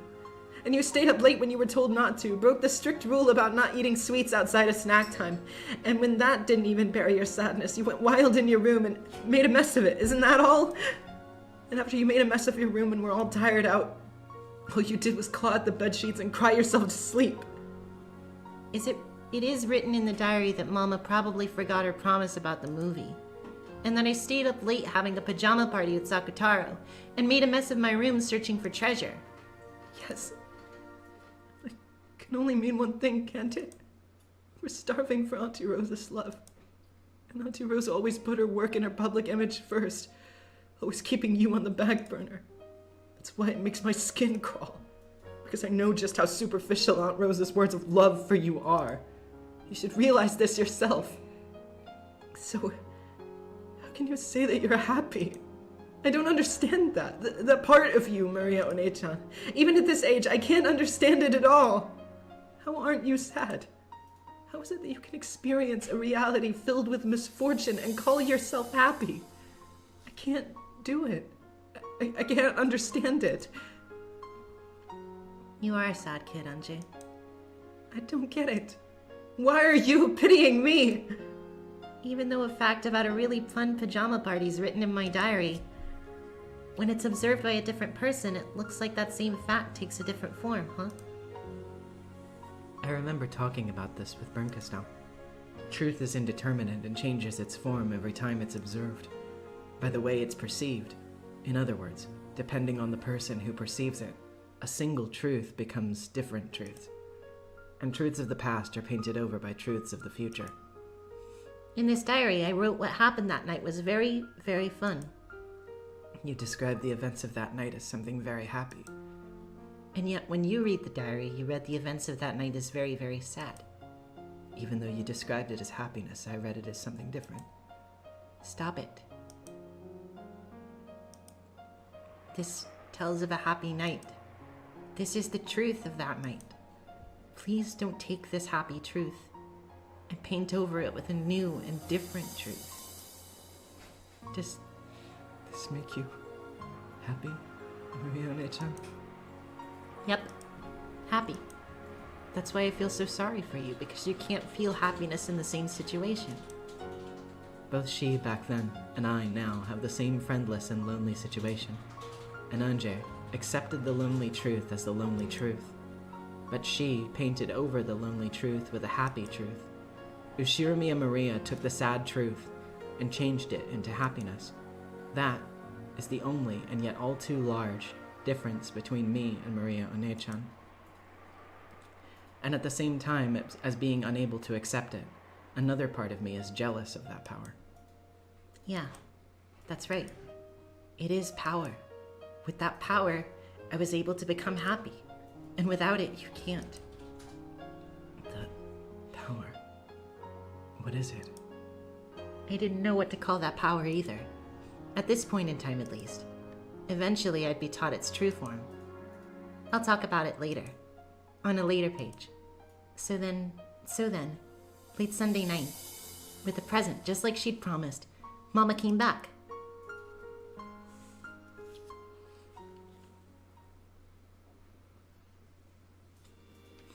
I'm back.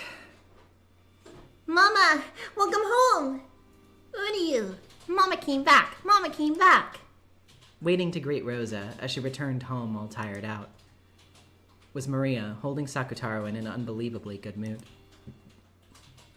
Rosa's worn-out expression was surely due at least in part to actual fatigue, but also partially because she was sick and tired of having Maria cling to her and loudly whine and sob after being left alone in the house for a few days. However, when she was welcomed by an unbelievably happy Maria, and discovered unbelievably that her fears had been unfounded, Rosa couldn't hide her surprise. What's going on, Maria? You're in a great mood, aren't you? Is someone here? It was strange enough to make Rosa think that a friend might have come over, and that she had come back home in the middle of them having a good time playing together. But there were no other shoes by the entrance. Even though Maria was in such high spirits, she was home alone. At first, Rosa was suspicious that this unexpectedly good mood might have come have some kind of unwelcome underlying cause. But that really was a needless fear, and it really did seem to be that Maria had actually stayed at home in a good mood. Even if Rosa's heart had been cold and hard as a rock, after being welcomed with a smile like this, Rosa started to honestly accept that smile, and a smile rose to her own face automatically. In that smile, you could see none of the weariness caused by being unable to return home for several days. Maria kept talking about what a fun time she'd had playing with the stuffed animal Sakutaro. Rosa hadn't really imagined that the stuffed animal she'd gifted her would be liked so much, and she couldn't hide her pleasant surprise. I see.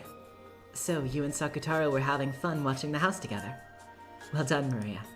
I have presents for you and Sakutaro for being so good. Who are you? Presents. Presents. I wonder what they are. I wonder what they are. Maria started jumping around with Sakutaro. There were two presents. One was a Western cake assortment. It contained different kinds of Scotch cakes. It looked to be of very high quality, but Maria was more interested in the other one. The other one was an even bigger box, and it was pretty heavy. Open it and have a look. They might become new friends for you and Sakutaro. Who knows? Wow! What's this? What's this? Inside, laid there like chess pieces, were about 20 small ceramic animal figures. Squirrels, rabbits, small birds, dogs, and cats. And they were all holding musical instruments. In addition to them, there was also a panorama-style background. A forest scene was drawn on it. Like little woodland animals were all gathered around a forest clearing, and they looked like they were having a good time. Rosa set it up on the table, and when she lined up the ceramic figures like chess pieces in front of it, it became a band of forest animals. Isn't it wonderful? I saw it in the store window and I was taken with it at a glance. This is a present for you for being such a good girl home alone, Maria. Thank you, Mama. Isn't this amazing, Sakutaro? Look at how many more friends we have. It was just like you said, Sakutaro. It was true. We had a fun and lively time and we did get more friends. See, didn't I tell you? Look, we have more friends. Look, we have more friends. Who are you? Relieved that her gift had been appreciated, Rosa suddenly remembered that she was filled with several days of weariness. Mama, you really worked hard. You should go take a shower. If you get a hot one, I'm sure your tiredness will go away. Want to take a bath? I'll choose what to put in the bath today. Thank you. But it's already late, so you get ready for bed. Mama's tired, so I'll just take a shower and go to bed right away. I have to get up early tomorrow. Yep, okay. Here, Mama, I'll take your coat off for you. No, really. I can do it myself. Thank you. Your coat's full of smells from the outside. Hmm? Oh, sorry, dropped something. I'll pick it up, okay?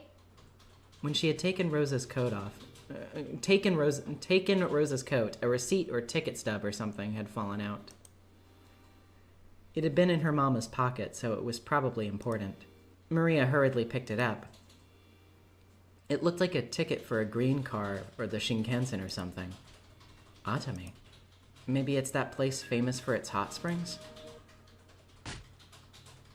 Just then, a razor-sharp sound shattered the warm atmosphere.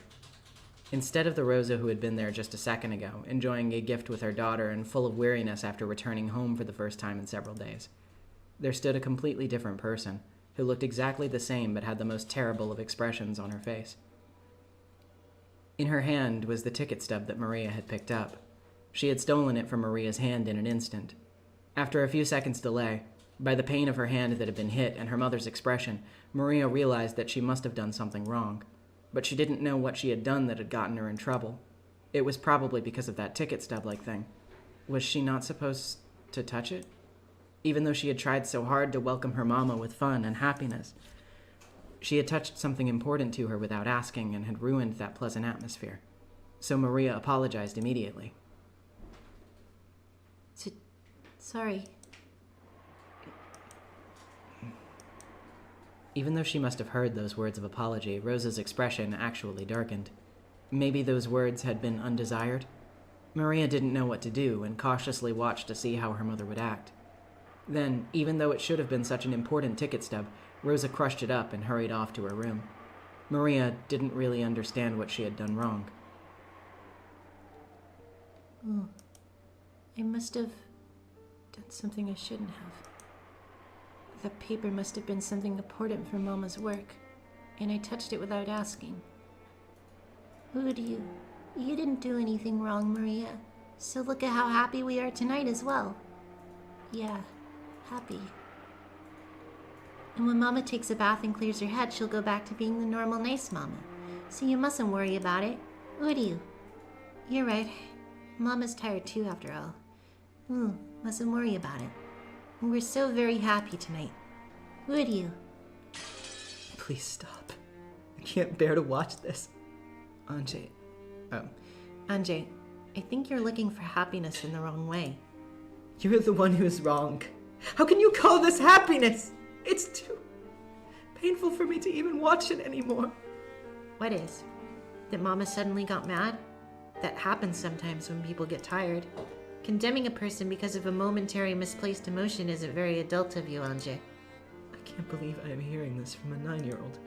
But that's not the problem, is it? That ticket stub you picked up was clearly strange. How? There was nothing strange about it, and it has nothing to do with the happiness of that night. Aunt Rosa called you saying that she'd be staying over at work because of her job, right? Why Atami? Isn't that what you call a vacation? It means she left you behind and went on a vacation, doesn't it? And you normally don't go on vacation by yourself. Even if that was a ticket for Atami, that alone doesn't make it proof that Mama lied and went on a vacation, does it? She lied on the phone, changed her expression like that, and grabbed it from you. What more proof could you want? It might be from a business trip long ago, right? Or maybe she just happened to pick up some trash or something and put it in her pocket. It might even be a receipt from someone who works for her and went on a business trip. In that case, it was important for her work. It wasn't a toy, so I understand why Mama took it away. This evidence you're talking about is nothing more than circumstantial evidence. Imagination and delusions. I don't know why you're interpreting it so that my relationship with Mama is bad. I'm the one who doesn't understand how you can interpret it in a way that's so convenient for Aunt Rosa. You really are a poor child, Ange. There are fragments that could make you happy. So many of them scattered all about your feet and you can't find them. Instead, all you find are the unhappy fragments and you keep getting hurt over and over. That's why you get scared of being hurt. And you can't start even looking for happiness until after you finish making sure that there's nothing around you that could hurt you.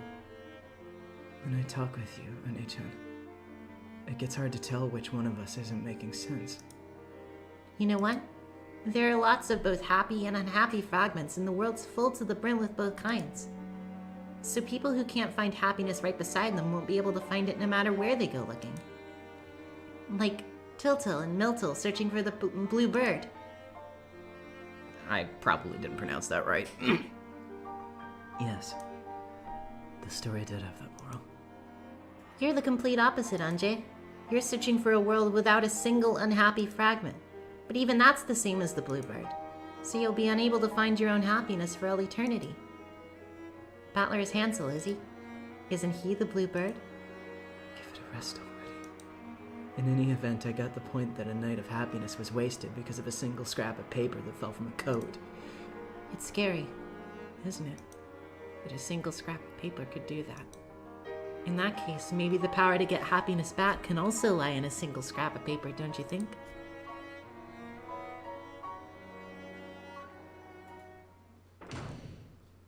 Just when she had finally been able to bond with Maria after so long, Rosa's face twisted with a mixture of anger, sadness, and a fierce self-hatred as she flew into her room and closed the door.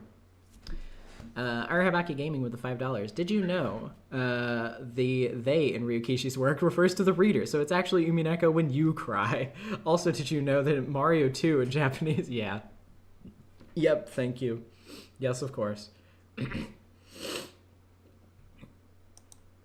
Maria's sorry had struck into her chest more sharply than any knife. Then, she noticed a cute envelope placed on her study table. It was probably something that had come with a girl's magazine. To Mama, some of my happiness for you to share, it said. She took it, hesitated, opened it, and read what was inside. Then, after dotting the surface of the paper, with 2 large tears, she flew out of the room, hugged Maria from behind as she headed for the bathroom, buried her face into her daughter's back, and cried. And realizing that she was the one who should truly be saying sorry, she apologized to her. And when Maria asked why, she gave no answer. See? Already made up. A little thing like that was absolutely nothing to worry about because of the friendliness between Mama and me. Your happiness is too painful for me. I do understand your feelings more or less, Sanjay. Until I realized my power, even I was just like you, a sorry child who could only find fragments filled with misfortune. What is this power? This power that I don't have, but you do. And are you saying that me not having it is the reason I have misery and you have joy? Just what is this thing that you can't describe except with an abstract word like power? Yeah, that's what you want to know, isn't it, Anjay? That's why you've been reading my story all this time. Of course I'll teach you. The secret to that power. And I did teach you about it long ago when you were little, you know. Did you forget? Don't worry. You'll be able to remember. Now No, she. She will teach you. She? Who's that? I shall teach you in Maria's place. But Beatrice. The power that Maria has, but you do not. Yep, the power I have, but you do not. That is magic. Maria and Beato said it together, and they started giggling because they'd said it at the same time. It was an innocent behavior, which seemed somehow unlike Beato.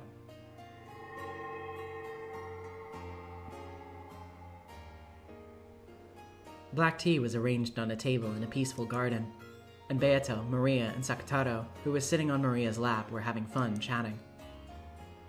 Oh, I see. So he's called Sakataro. And your best friend, you say?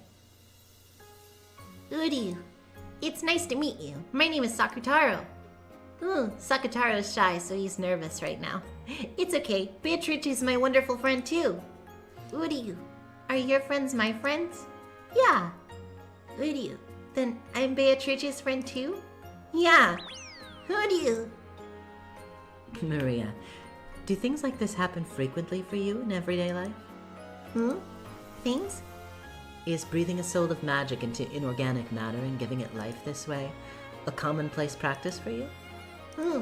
Sakutaro isn't inorganic matter, he's a lion cub. Uryu. A stuffed animal makes for an excellent vessel. Therefore, when it's spoken to by an innocent child of that toxin, it's not uncommon for a spirit to take up residence within in an attempt to respond to them. According to Beatrice, when a child plays with dolls, the dolls sometimes gain an actual will and converse with them, in rare cases even moving on their own.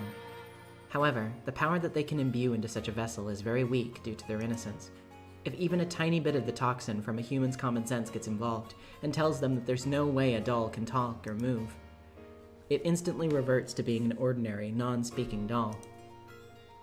However, this Sakutaro stuffed animal of yours is different. Sakutaro's a stuffed animal, but he's not just a stuffed animal. Uryu. Lion cub. Uryu. Sakutaro's a lion cub, but he's still a kid, so he can't say gobble sometimes. Uryu. Beatrice let out a sigh of admiration as she gazed at Maria, playing around with Sakutaro at the table loaded with tea. How incredible. This Sakutaro with a core of cloth and cotton vessel has completely manifested into the human world. He had his own character, talks with his summoner frequently, and even moves by his own will. And what's most surprising is that you did not summon him by name as a being from another world, but created him out of the sea of zero. After that, Maria boasted to Beato that Sakutaro wasn't her only friend, and that when she went home, there would be plenty more of them. She claimed that there were other similar animals and dolls who, like Sakutaro, could talk and move of their own will. It was something natural to Maria. It was natural for stuffed animals to talk, move, and become her friends of their own free will. When she heard Maria speak of this in this way, Beatrice, as a witch, felt respect bordering on awe. Maria, without a doubt, that power of yours is magic. It's magic? But I'm still a witch apprentice. I'm not able to use magic yet. No, not so. It is magic indeed. You may be an apprentice since you're unable to use it in full awareness of that fact. But even so, what power this magic has. The manifestation of your friend Sakutaro is excellent proof of that. Manifestation? In your case, it may even be fitting to call it creation. A piece of inorganic matter that would have no soul at all in another's hands has had a soul imbued into it through your magic. Furthermore, you're using strong power to keep it tethered to the human world. In this era so filled with the toxin that denies magic, maintaining the magical power necessary to manifest a being to the degree that it can exist as an independent life form is not easy even for me. It isn't hard to create soulless beings in any number. However, creating a being with a soul is very difficult. Beato declared this definitively. Don't really understand what you're saying, Beato. You're saying Sakutaro is amazing? I'm saying that you and Sakutaro both are marvelous. You may feel proud. Yes, that which Kinzo desired above all seems to dwell most strongly within you. Don't have a clue why you're praising me so much. Right, Sakutaro? Uryu. What is truly admirable is not only that you have caused a soul to reside in a stuffed animal. It is the fact that by that act you have changed your own worldview. Your power to create something from nothing is beyond exceptional. It's simple to make 100 from 1. However, creating 1 from 0 is not easy. When you become a full witch, you may not only be a match for me, but might even grow into a great witch that I must acknowledge as superior. The Witch of Origins, perhaps. I too am greatly looking forward to your future. Beato said I have talent as a witch. Isn't that great, Maria? Uryu, Beato, thanks for praising Maria. There's no need to thank me, Sakutaro. That red scarf truly suits you. and I'm envious of the talent of your master that enabled her to create a friend like you. Unyu, thanks for complimenting my scarf. I got it as a present for Maria. I really like it. And its size is truly as if it was created just for you. Yes, in light of this, I see that I must also give my new friend some kind of present. Hmm? Beato, you're giving Sakutaro a present? A gift from a witch must be something with magical power, of course. In that case, so that your friend can remain your friend for all time, and so that you can have even more fun playing with him, I shall give Sakutaro my magic power. It should allow him to achieve an even stronger manifestation. Hmm? I'll be able to have much more fun playing with Sakutaro? How? Uryu? What could it be, Maria? Is it something scary? Don't worry. Beato won't do anything scary. Right, Beatrice? I'm certain that he will like it. Let us see then. Yes, in order to achieve a stronger manifestation, a stronger image will be necessary. Well, now what to do? Beato folded her arms and thought about what she could do to please them the most.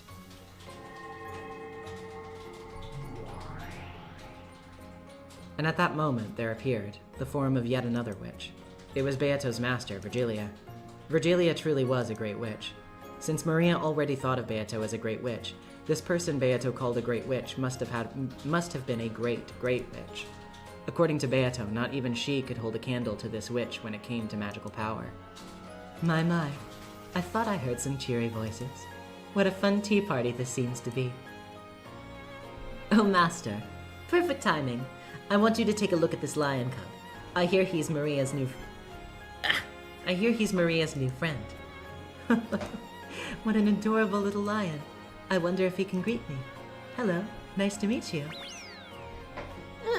Uryu, I'm Sakutaro. Sakutaro got back down onto Maria's lap and greeted Virgilia with half of his face poking out over the edge of the table. He seemed to be very nervous since this was a witch that even Beato called master. What a lovely name. As a reward for giving such a good greeting, here's a sweet for you. After waving her hands about, Virgilia held the palm of her hand upwards and made a movement as though lightly grasping some of the air. Then she held that closed fist out in front of Sakutaro. And when she opened it, there lay one of those individually wrapped cough drops. Uryu? It's candy, Maria. Oh, wow, oh, wow. Isn't that nice, Sakutaro? Make sure to thank her.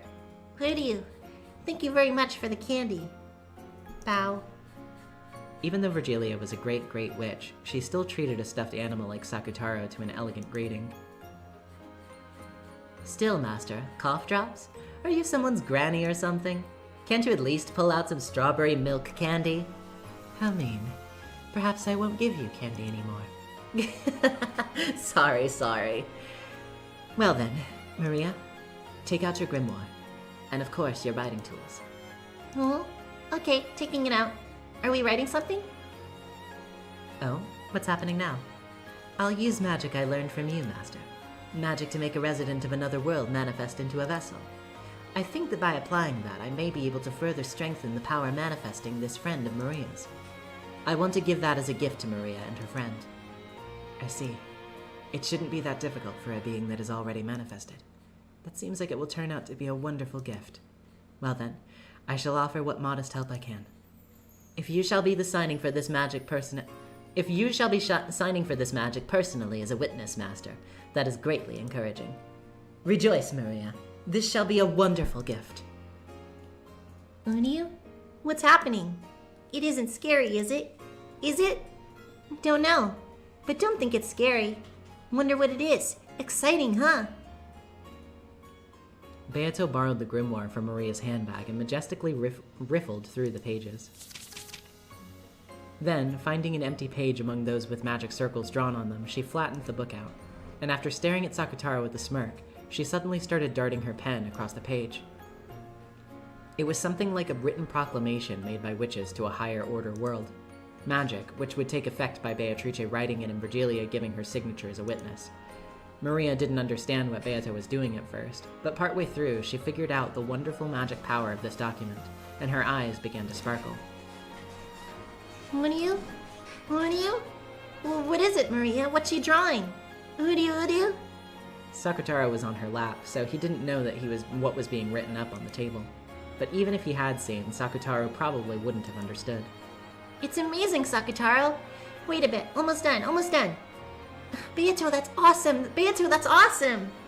When it comes to writing documents of power, this child's talent is splendid. I expect you could even work as a secretary in the Netherworld.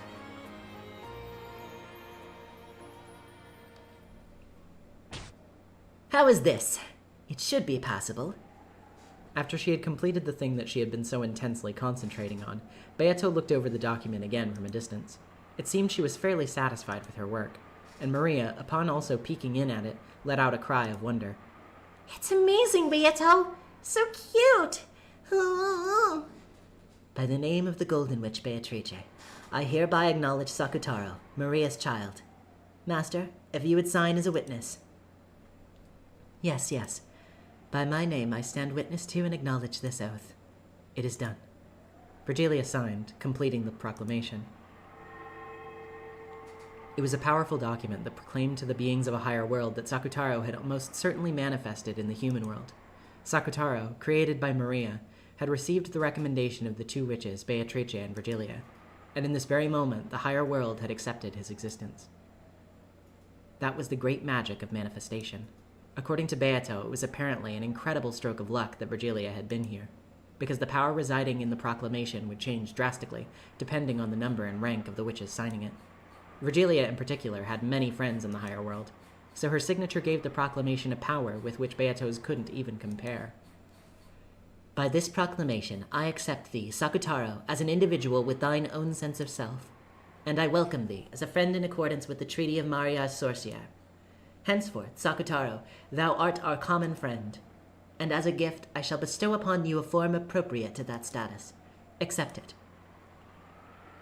With the grimoire still open to the page with the proclamation, she turned it around and handed it to Maria. Maria showed it to Sakutaro on her lap. When Sakutaro beheld that proclamation, in his body made of cloth and cotton, he felt something hot and bright begin to dwell. Even as he looked around, nervous at the sensation that he had never felt before, that power strengthened, and eventually a bright light completely swallowed him up.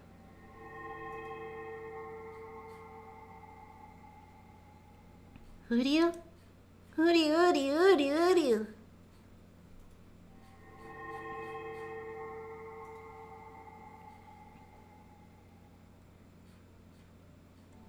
And when that light disappeared, there, Maria's friend Sakutaro held a new form and existed.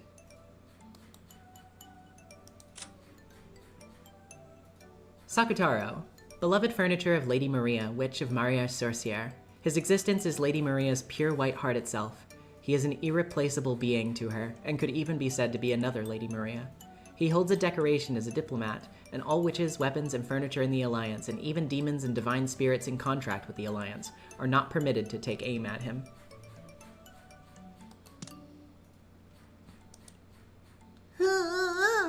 You're cute, Sakutaro. Really cute. Udio? Does it really suit me? Isn't it embarrassing? It's a very lovely form, Sakutaro-chan. I felt that the scarf was his charm point, you see.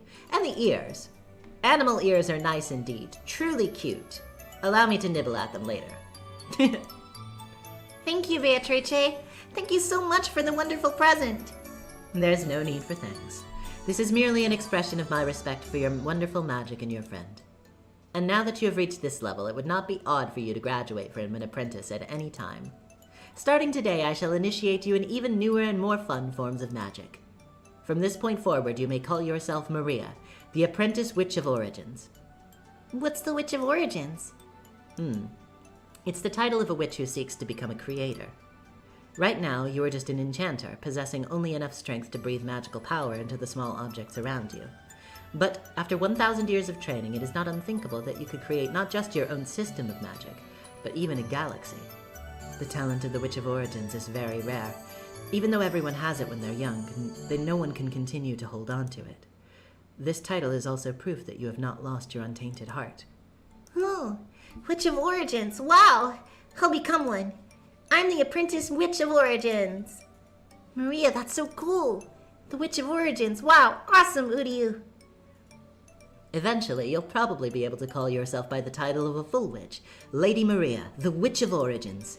It may be a good time now to give not only Sakutaro, but you as well, an appearance fitting for your rank. There. I shall give a proper outfit for the one who, while an apprentice, is worthy of calling herself a witch.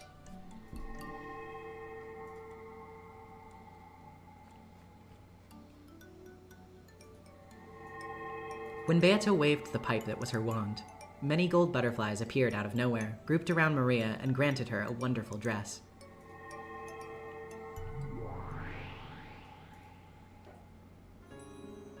Endowed with both cuteness and majesty, it was indeed a fitting article of clothing for the girl who would eventually take the name of the Witch of Origins. Maria, the Witch of Origins who will live for the next 1,000 years, possesses the motherly magical power to give birth to one from the Sea of Zero. At a glance, her magical power is weak. However, Zero will never become anything but Zero, no matter how it is multiplied. But the one she gave birth to will eventually surpass the heavens. Protected heavily by Beatrice, who understands her true value, she is in an alliance with Beatrice. Oh, wow! Awesome, awesome, awesome, awesome! So cute, so cute! I want to show these clothes to Maria, too. No, to Mom. To Mama, too. Can't I? The full dress of a witch must not be shown indiscriminately. Such a thing is worth more if you reserve it for those most grandiose occasions. And then, the Great Witch, the Witch's Apprentice, and their new friend Sakutaro had a lively time enjoying their tea together. See? Look how happy I am. And how fun this is. Please don't be afraid of being happy. Becoming happy isn't the same thing as accepting your current misfortune. It means creating a new happiness within your current misfortune. That's the magic of Origins. God. That line is like one of the most important lines in the whole series. I didn't want to acknowledge my current world. I couldn't abide accepting such an isolated and painful world. That's why, even though I was entranced by your world, Maria One-chan, I couldn't cross the final line. I'll teach you about my magic of origins. No, I taught you before, right? And you used to be able to use it. Did you forget? You were also a witch apprentice, Ange, with your name entered into Maria's Sorcier, weren't you? Yes, so I was. Maria's Sorcier. That takes me back. I also had my name entered in there at one point, didn't I?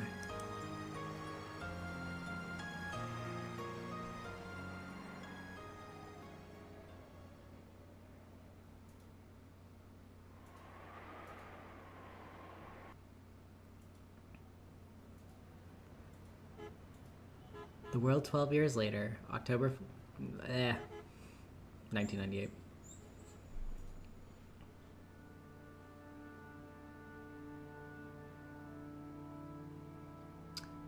But, unfortunately, before we can get to any more of 1998,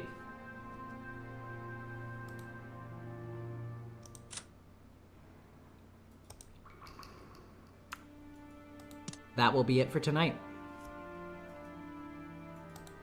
So while I get the character menu up and put on Curie MatPat, you guys get to discussing what you think is going on right now, and I will pull up the fan art.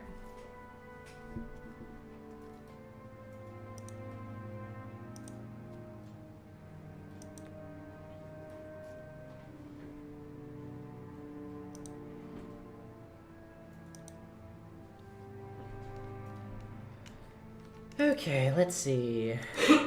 Oh wait, not that.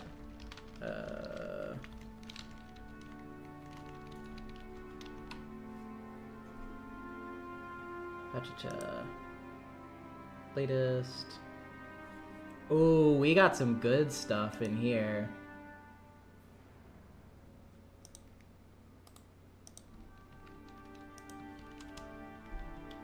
Okay, not incognito, just a new thing. Okay. So copy that.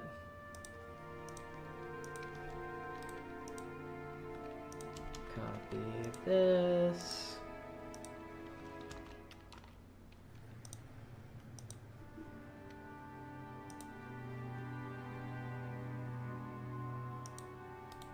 Copy this.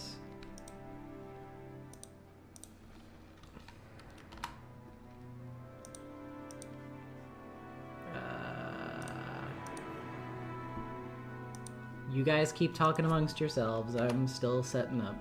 We got quite a bit of fan art to go through today.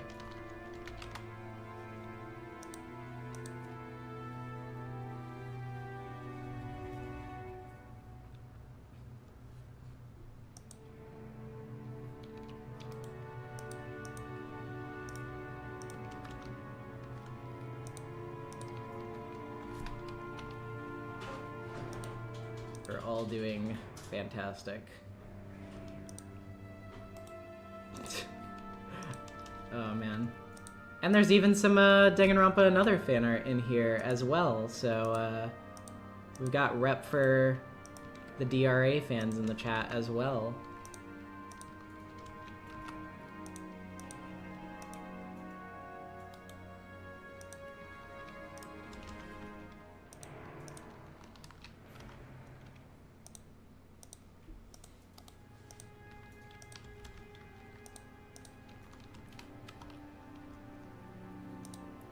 Might have to start grabbing these links ahead of time.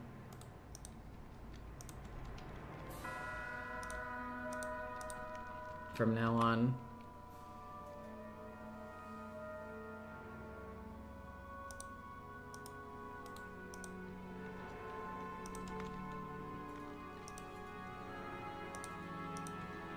Okay, I think that is everything. So, now, before I go on to the fan art itself, let me scroll back and read some of what you guys are saying.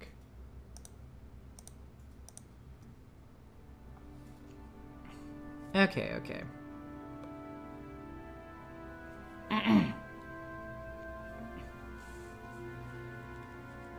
So let's see. ERA is still on that Shannon Beatrice grind. I believe in you, soldier. Good luck. Panic Pang. My theory is Rosa. As much as she loves her daughter, she is a bad mom. End of theory. Well, I mean, yeah. Like, definitely, yes. But that's, you know, that's kind of the nature of Umineko's narrative, isn't it? That, like, every character has these sort of dualities to them. You know, like, just because they have redeemable aspects doesn't necessarily mean that they're good people or even, like, remotely good people. But, you know, that nuance existing is still important. Like, you know, it is still something that, like, has a meaning. It reminds me of that, you know, that Tumblr post, if you guys remember it, the one that's like, you know, the love was there. It wasn't able to change anything, but it is still important that it was there.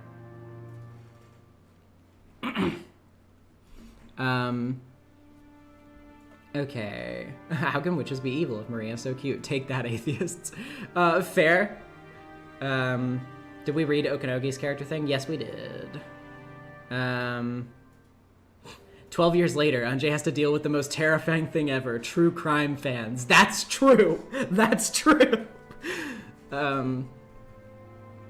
Okay, MB Pal. I think Ange is here because it's Battler realizing the life Ange will lead if they all die. Okay, interesting. So, like, that gives him his motivation, you think?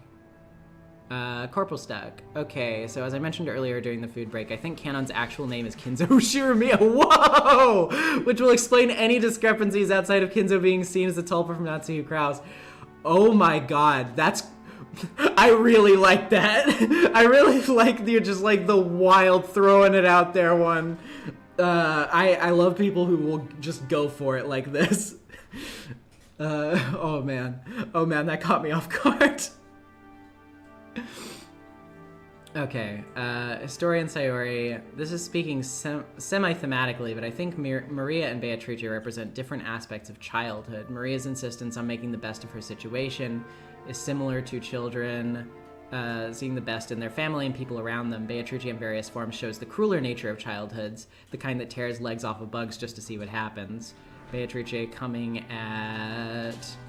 Oh, I don't think you're done yet. Oh, Odds with Ava, Beatrice, and Maria in Chapter 3 shows how childhood clashes between the idealism and pessimism of how children interact with the world, such as with social systems showcased so far. I actually really like that. I'm a big fan of interesting thematic parallels with characters, and I think you're hitting on something very interesting there.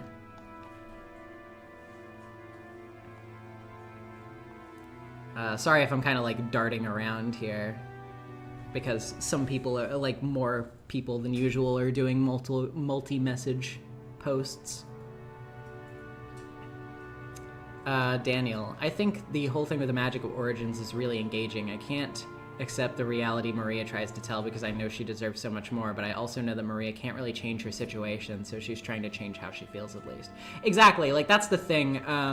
I think a lot of people kind of take the wrong read away from what Maria is saying. I don't think Maria is really saying to Ange, like, you need to deny the material reality that you live in, right? Like, I think she's just saying, there's nothing wrong with taking a situation that you have no power over and trying to make happiness for yourself inside of it. Like, because, you know, that's the difference between surviving and not surviving in a lot of contexts. She's not saying, you know, this is good and it should be this way, but I don't have the power to change this situation right now, so I can at least do what, like, will help me overcome it for a time.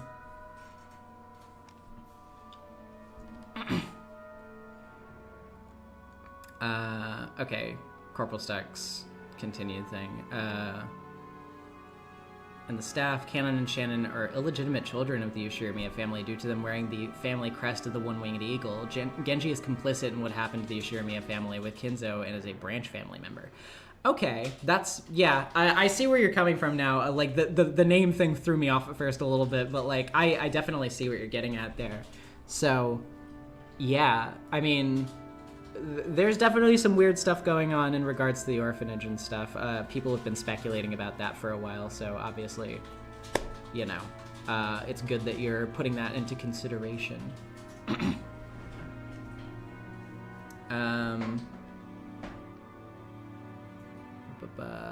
think the Magic of Origin is going to be the first type of magic that Ange is going to interact with, since it's thrown around that she's going to be Ange Beatrice. Perhaps so. Daniel, Kinzo was dead the whole time. That scene with him and the two was him outside the game board telling everyone else how much of a Chad he is. Yeah, he's just like standing in the flames of hell like, oh, god damn, at least I still fucking buff. Let's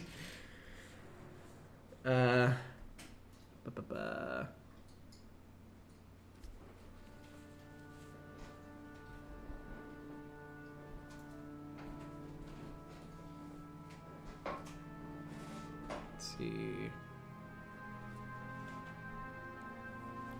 I'm gonna revise my statement last stream on Ange's class spec. She's more likely a Prince of Hope rather than of Time. Oh, okay. God, where's the rest of your message? Or did you not put it yet? Okay. But honestly, given Umineko's themes of more than one truth, it seems appropriate for its characters to have multiple classes and or aspects, in which case she is a Prince of Hope and Time. Oh, okay. Melding the two now, that's interesting. Destroying hope through time, and maybe that specific interpretation lends her a mage seer side too, since time grants her information. That's a pretty interesting read. I like that. I mean, honestly, like with Homestuck class specs, there are like certainly ones that can be inaccurate, I guess, but like, I feel like aspects are very flexible, like to a person's personality, just depending on how you interpret them. And it ultimately comes down to, I guess, what like the biggest challenge for that person will be, narratively, quote unquote. Normal Gabriel, let's go through your big one. I don't really know where I'm going with this, but I think Beato has 3 main bits, and those 3 are reflected in 3 other characters. Beatrice's title has been passed from her to Ava Beatrice, and also in the future, and via Bernkastel to Ange. Additionally, she has an apprentice in Maria, splitting Beatrice in 3. While residing in the homunculus of Kinzo's creation in the past, she had no magic available to her and was very innocent, curious, and kind. And even now she holds some naivete, mostly seen when she doesn't know how to interact with Battler. I believe this is reflected in Maria. Beatrice also has within her a twisted cruelty that I believe is reflected in Ava Beatrice, and then Ange reflects Beatrice's intellect and cunning. So those 3 parts of her distilled and separated from the other 2 make up those 3 characters. That's not to say that Maria and Ava Beatrice are idiots, but big brains just isn't their thing as much. Yeah, that is definitely an interesting way to look at it. I wonder what that would mean mechanically, though, for you, but I would be interested to hear. As we continue on and see kind of like how those characters influence the narrative more. Daniel, we actually didn't get much development on the mystery side, did we? It was nice to see Battler progress his debating ability, but that was a small part. We haven't gotten to the first Twilights yet. Yeah, like this episode has a lot of stuff to cover. So, yeah, we won't be getting into the actual like board stuff until a little bit from now.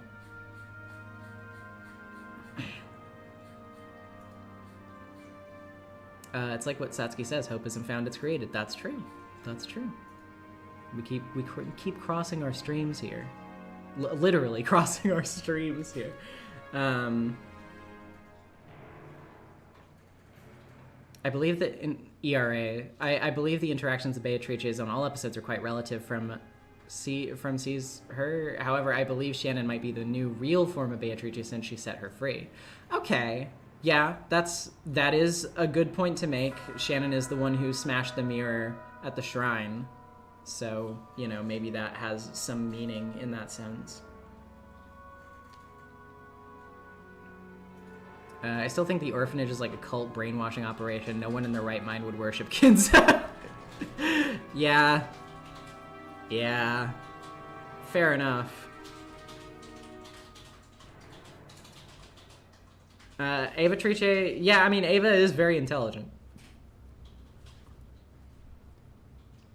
If she's a witch, does that mean the guard guy her furniture? I mean, I guess you'd have to ask Amakusa's opinion on that.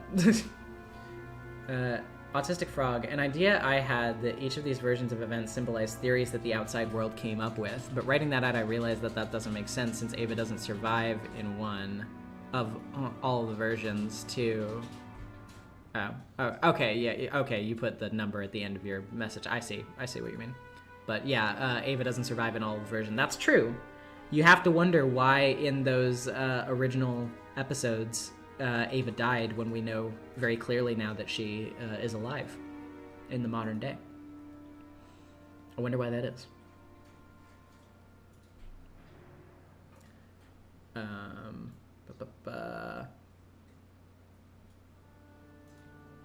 Atropos, I think you've seen my absolute brain melting trying to solve the epitaph, so I will try not to rehash it too much. I am so normal about that. I have been very, very entertained by reading your epitaph theories in the Discord. You've been like cracking away at that, and I'm actually really impressed.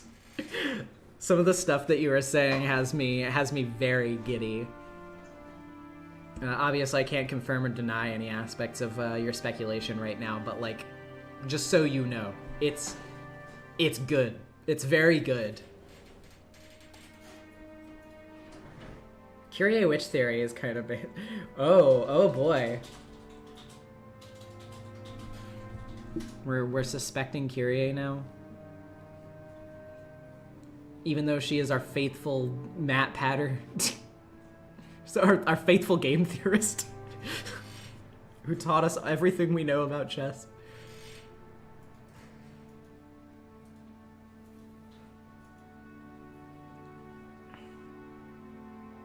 Go to Ava. Okay.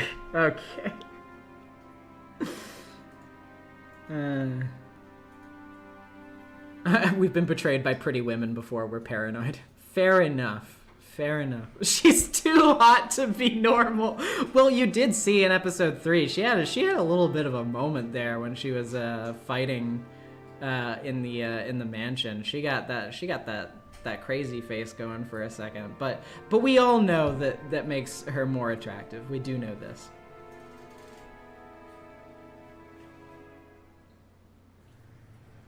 No one thinking of Battler Triche theory. I mean, hey, I don't know. You guys haven't suspected Battler yet. Well, I mean, I'm sure probably somebody has, but I haven't seen a lot of support for that so far.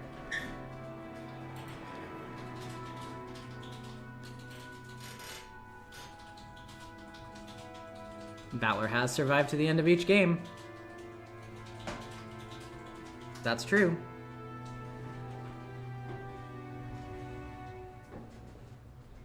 Alright, I think now is about the time to mosey on over to art time.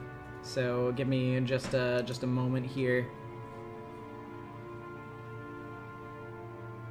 Where's the art? There it is. Let's go ahead and get the window here. Here we go. Okay, so let me, oh shoot. I have to keep it full screen or else it'll look little. Okay. Anyway, starting off with this art from @SickLace on Twitter. I've been thinking a lot about the end of Chapter 2 in retrospect. How much of Beato wanting to heal Rosa's heart was genuine affection, I wonder. Who knows? Who knows? And these are the 2 color variants here. Very good art. Yeah, you do have to wonder.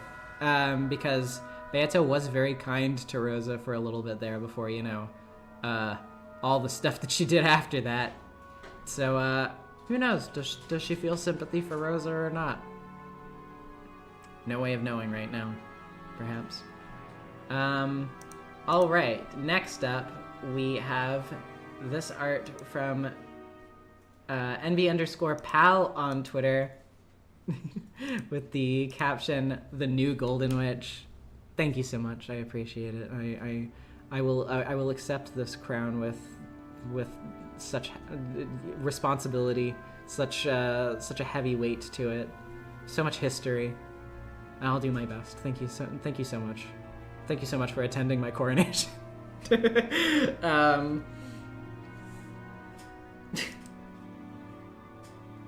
Moving on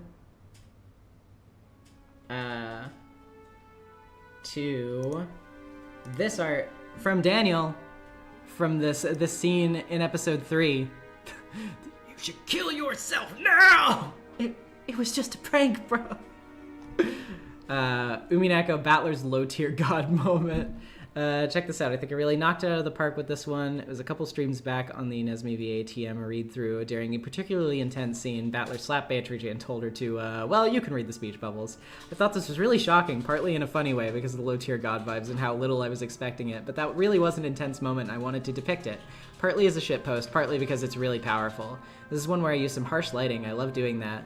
And with the red magic, what with the swirling red magic stuff, the golden butterflies, the blue eyes, and the shadows. While drawing this, I looked at the manga and anime versions of the scene. I think the manga is definitely better. The posing and animations of the anime were so painfully stiff, but they both portray Battler's anger as a more cold and collected thing. I think that's a massive mistake. The VM has him crying here. I wanted to bring that energy in. This piece is meant to convey equal parts an awesome intensity, the extreme emotional state of Battler, but I also wanted to portray him as a more threatening figure at the same time. In this scene, regardless of how real it was, Beato was seriously caught off guard and did not have the power in this scene. There's an emotional vulnerability, a fear and sadness to her, which I wanted to maintain. I also had a little bit of help from my bestie Bandit on this one. I wasn't posing the leg very dramatically, so I got their help with it. Also used some text advice from the font I used from them. Thank you, bestie. And let me go ahead and actually put that in here real quick. This is what you were talking about here. It's very cool, very cool. Go back to the tab that I was on before. Anyway, excited for episode 4 this weekend. Apparently this is the longest one by far, so a little scared but still excited. The end of episode 3 was really exciting. Things got shaken up to a level we hadn't seen before. I have no idea where things are headed. I remember someone suggesting the drawing the drop at the end. I probably won't because this was involved enough, although you can make me do that if you like. That was really some cool imagery, as well as that window shattering, even though that was actually illustrated. I can only assume there will be more wonderful moments in the future. Time to begin the next game. Whew! Yeah, you did a fantastic job with this. The harsh lighting, the glow, the posing, everything is like awesome, Daniel. You only like keep getting better the more you do stuff for these streams. I'm really, really impressed. You did a great job.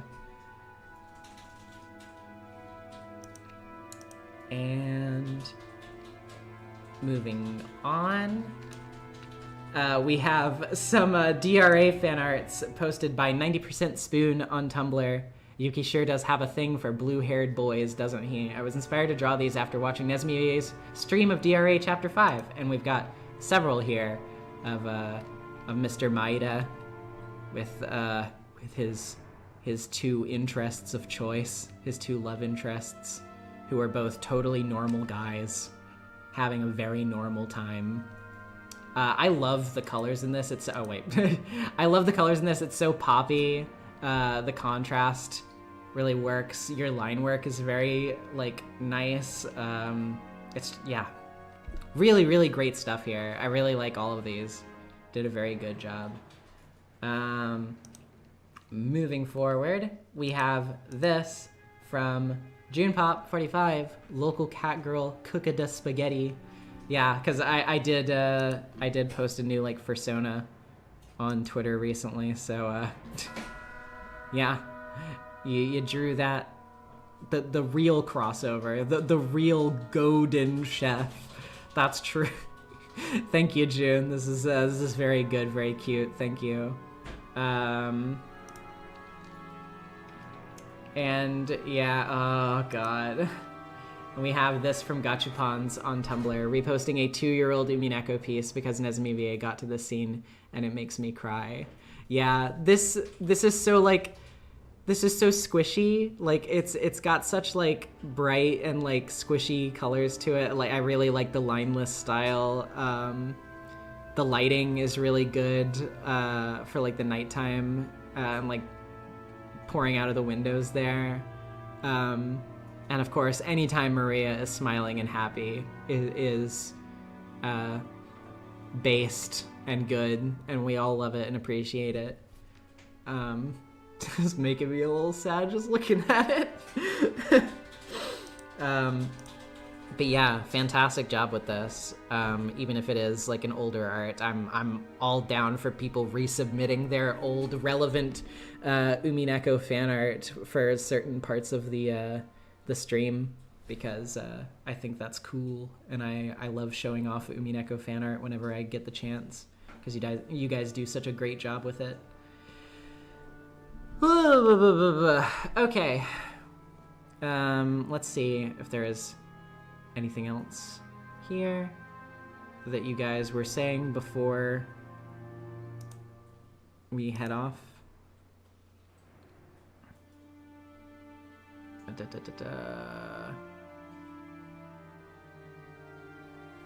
More Battler stuff. Battler being the culprit contradicts the mystery plot etiquette Beatrice brought up in Chapter 2. That's true, but we don't know if they're adhering to everything. We'll see. Now thinking Canon might be Beatrice because of my stupid idea of Canon being Kinzo Shirami. Is that stupid? It's not, like, to be clear, I wasn't making fun of you earlier. I just thought that, like, the name thing was really funny. But, like, you know, I think your theory is totally fine.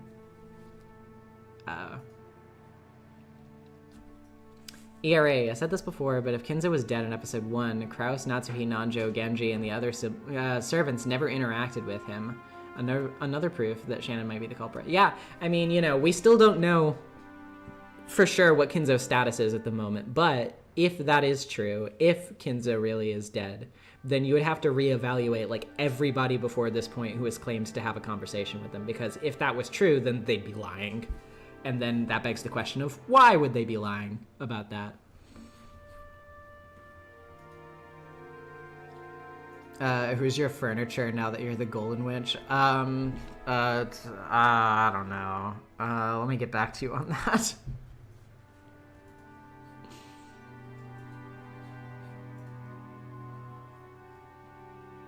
I've literally watched the last 10 episodes in 1 week because I'm mentally ill and wanted to watch it on stream. Goodness gracious, Cynthia Torres. Great job with that. Sitting through all of that in 1 week is crazy. Normal Gaber with the $5. Can someone please draw Weekend and Ushiromiyas with Kraus and Natsuhi posing consistent body? Please, please do. I would really enjoy that. That would be really funny. Oh, God. Your furniture is that cutout of George Costanza. Yeah. You know, George Costanza really is the best furniture a girl could ask for. Okay, actually, you know what? Austin, can I get your input on this? Yeah, what's up? If George Costanza was my furniture, what kind of powers do you think he would have? I don't really know if he would imbue you with power. I think he would just make you into more of a self-pitying masochist. No. I mean, like, you know how like Canon and Shannon have like the energy sword arms and like Oh, I and know. stuff. Yeah, like what do you think he would have that he could use?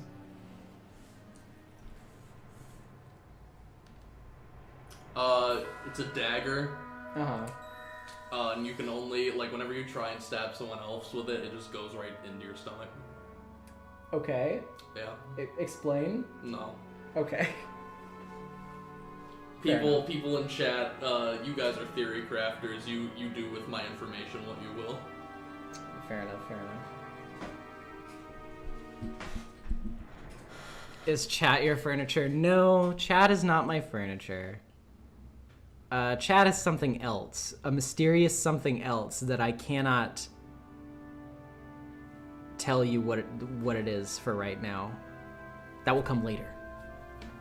Fernando Cruz, when you're voice acting a child's voice, does it put more effort on your nasal cavity or your diaphragm? Absolutely. Voicing children is difficult, and I had to voice a lot of Maria this time and Sakutaro back to back. It was a lot of effort. But you know, I think it's fun to always, like, I always think it's very fun to have to like go back and forth Between doing a voice like this all the time and then Dropping down to somebody like Kraus, who's, you know, oh God, I'm such a manly man that definitely isn't a loser. So, you know, so it's fun. The dagger is the solution to the epitaph. It could be. It could be. Yeah, I think Beatrice's game would have been a lot shorter if George Costanza took the place of George Ushiromiyas. I mean, I don't think he could have been any worse for it. I don't think he would have like made things like I don't think he would damage things any further than George himself already has. No, I feel like honestly he would be a, like, obviously George sucks, both of them suck, but at least George Costanza would be a more endearing presence. Yeah, I agree. Okay. We've had a fun time here. But I think now is probably the time to say our goodbyes. So thank you once again for joining me, chat. I have had a great time going through episode 4, the beginning of episode 4 with you. But for now, I believe that it's time that we say our goodbyes. So I will join you guys very soon for the continuation of episode 4. A lot of stuff still to get to. Really looking forward to it. Until next time, see you guys later. Bye.